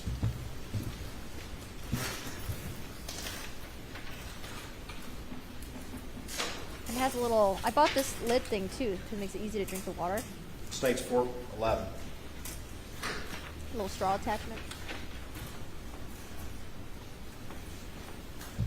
All right, while we're listening to this, I want you guys to brainstorm. What do you think the defense is going to say? I have a couple of things the defense is going to say to poke holes, but nothing too crazy that's going to He's a like busy guy flip this in theory Alameda, over, as we you know? just saw. Was moving around, kept hitting off of his Suburban. And then, of course, as you heard, he was with family for the next few days. After the funeral, he's back. And it was weird enough and interesting enough that Shelley said something about it. I'm also saying that in her experience, it was unusual for him to come that late.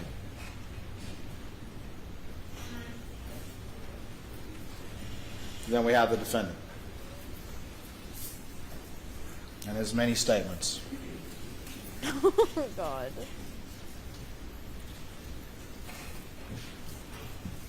Went through a lot with the defendant, who told you that the reason why he was telling you this new story was because he was paranoid because he had a bag of pills in his pocket, because he had a distrust of SLED, because David Owen asked him about his relationship with Maggie.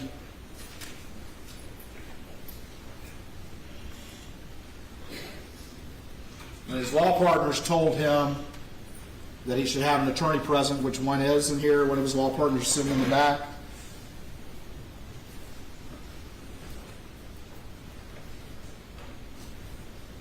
I think I have to do this. I understand. Yeah. I totally Yeah. understand. Yeah. So you don't have any problem Yeah. with it. I asked him repeatedly, is this the point where you decided to lie? At which point did you decide to lie? I hate to have to do this. I but understand. I didn't mean to do that twice.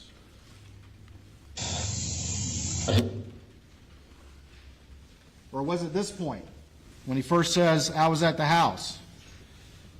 I was at the house. Or was this the point? He said, he mentioned specifically, and he kept adding factors, and one of the things was, well, Dave Owen asked me how my relationship was. This question? This is when he decided to lie?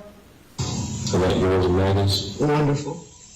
I mean, I'm sure we had little things here and there, but we had a wonderful marriage, wonderful relationship.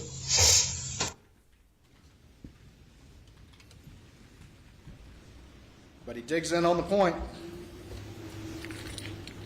What did you do today? Were you at the office or? No, I was home. I came home, Paula and I messed around. I was up at the house. I laid down, took a nap on the couch, probably, I don't know, 25, 30 minutes. I got up, I called Maggie, didn't get an answer, and I left to go to my mom's. She had said,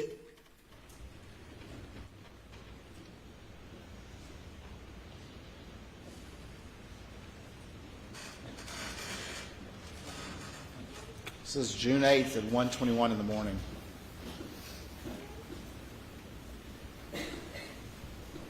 And he's admitted to you that he's lying right there. how easily he did it. About such a crucial thing.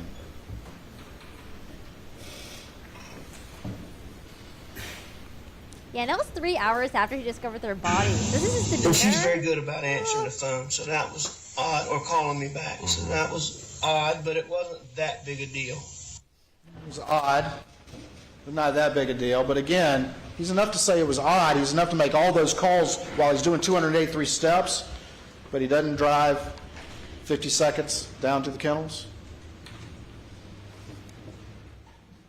Going to the next interview. Again, what's the tone of this interview? How is he being treated? Pretty traumatic. That's okay. Yeah, I know so, you yeah. need to ask me. You ask me what you need to. So, Is that an aggressive interview? Is that something that makes somebody paranoid? I'm a defendant in a civil case involving my son. I told you about the boat wreck. yes, sir. And there were some motions coming up in that on Thursday, and I was mostly just getting ready for those things, and then other junk. Mentions the boat case. Paul left. And I'm assuming, I'm assuming Paul left Okay. because of, Gotcha. what happened. I mean, I'm assuming Paul Yeah. went to the kennels. Okay. And what did you do once Maggie and Paul left? I stayed in the house, Okay. and I was watching TV, Ask him what he was watching on TV. looking at my phone, and I actually fell asleep on the couch. Okay. And what time did you? I What don't time know did you wake up? exactly what time I woke up, but when y'all get my phone, I think one of the first things I did when I got up was call Maggie because I was going to my mom's. And I know I texted her because I checked my phone. And what time did we say the text was, Jim? It's like 9:06. Yeah, I got it written down from you. Did Jim and Hoot, are they Yes, back there? yes, sir. I got So, I texted her, so I called her just before that. And, I mean, she didn't answer at that point. And I left to go to my mom's. I think that is Jim and Harpootlian in the background. Harpootlian also represented Paul for the boat wreck case as well. So easy for him to do.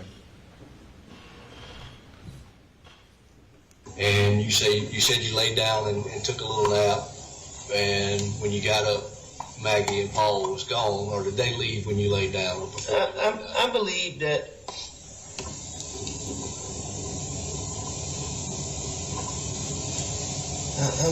I'm not sure. But they weren't there when you woke up around the 9 o'clock mark or so when you made the call to Maggie to let her know you was going to your work. No, nobody was in that house when I left. Alec was the only one that said, remember when the police arrived, he told the police that Paul was involved in a boating accident. He was receiving threats. He was been getting punched around. He's been punched many times.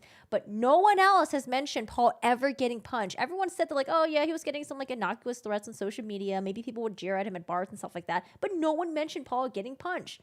The family members, close friends, or any of that. Only Alec did because he wanted to make it seem like it was more severe than it really was. Ugh. Adding more detail, that's just lies. Watch how he responds to this one. Watch what his head does. See if you observe that yourself.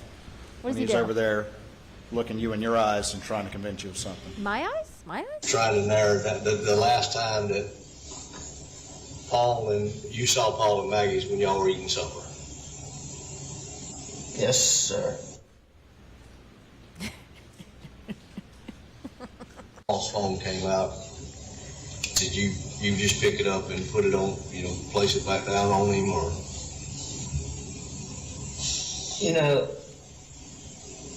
Yeah, I did not try to open it or anything. I don't know how I had in my mind that I needed to not mess anything up. I had that, This is 6:10. Going to the third interview on August 11th. And after dinner, Maggie and Paul went to the kennels, or? You know, I don't know exactly how that went. I stayed on the couch and I dozed off. Video on Paul's phone of you and him on the farm that night, and you were in khaki pants and a dress shirt. You were playing with a tree. I don't remember playing with a tree. Yeah, I guess there was a tree sapling or something that had fallen over or bending over, and you were trying to get it to stand up. But I mean, the question in that is, when I met you that night, you were in shorts and a t-shirt. At what point in that evening did you change clothes? I'm not sure. It would have been Before dinner or after dinner? No, it would have been. What time of day was that? I would have thought I'd already changed. There's not a timestamp on it because there's so many posts, but I want to say it looks to be about dusk. So that would have been 7:30, 8 o'clock. I guess I changed when I got back to the house.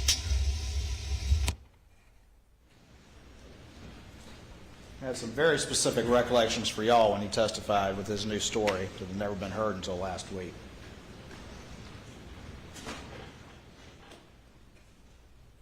Did he and I? No, but Rogan Gibson told me about the dog's tail and somebody saying his leg was broken. Line right there, he was down at the kennels, shaking his head forward. You were just down there with Paul.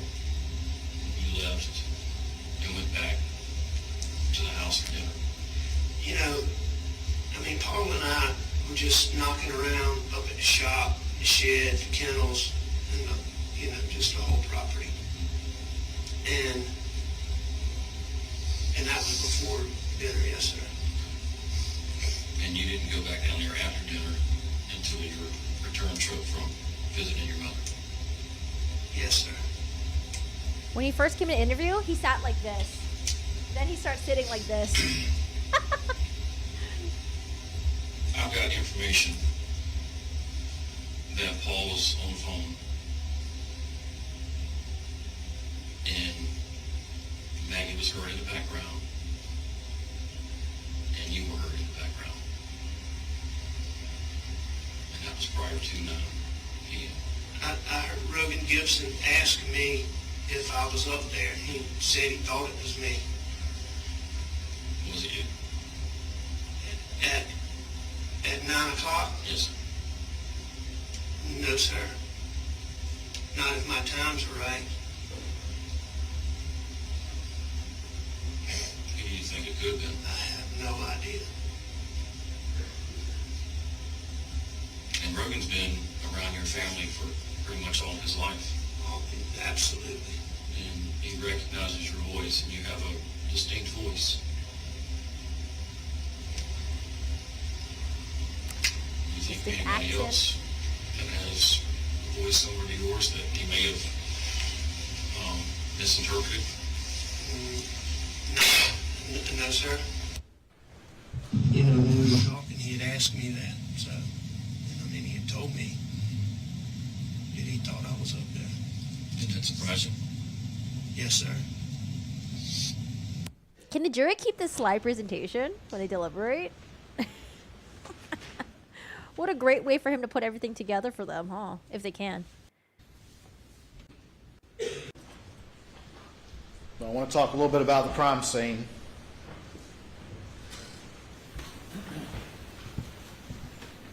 What it indicates. I want to advise everyone there will likely be sealed exhibits. I don't think y'all know quite yet. I'll let you know, sure. You guys went out to the scene today,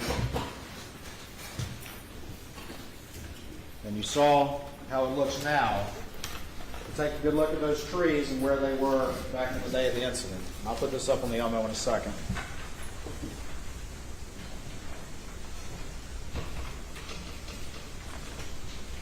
And you can see the proximity of the kennels to that residence.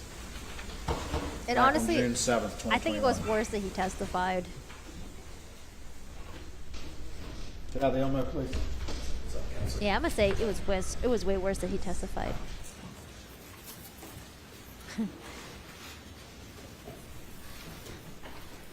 Jim and Poo Poo.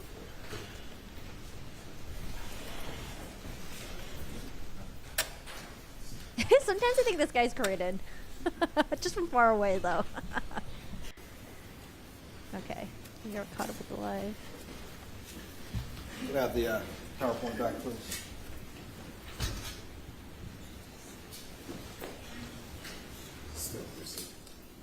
I think so. They switch off, I think, between them and the other person. But I never see them typing or, you know, I don't know. Maybe he is typing. All right, Dr. Reamer. You've heard from Dr. Reamer, you heard from Kenny Kinsey, and you heard from the defense experts. So, to have the computer back.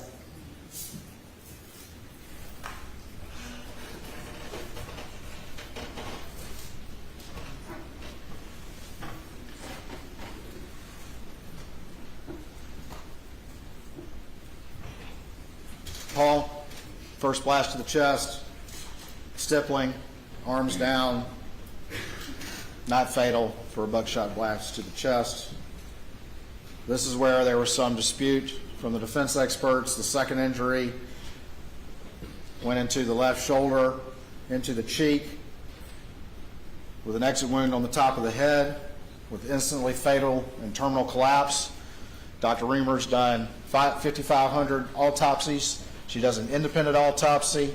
She actually physically examined the victim, and she was very clear that it could not have happened from the top without destroying Paul's face.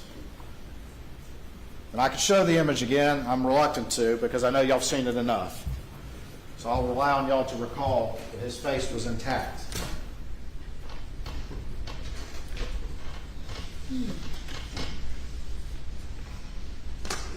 I'll rely on y'all to recall, and this is sealed, all the evidence up top here, at the top of the door. I will rely on y'all to recall Kenny Kinsey's testimony that buckshot don't reverse course, that kinetics energy is going in one direction. I'll rely on y'all to recall all the biological matter that you see at the top of this door.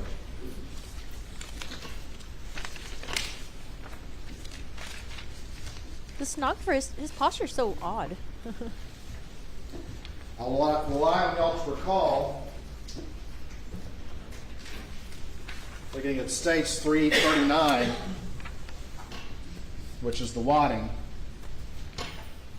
from the shot to kill Paul. Because if you recall, the wadding from the chest shot was found still in his chest right here.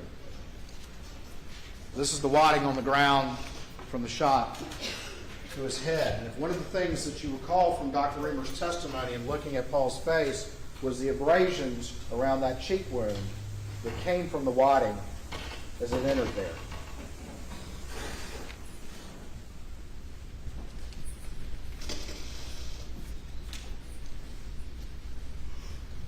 You heard from Dr. Reamer that the reason for the shape on the shoulder was because it went along the shoulder and opened up that area there, but still was focused and then expanding as it entered in here. But she also testified that if it was here, that force would not have left his face intact.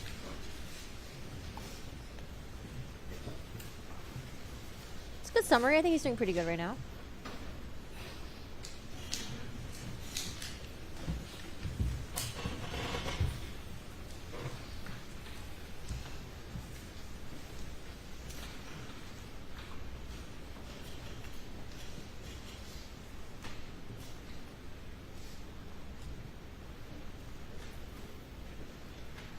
manner of death, homicide.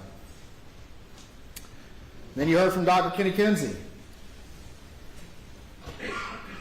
What we described earlier, Paul was first shot in the feed room, largely agrees with her. Arms were not up. He believes the shot was a little closer and the lack of stippling could be chalked up to the black t-shirt, but also agrees, as she does, no defensive wounds. Looking at the blood spatter locations there, and he testified in great detail and testified yesterday, there was no high-velocity blood spatter on the ground at the entrance to the feed room, which would be necessary for the shot to have occurred in the manner in which the defense suggested. Yeah, if it happened from top down. The spatter travels upward in an upward direction, and you can see that on the door. He spoke of the void area, and then he spoke of the blood on the ground that was around where Paul drops, and that it's low-speed spatter. He talked about the dents in the feed room door, the pellet lodged in the door frame upward. It's only possible if it's traveling through Paul's head. Not possible if it's from a ricochet, as the defense suggested.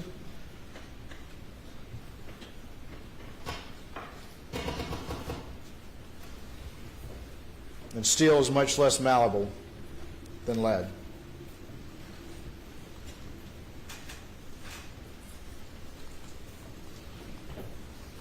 What else did he say?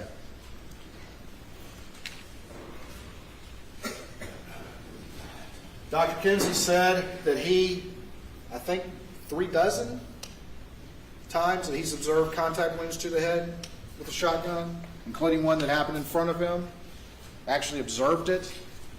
And he also said that any sort of contact wound like that would have destroyed the head and destroyed the face. And he was clear about that. He's actually seen them.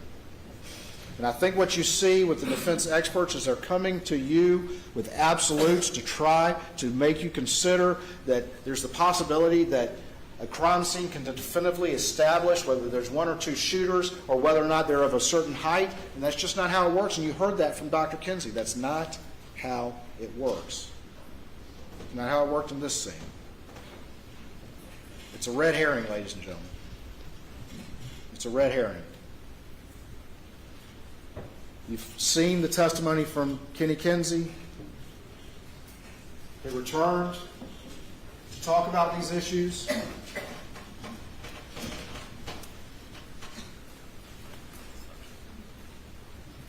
You saw the demonstration over there in the doorway? That seem realistic to you? Or is Kenny Kinsey's explanation consistent with the evidence, consistent with his experience, consistent with Dr. Reamer's 5,500 autopsies who actually observed the victims, consistent with the blood spatter, the lack of high velocity on the floor, but the existence of high velocity on the top, and the low velocity blood splatter on the floor? What's consistent with the evidence? Maggie. Again, no defensive wounds. The first two shots to her abdomen and her leg on a parallel path and likely in close succession. Stippling, close range, the mark on the back of her leg. Run to her baby, didn't see it coming. Bends over, maybe on her hands and knees in pain. You saw me demonstrate that with both Dr. Reamer and Kenny Kinsey. And that's when she suffers that third rifle injury. And you heard their expert come in and say, no, it had to be going this way instead of this way. Going up with that graze, hitting her breast and into her head here. And Dr. Reamer actually performed the autopsy physically. She looked at the hole. She described the hole. She talked about the injury coming up into the head. And she showed you that. And she took issue with this idea that you can look at skin tags and that sort of thing and come to any conclusion about directionality. But what she told you is, I looked at this wound. I saw the hole as it went up into the brain. This was an entrance wound up into the head.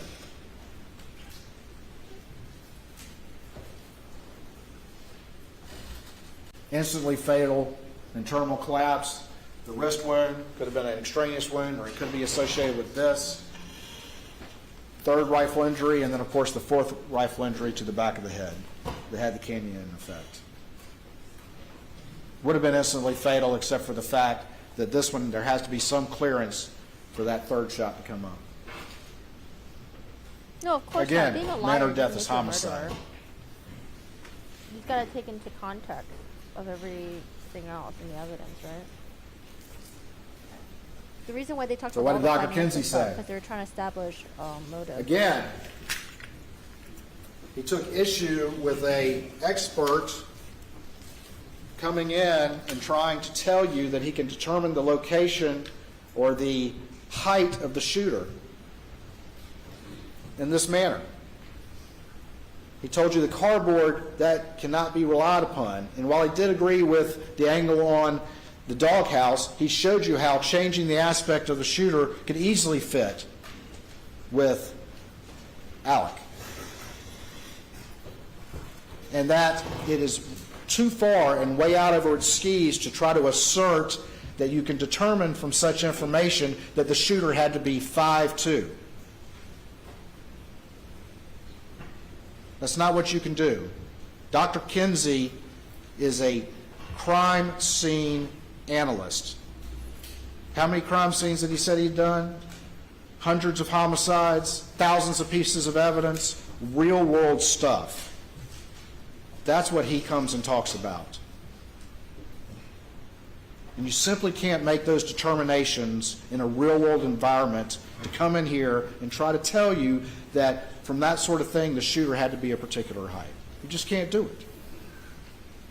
You can't do it.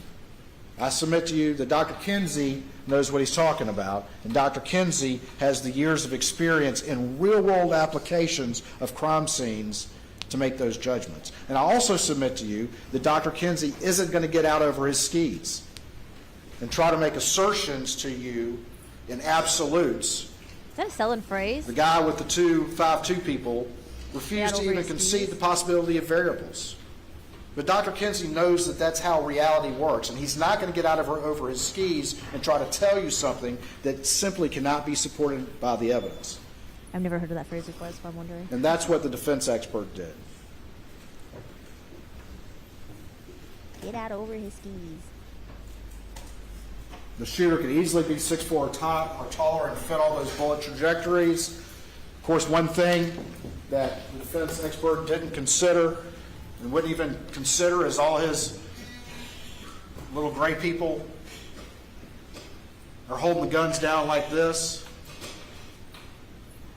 No consideration of kneeling, of sitting, of being in any sort of different position. But the reality is, these are fluid.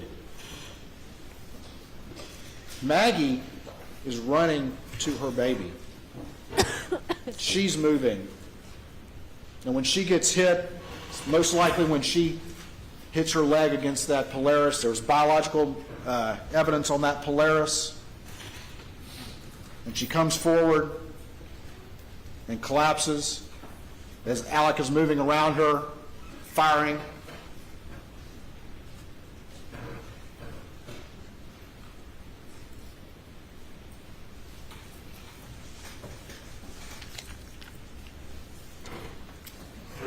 They had that expert come in yesterday, and I've kind of mentioned this, but I'll mention it again, who came in, was it yesterday, the day before? Even I've lost track of time at this point. But tried to get out over his skis again and testify to you that it had to be two shooters because there were two guns. And why would you not just use the blackout? Is that opinion helpful or makes sense? Knowing what you know about this case and knowing what you know about the firearms of this particular house and knowing what you know about Alec Murdaugh as you look at the rest of this evidence and what he's trying to manufacture to confuse these issues. Kenny Kinsey told you that it's just as likely that it could be one shooter, and sorry, where's the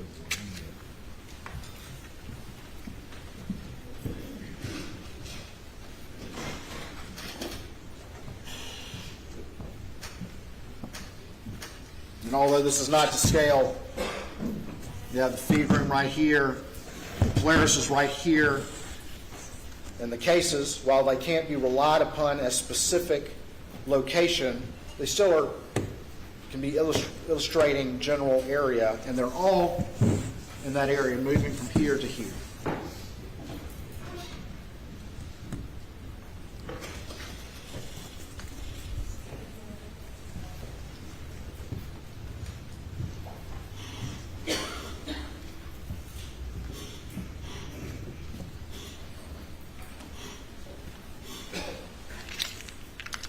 I don't think so, Maki. I think they stick to the same timeline. We should probably end the latest 5:30 their time. Maybe push it a little bit. GSR on the defendant's hand and the seatbelt.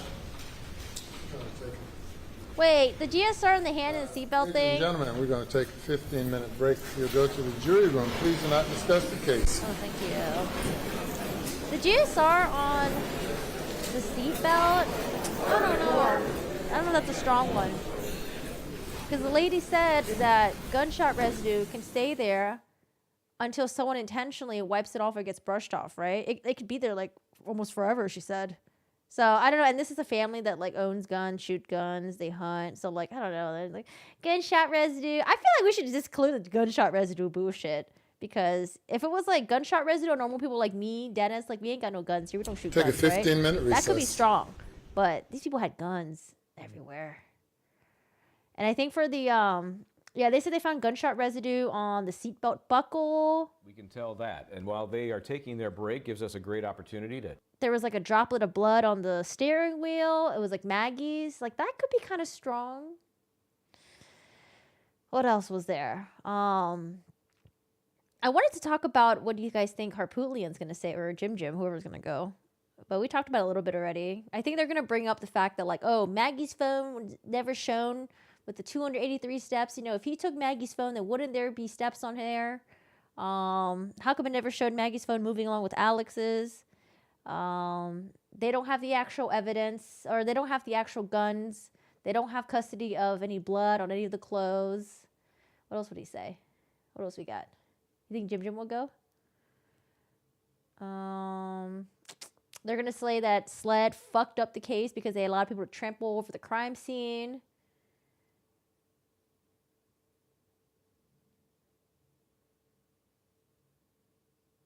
They're going to say Alec, he confessed, or, you know, he told the truth about actually being in the kennel, so that's actually good quality. You know, he could have kept lying, but he told the truth. He just got really bad memory. I mean, who doesn't have bad memory? Who's bad with time?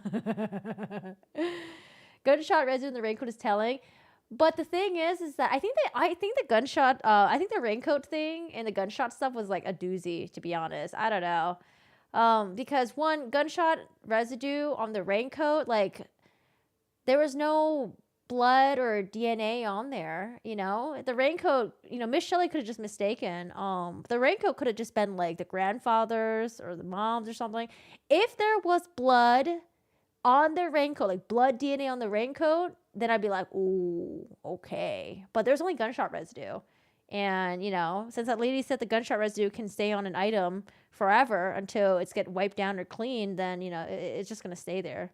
So I don't think that was a big deal. And then as well with like even like the gunshot residue testimony when she went up there, like I just felt like it was just like you know, if this was like a family who didn't fuck with guns, they didn't have guns at all in their possession, they didn't shoot guns, they didn't go hunting, then I think the gunshot residue could make a stronger evidence for them. But it just seems like gunshot residue is just like meh. But what else would Harpootlian say? Why take the raincoat to his mom's? Well, so Miss Shelley said that like it was like a tarpy thing, a blue thing. Like she wasn't sure if it was like a raincoat or a tarp or something. And I think that could have just been a doozy. Or maybe Alec Murdaugh did it just to throw them off. You know, maybe he thought that SLED was on their ass and he was just trying to throw them off. Maybe, but I don't know by that time. I don't know if he thought that like they think he was a suspect. All right, what do these people got to say? which I Never know why a judge allows or doesn't certain things within the courtroom, but I think in this case screams for, in this case, like any other, really screams for a notebook. John, let me ask you, they did the site visit earlier today, which I think should have been done early on and helped lay the groundwork and foundation for things to come in trial. But hey, they at least got to do that. So important to see where Paul's body was, where Maggie's body was, whether you're leaning toward the two-person shooter theory or the defendant did it. All of that stuff's so important, and the distance between the kennels. But imagine this, wiping off DNA, but not the gunshot residue, right? There was gunshot residue, but there's no DNA. And the main house for all of these time periods that the prosecution relies on so much. What are your All right, thoughts guys, get on up and that? stretch. Yeah, I agree with you, but I'm also a little stretch. bit confused why they did it. Why not take a field trip at night? Because that's what, well, how dark it was at the hour that this allegedly happened at that time of year. We're in a whole different time of year. They went at a whole different time of day. But I do think, and it probably should have happened earlier. I also think some of the jurors may have had a hard time emotionally because they've seen all this graphic evidence. They've seen where two people lost their lives, and then you go there. It had to be a little bit eerie for some of them, but I do think it's important to see two things. How far the kennels were from the tree line to see, is it possible that two people could have ambushed Maggie and Paul? And two, like you said, to see exactly how far it is from the house to the kennels. According to my calculations, and I went to law school because I stink at math, it's about 5 city blocks. So is it possible that Alec Murdaugh didn't know what was going on if he were still in the house when it was going on? And we don't really know that because we don't have an exact time of death. So. And I have to imagine, some of the staining from where Paul was killed might still be there on the concrete. I mean, this was just less than 2 years ago. So, Bob. So I think he did so much better when talking about the murder stuff than talking about the finance stuff. I think the finance stuff was a little bit rough for him to talk about, but the murder stuff, I think, like, because Creighton has been on this for the past couple months now, I think he's had practice to talk about it, and I think that's why he did way better with it. The finance stuff, I felt like all that, I feel like it was just kind of like meh. What else we got going on? I do want to come to the UK. Ancestry DNA. Gotta come home. Oh, I never did the ancestry thing. I've always wanted to try, but they're so expensive. I think like those kits are like, aren't they like $180 or something? You might be getting some snow soon. I don't know. Someone in chat said that we had hail. Was there hail in LA? It just rained, but now it's like super sunny, which I'm just like, oh my God, the weeds, the weeds. I'm trying to get these orders of mulch and stones coming in. But the fucking weeds, man. The damn weeds. Oh, it's $99? Maybe the one that I was looking at was like a very extensive version or something. I don't know. I just remember looking at it. I was like, oh, it's too expensive. I'm not doing that. Oh, excuse me. You're still waiting for the snow to melt? Oh, we get no more snow. No snow. Although,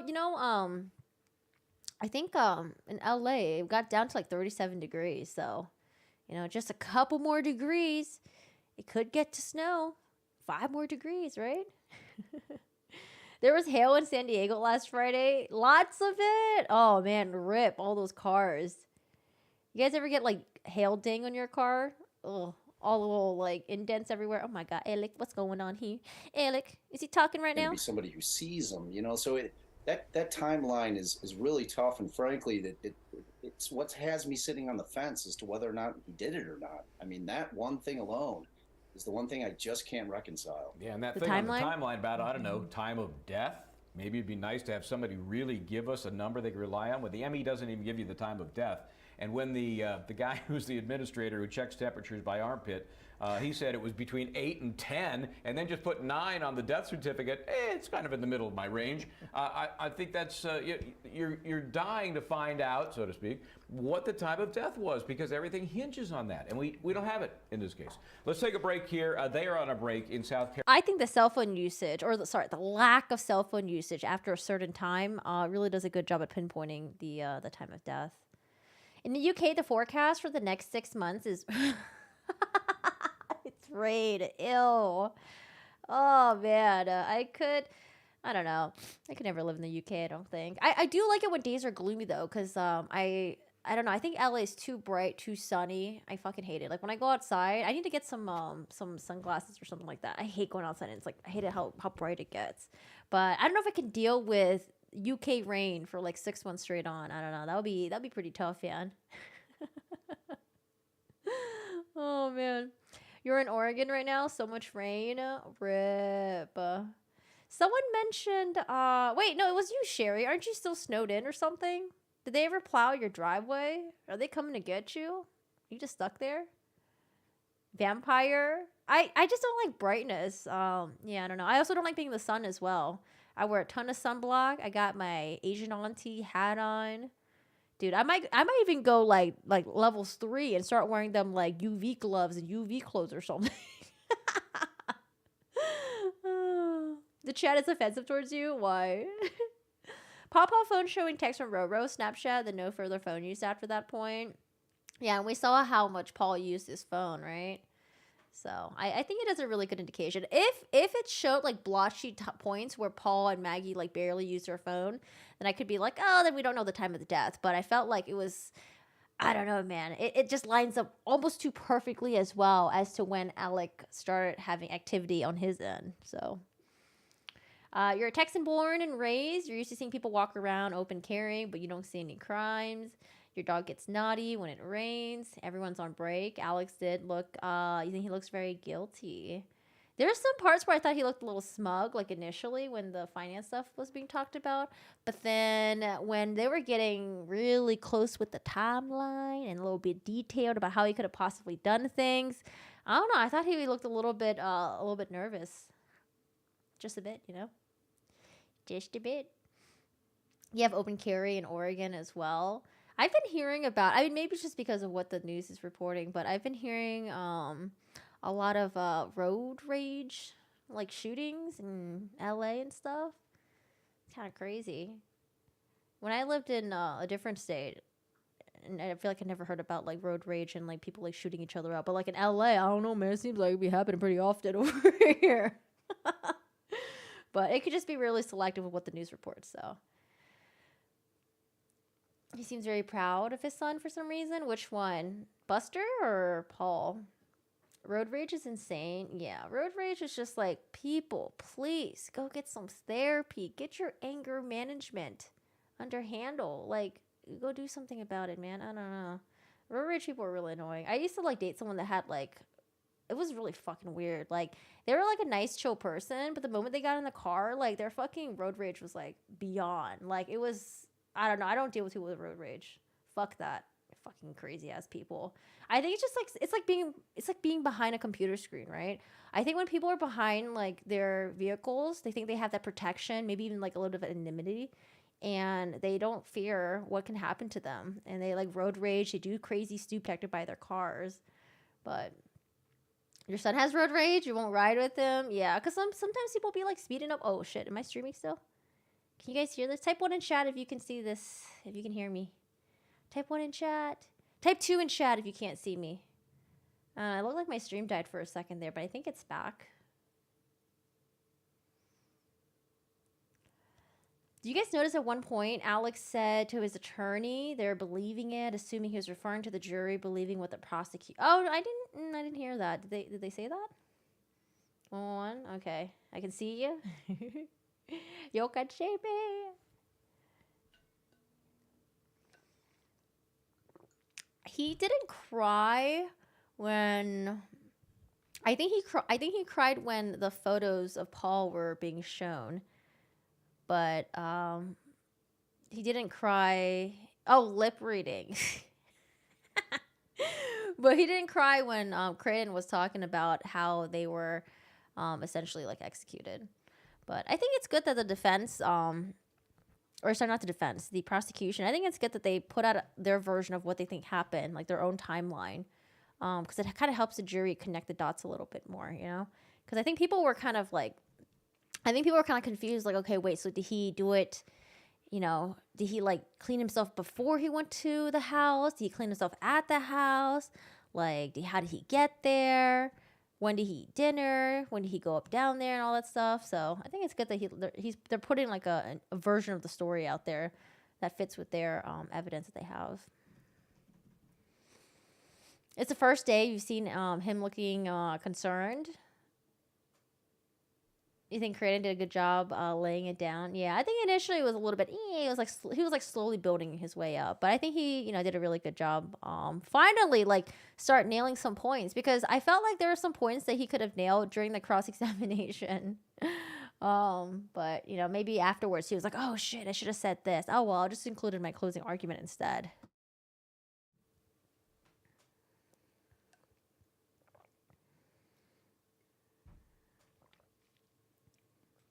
Yeah, maybe he just needed to eat lunch a little bit, The thing seems premeditated the more we learn, at least from your perspective. I don't know.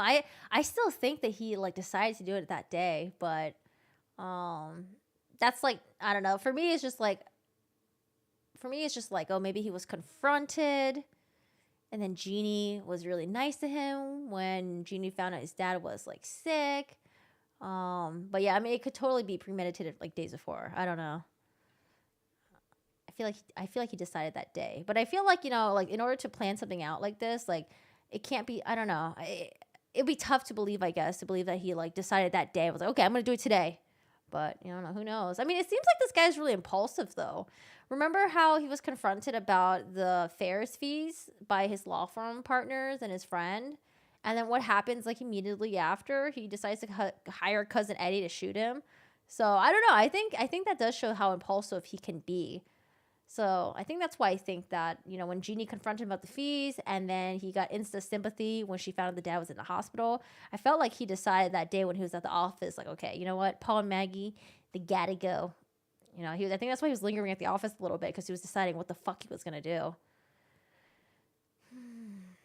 Because also, here's another thing too. I think if he had more days to actually think about this, I think he would have gotten guns that weren't his. I don't know, the fact that he's accused of using family guns to execute them, it just seems really dumb. Why not just get some there's a way to buy guns without having to register your name and shit, right? Why not buy some guns that your family normally doesn't carry and then use that instead? So yeah, that's why I think he did it that day. Mags might have started digging into the financials. That was reported on one of the, I forgot which news outlet, but I don't think they brought that up in the trial though. The only thing that was mentioned about Maggie potentially knowing about the finance was when Blanca gave that testimony about Maggie wanting to confide in her about Alec and how she felt like he wasn't being truthful about things. But I don't think there was any other evidence of that aside from what I saw in the article. I don't know. For me, I'm just listening. I'm just going by with what the trial is covering.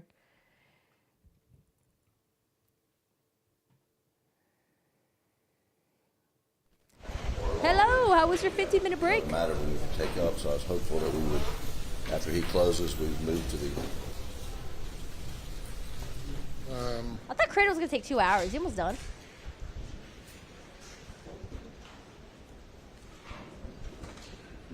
And what do you want me? What do you want to ask me? Well, I was just curious. I was letting the court. Well, I don't know. I was letting the court know how long my closing would be, and then if we went at 5, I wouldn't be done until 7 or 7:30. Yeah.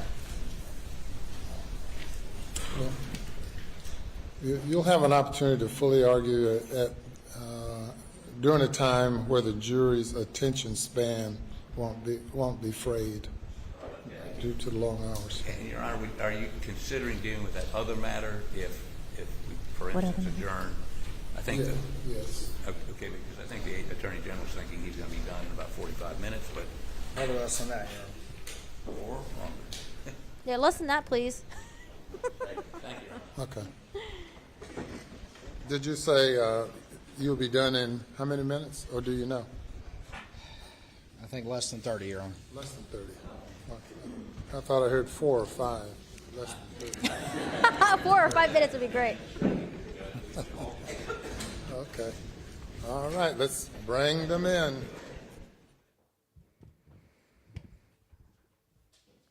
Okay, so he's got 30 minutes, and then honestly, I think they might adjourn for the day.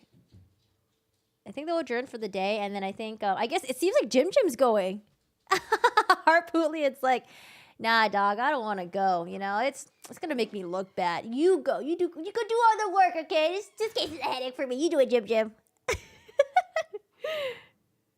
But we did miss a little bit of the beginning, though. But seems like Jim's going. Jim. He would have a burner phone for the show. Yeah, right. Where's the burner phone at? I have a burner phone somewhere, but I don't know. I don't think they've recovered a burner phone yet. They're keeping Harpoon on standby. Hi, just got here. Hello. We're doing the last 30 minutes of Creighton's closing argument, and then they hate me. I popped into Okay, thank you. You may proceed. Thank you, Your Honor. May I please record? Sir.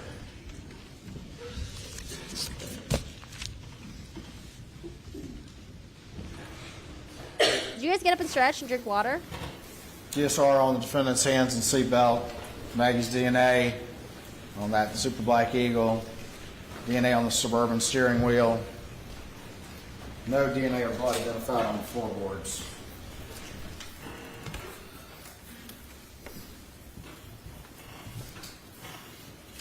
It did. Immensely, sub. Showing y'all state 7. That's the how you doing comment. And the second officer walks up, how you doing?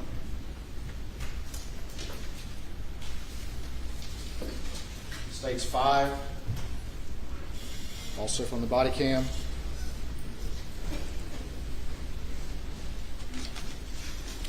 It's very dark out there.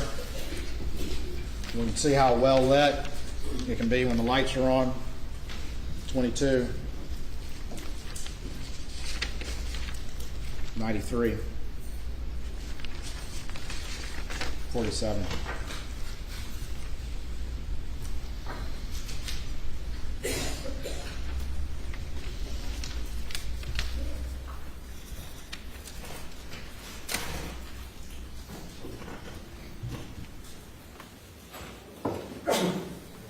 Oh, someone say they see Vinnie Politan and Chanley. Where they at? Almost done. Vinny! Talk finally a little bit more about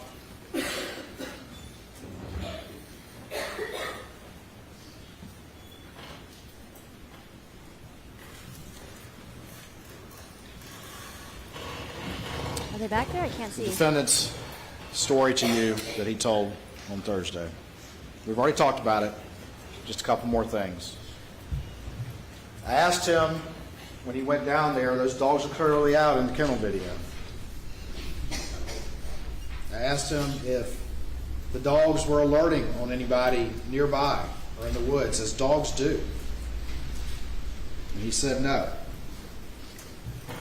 He said that their dogs were not doing that.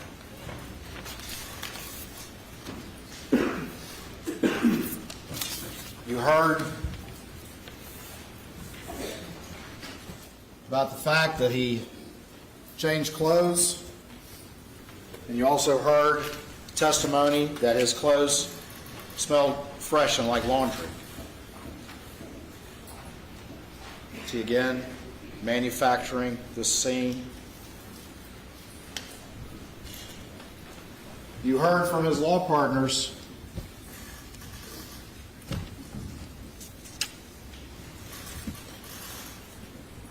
that he was not, and also from Marion, that he was not overly concerned with figuring out what happened or any threats to Buster. And in fact, you heard in the telephone interview after the side of the road, they specifically asked him, are there any threats to Buster? And he said no. Why is there no threat to Buster? Because he was the threat to Maggie and Paul. Not yet. He knows there's no vigilante out there. That's why he was never concerned about it. That's why he called Rogan first the night of. He knows the only threat is him. true. If there was a threat, he would warn the entire family. Hey, we're being targeted, guys. I asked him It was the boat people. if he could remember lying to all of those close to him, people that he trusted, that he stole from. He couldn't detail one single conversation. He couldn't remember his last conversation at the kennels. To use his own words, and when you hear what he has to say, when he was asked after the kennel video and his new story, what he did, he said, I got out of there.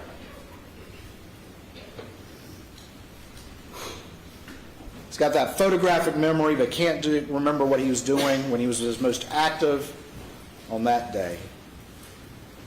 He didn't say, if only I had been there. If only I had gone to the kennels. If only I could have stopped it. If only I had been there a little longer. Yes, Creighton, you listened to me. He says, That's I what got out of there. saying. Creighton watches my streams. That's what I was saying, Creighton. That's why it didn't make sense. What father would hold anything back if he were innocent? What father would care what happens to him after that?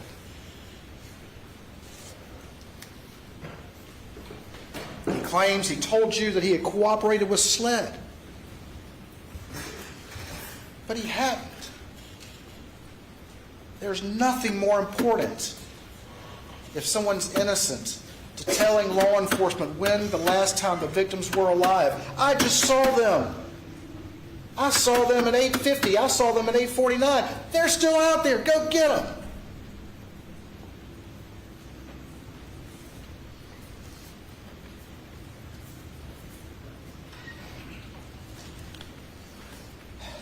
He mentioned paranoia and tried to convince you that there was paranoia about some case 10 years ago, and he confused David Owen with David Williams. Dude was like way older. He got on the stand, ladies and gentlemen, and as he got confronted with things, as he was allowed to keep talking, he kept adding a new factor and a new factor and a new factor to justify why he's lying to you, why he had lied to law enforcement, and to justify why he's telling you what he's telling you now. He kept adding them. He can remember those, ladies and gentlemen. He can remember a new one. He can remember this. And the problem with that is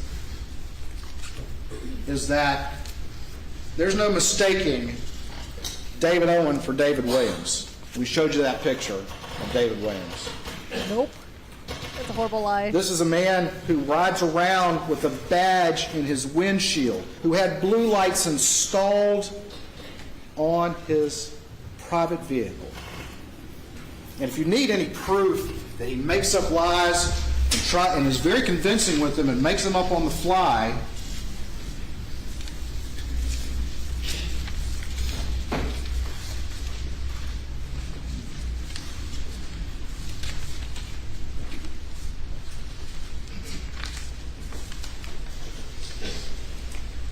the guy that got caught flat-footed with the badge hanging out of his pocket. He tried to assert to you that sometime maybe it was an accident, that this badge is hanging out of his pocket. How was that an accident? He said maybe it was an accident, maybe I did do it, maybe I'm not sure. Trying to See get how plausible quickly he was able deniability. to lie? But more importantly, So the blue embarrassing. lights. He sat there and told you 3 times, I think he said his name 3 times, that Sheriff Smalls, the former sheriff of Hampton County, gave him permission to put blue lights in a private vehicle for a part-time assistant solicitor, and blue lights in a private vehicle.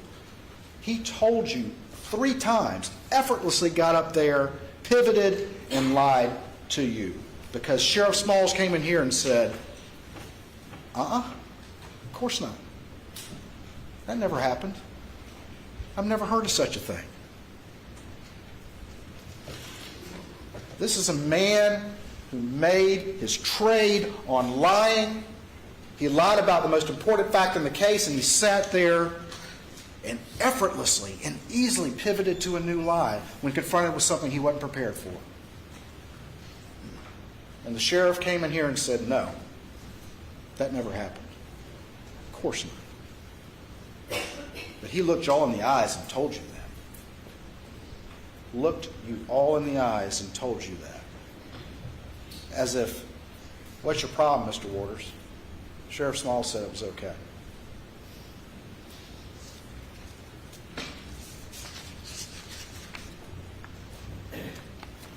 Yeesh. Tries to tell you that he was paranoid about having a bag of pills in his pocket. The man who had blue lights in his car and had a badge, rides around with a badge in his windshield. That's what he thinks of his power and prestige, and that's what he thinks of appropriate use of authority, is to put it up there. It only serves him. It's only there to serve him.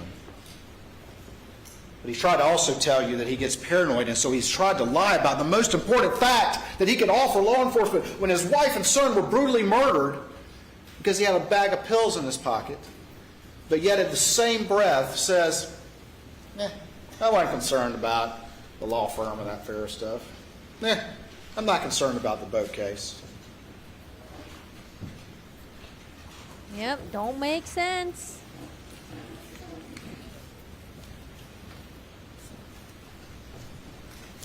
Why would he lie about that time unless he's manufacturing an alibi? And that's just why it took him only 19 seconds to call 911, because he knew what he was going to find out there. This has all been constructed by him to try to confuse the situation.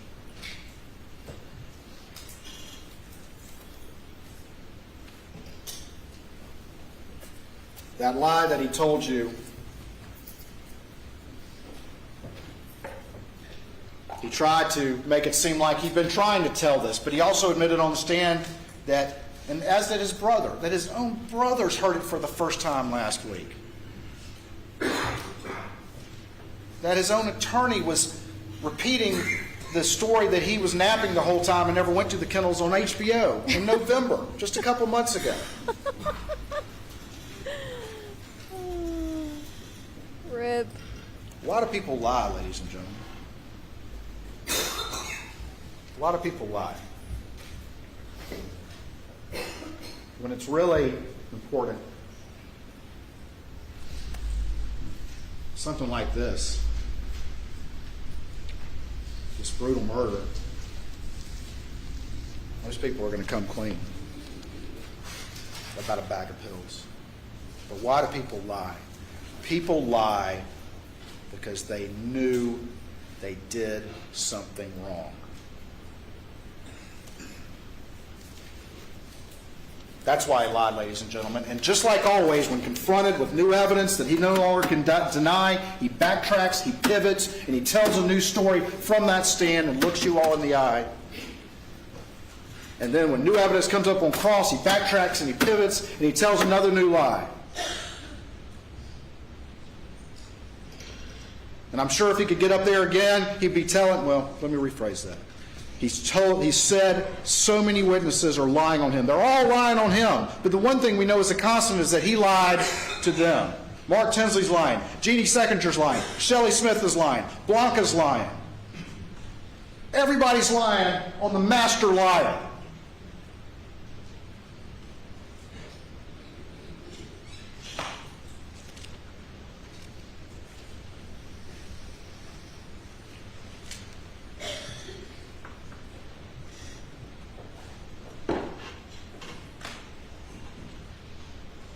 You heard him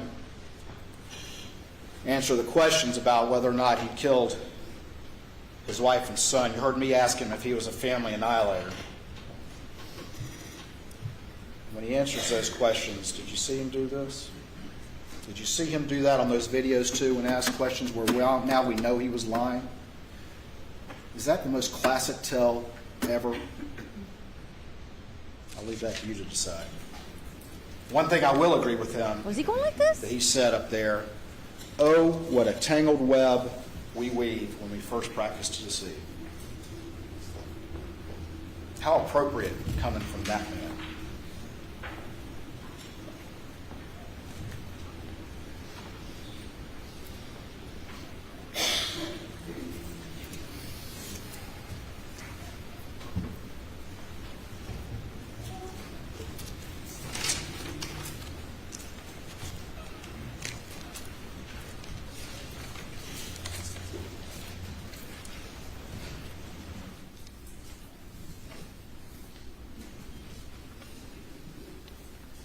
Never heard of it before either. I never usually hear annihilator in like a sentence. Maybe like Mortal Kombat Annihilation. This man is trying to sell you on an idea that he was at It's a pretty strong kennels, phrase, though. that he jetted back, that he went inside so quickly and quickly dozed off in the shortest nap in the history of the South. And then he got in his car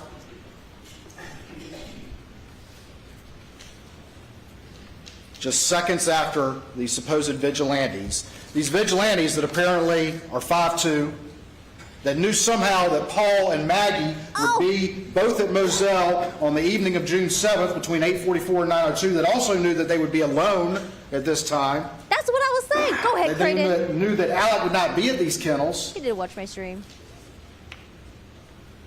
And they also knew the property well enough to get to the kennels. They also assumed that they would find ammunition and guns there, so they didn't bring those. And they traveled the same route as Alec after his short 20-second nap, and knew that he would be visiting his mother at Alameda during that time. Those are the circumstances that you'd have to accept.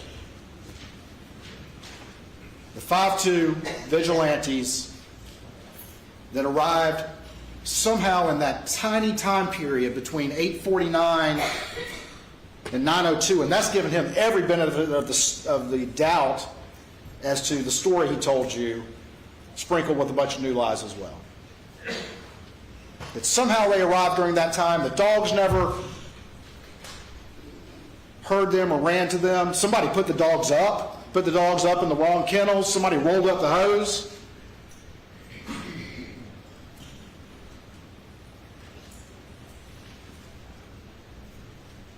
And these vigilantes were just lucky enough to find these family weapons there.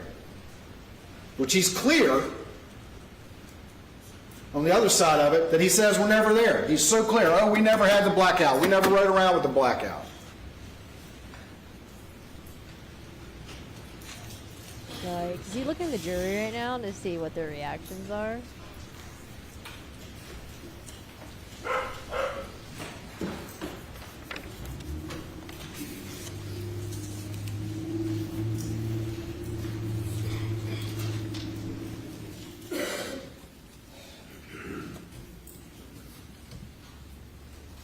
No one knew who he was.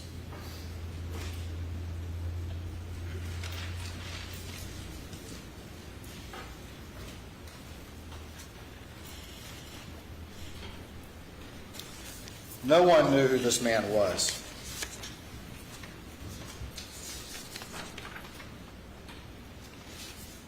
He'd avoided accountability his whole life. He had relied on his family name. He had a powerful family. He carried a badge and used that authority. He lived a wealthy life. But now finally, he was facing complete ruin. His father, who he idolized, who I worked with on occasion, was dying. His son was facing charges for the boat case. He was facing a civil action that not only could potentially ruin him, but expose the reality of what he'd been doing for years. He had an opiate addiction. The entire illusion of his life was about to be altered. He couldn't live for that. He's the kind of person for which shame is an extraordinary provocation. Shame is an extraordinary provocation. His ego couldn't stand that, and he became a family annihilator.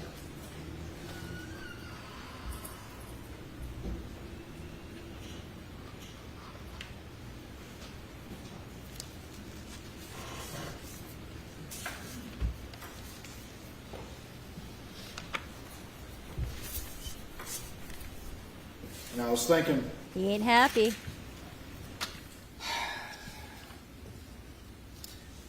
that people who get the last word in this courtroom are y'all.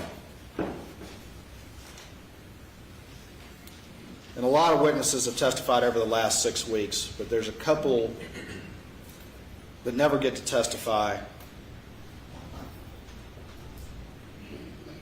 that are important, and that's common sense and human nature.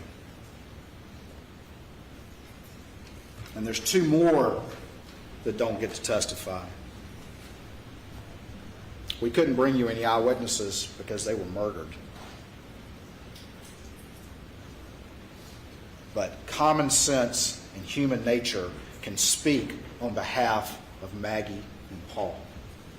When you look at this in its totality, common sense and human nature can speak for them. And they deserve a voice.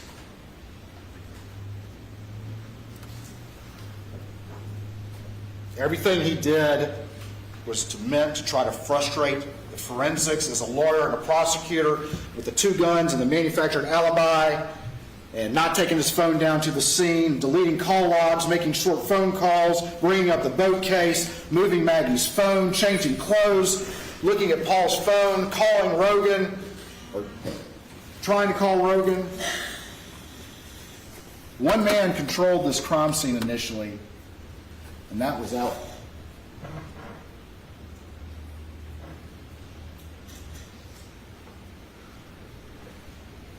But there were some things he couldn't control.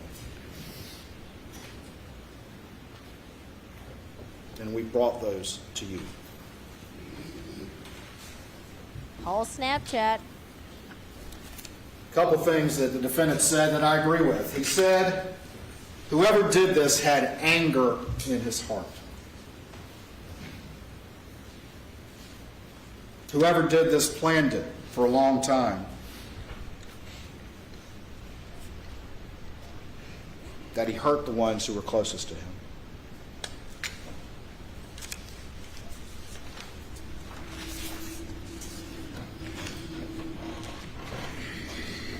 It may be hard to fathom, ladies and gentlemen, but when you put all these circumstances together and really understand who he was in the entirety of his life,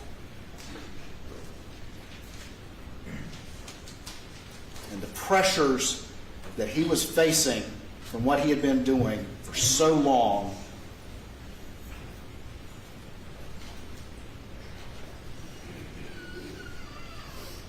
you can understand it. If there was no Snapchat, do you think he would have gotten away with it? There was one mistake, though, he didn't expect. And this is why he was worried about Paul's phone. This is why he's trying to get in touch with Rogan. And it was that kennel video that came up late in the investigation. Yeah, imagine if we didn't have the kennel video, man. One of the things I asked him... It's possible he could have been free. It's wild.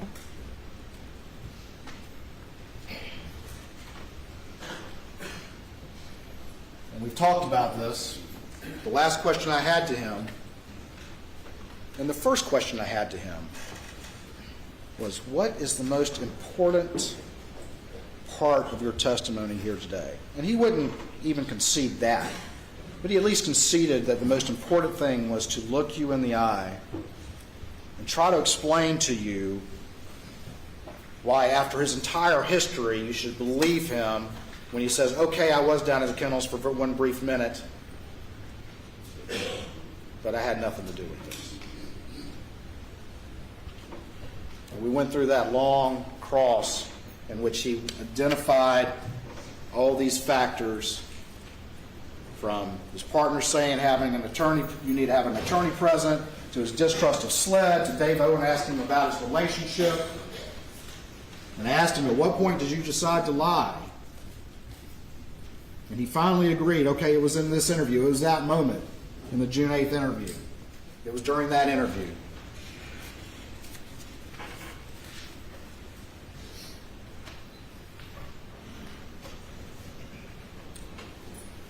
But in his 911 call, ladies and gentlemen, at 10:06, when he was asked when he last saw them, he said an hour and a half, and then changed it to approximately 2 hours. Consistent with what he would later say. Before any of those factors that he sat there and ran through with y'all as the reason for his decision even ever existed. And if that's not enough, ladies and gentlemen, you saw, and I played it for him, Daniel Green's body cam, where he was asked the same question.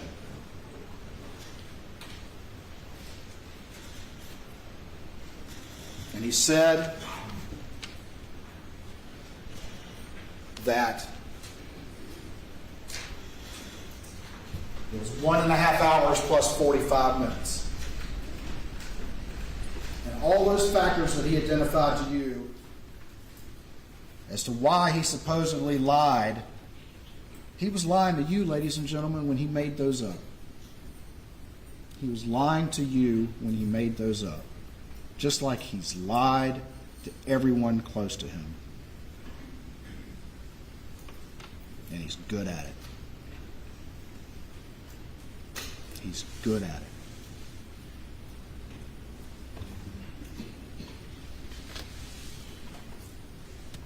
Oh, thank God, Bubba. Thank God Bubba grabbed the chicken. It's sad though, the chicken had to die. Is that up? The chicken didn't make it. The chicken had to sacrifice itself, you know? They said they couldn't find any. I don't know what that means, that it doesn't exist, right? It was earlier tonight. I don't know the exact time, but Okay. I left. I was probably gone an hour and a half from my mom's, and I saw them about 45 minutes before that. Okay. I rode around with Paul. So embarrassing. Yeah, they had dinner together.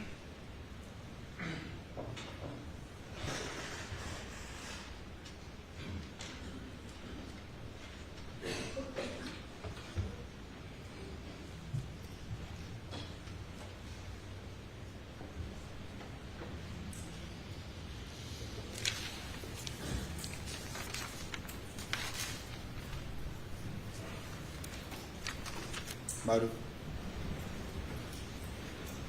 the means, the opportunity, and ample evidence of guilty conduct and guilty conscience.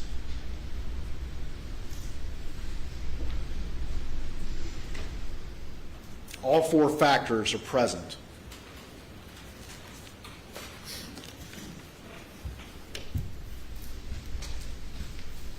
Maggie and Paul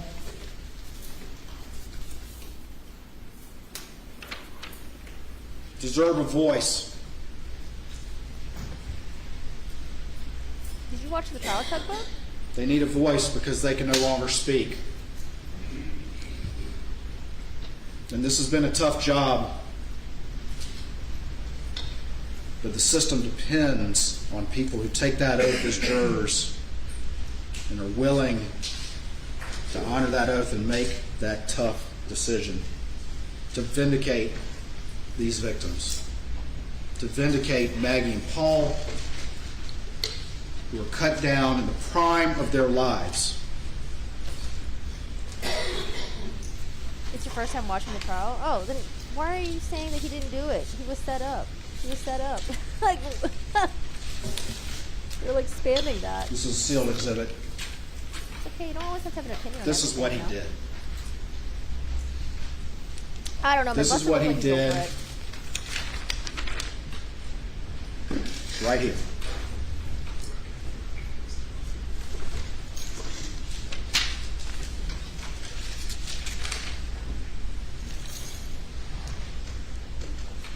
This defendant, on the other hand, has fooled everyone who thought they were close to him, everyone who thought they knew he was who he was. He's fooled them all.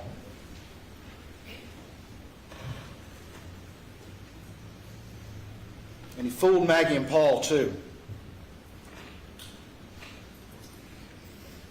And they paid for it with their lives. Don't let him fool you too. On behalf of the state of South Carolina, I ask you to return a verdict of guilty against the defendant, Richard Alexander Murdaugh, for the murder of his wife, Maggie, and his son, Paul, and for his possession of firearms during the commission of those malicious offenses. Thank y'all for your attention during this long trial. Look at his face. He can't believe it. How dare this cretin? How dare he? How dare he say these things about me? All right, ladies and gentlemen, that will be it for this day. We'll resume at 9:30 I ain't gonna be here at 9:30. tomorrow morning. That's too early. If you go to the jury room, and you'll be dismissed in just a few minutes from the jury room. And please do not discuss the case at all with anyone, including your fellow jurors. Someone said they saw Vinnie Politan and Chanley Panner in the back. I don't see them. I think Vinny's a tall guy too, right? Where are you at? I'm trying to see who's back there. Okay. You know what? Closing argument. Hey, pretty damn good. It was very, very, very slow. But once he got into like the timelines and all that, he was finally nailing all the points that I wanted him to nail. He finally got him in. Go Creighton. Good job, Waters. We'll recess until 9:30 tomorrow morning, except for the matter that we will address in chambers with counsel. What matter? I want to know. I want to know what that email was about. What matter? Can we get in on this? Oh man, how do you think? How confident do you think Alec Murdaugh is feeling right now? He looked real smug initially, but I felt like he was starting to like, oh shit, god damn it. Maybe he was watching the jury's reaction, and then he was starting to realize like, oh man, maybe I am screwed after all. Oh no. Oh no, no, no, no. All right, let's see who's back there. We got John Marvin back there, is a brother. Buster is back there with his girlfriend. Oh, Nancy Grace right there. I think she was behind Buster last time as well, right? Who else is back there? Can y'all spot anyone back here? Got someone here with purple hair. Where's Randy at? Oh, here's the sister. Is Randy in here? The one that got his check stolen by his own damn brother? What else is that?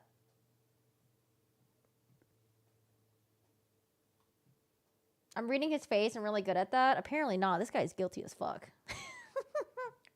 He's good at crying, but he has a smirk that says guilty. He looks very irritated, but not at all remorseful. Yeah, I really thought he was regretted. I really thought initially that he did regret. Oh, we got some tissues there. I thought he regretted the murders, but man, as the trial went on, I'm like, dude, I don't think he regrets this. I don't think so at all. Do you guys recognize anyone else back there? No, zoom out of Buster. I don't care about Buster. Get out of here. Yeah, I don't recognize anyone else. I think it's a bad idea for the defense to take the jury to the scene to visualize exactly how it happened, how hard it'd be for strangers to do it. Yeah, I don't know why they want. Maybe you know what? Maybe they wanted time to work on their closing argument, and they're like, "Okay, how do we stall the jury? You know what? Let's get the jury to go to Moselle, and let's make that trip as long as possible." Well, actually, no, because Jim, oh, yeah, because Jim stayed behind. Yeah, Jim stayed behind, probably because he was working in his closing argument, because he wasn't sure if it was going to go today. And I think Harpootlian was the one that went to the Moselle side, right?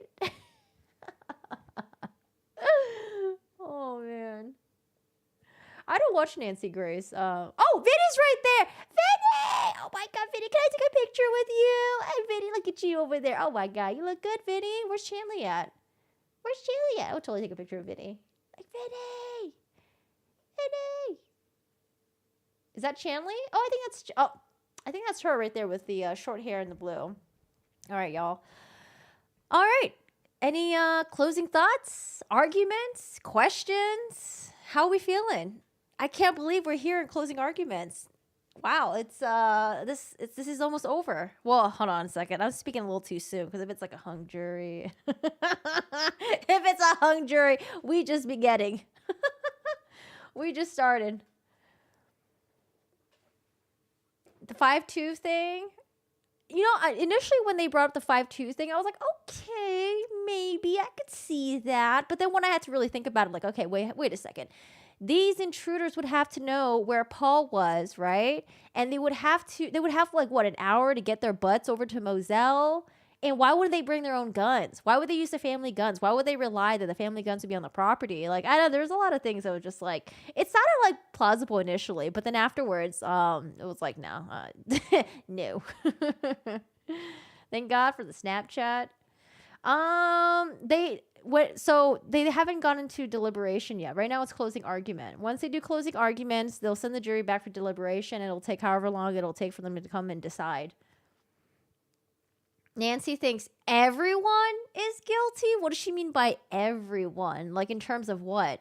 Like Buster being guilty for being involved in like the Stephen Smith incident? Paul being guilty of the boating incident? Like, what does that mean? Who's everyone?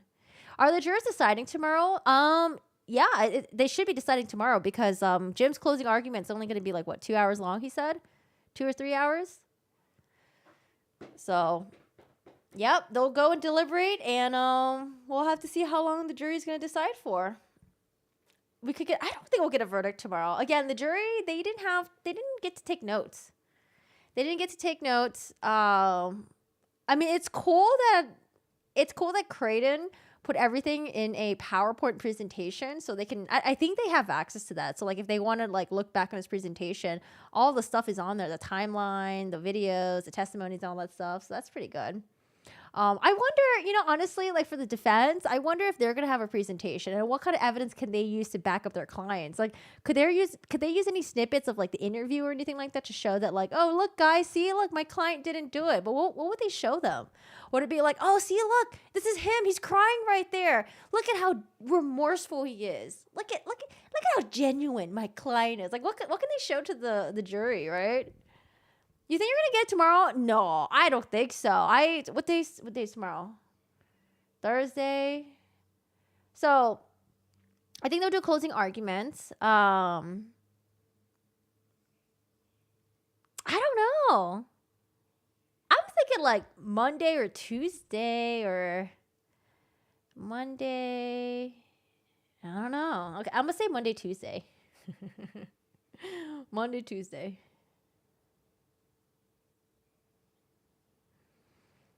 For real, Nancy thinks everyone is guilty. Do you remember the Elizabeth Smart case? She convicted that first dude. Elizabeth Smart. What is it? Is that the one with the murders that happened abroad? Really? You guys think that the jury would decide quick?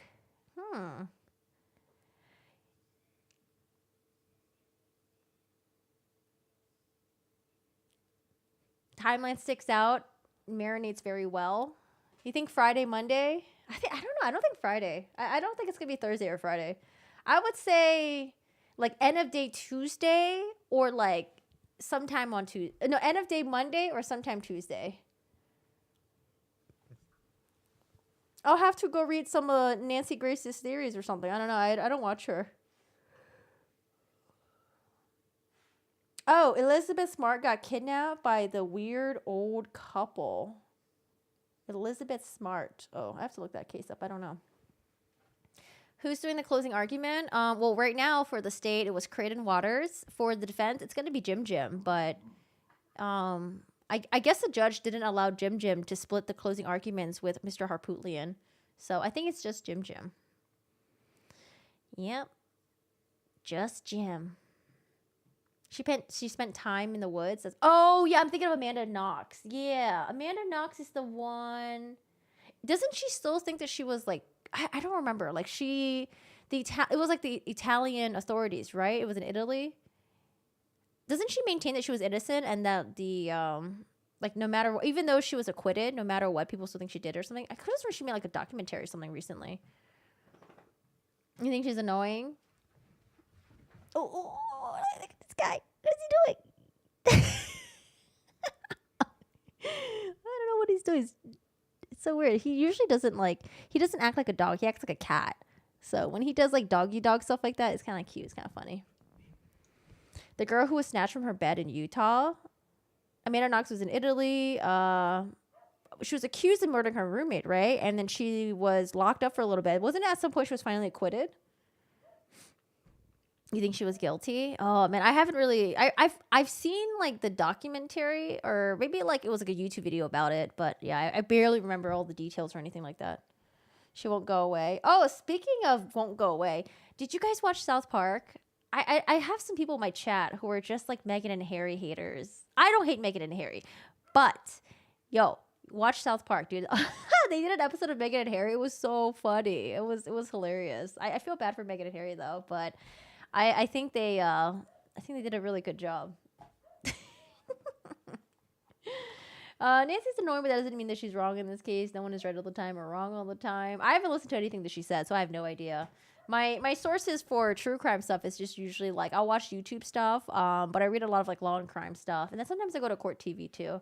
Court TV, I like some of their pundits that they have on there. I'm new here, Corgi. Now I get the name. Did you get the Queen's dog? I got the King's dog. I got that one, and I got another one laying out there. All right, guys. Well, you know what? I'm going to head out because I have to do some yard work. I got to go do some yard work. I got to go check. It's been raining so much. So I got to go check on my plants and stuff. I feel like ever since I put them in the soil, they're just in shock right now. Also, I got to figure out what little critter lives in that little hole. Do you guys think if it's a rabbit or if it's a gopher or if it's a, what do you say, groundhog? If I stick my fingers in there, do you think he'll be like, it's a shallow hole, or do you think it's going to be it's going to be really deep before it reaches him? Because I want to know who's living in there. Or like, I want to get like the little camera, and just like stick it down there just to see who it is. Accused of killing the roommate and then finally got out of it. What was the one where it was like one that was like similar to Jodi Arias. Or maybe I am thinking, because didn't Amanda Knox, the roommate, wasn't she murdered in like the shower or something like that? Oh, they go in deep? I just want to see who's in there. Because like that area, it's supposed to be covered with wheat layer and stones, but I made a little like, I put rocks around it. So I'll probably just leave like a hole open just for that little guy. But you guys were saying that he's going to ruin my garden. Don't put your fingers in it. That's how you start The Last of Us. What? You wouldn't want to get infected? Oh, Meredith Kircher was a roommate that was found in the bedroom. Hold on, quick question though. What would have been Amanda Knox's motive for murdering Meredith Kircher? What would have been her motive? Was it like jealousy or something? Were they into the same guy? Like, why would she do it? It could be a lizard or, oh, I love snakes. I don't think it's a snake though. The only reason why I initially thought it was a snake though was because the hole was like way too perfect. It's like creepily, like eerily, like perfect circle. But that would mean it would be like a big ass snake because the hole itself is about like 3 to 4 inches. You think she was jealous about the boyfriend? Oh, interesting. Interesting. Yeah. I don't know. Maybe I'll read about it sometime or something. I'm just trying to remember. Maybe it was like one of the true crime YouTubers that covered that story. A giant spider. I like spiders too. Spiders are really cool. What do you mean? Snakes are fucking awesome. I love snakes. Snakes, spiders. I love them all. The only thing I hate are I hate mosquitoes. I hate gnats, and I hate flies. Everyone else are pretty cool. I'm sure there's mention of drugs and alcohol. Oh. All right, guys. You're terrified of snakes? They're so cute. They got like little cute little beady eyes, and they got like they're so cute. They're so adorable. Yeah, spiders are awesome because they eat all the annoying bugs. That's why I fucking love them.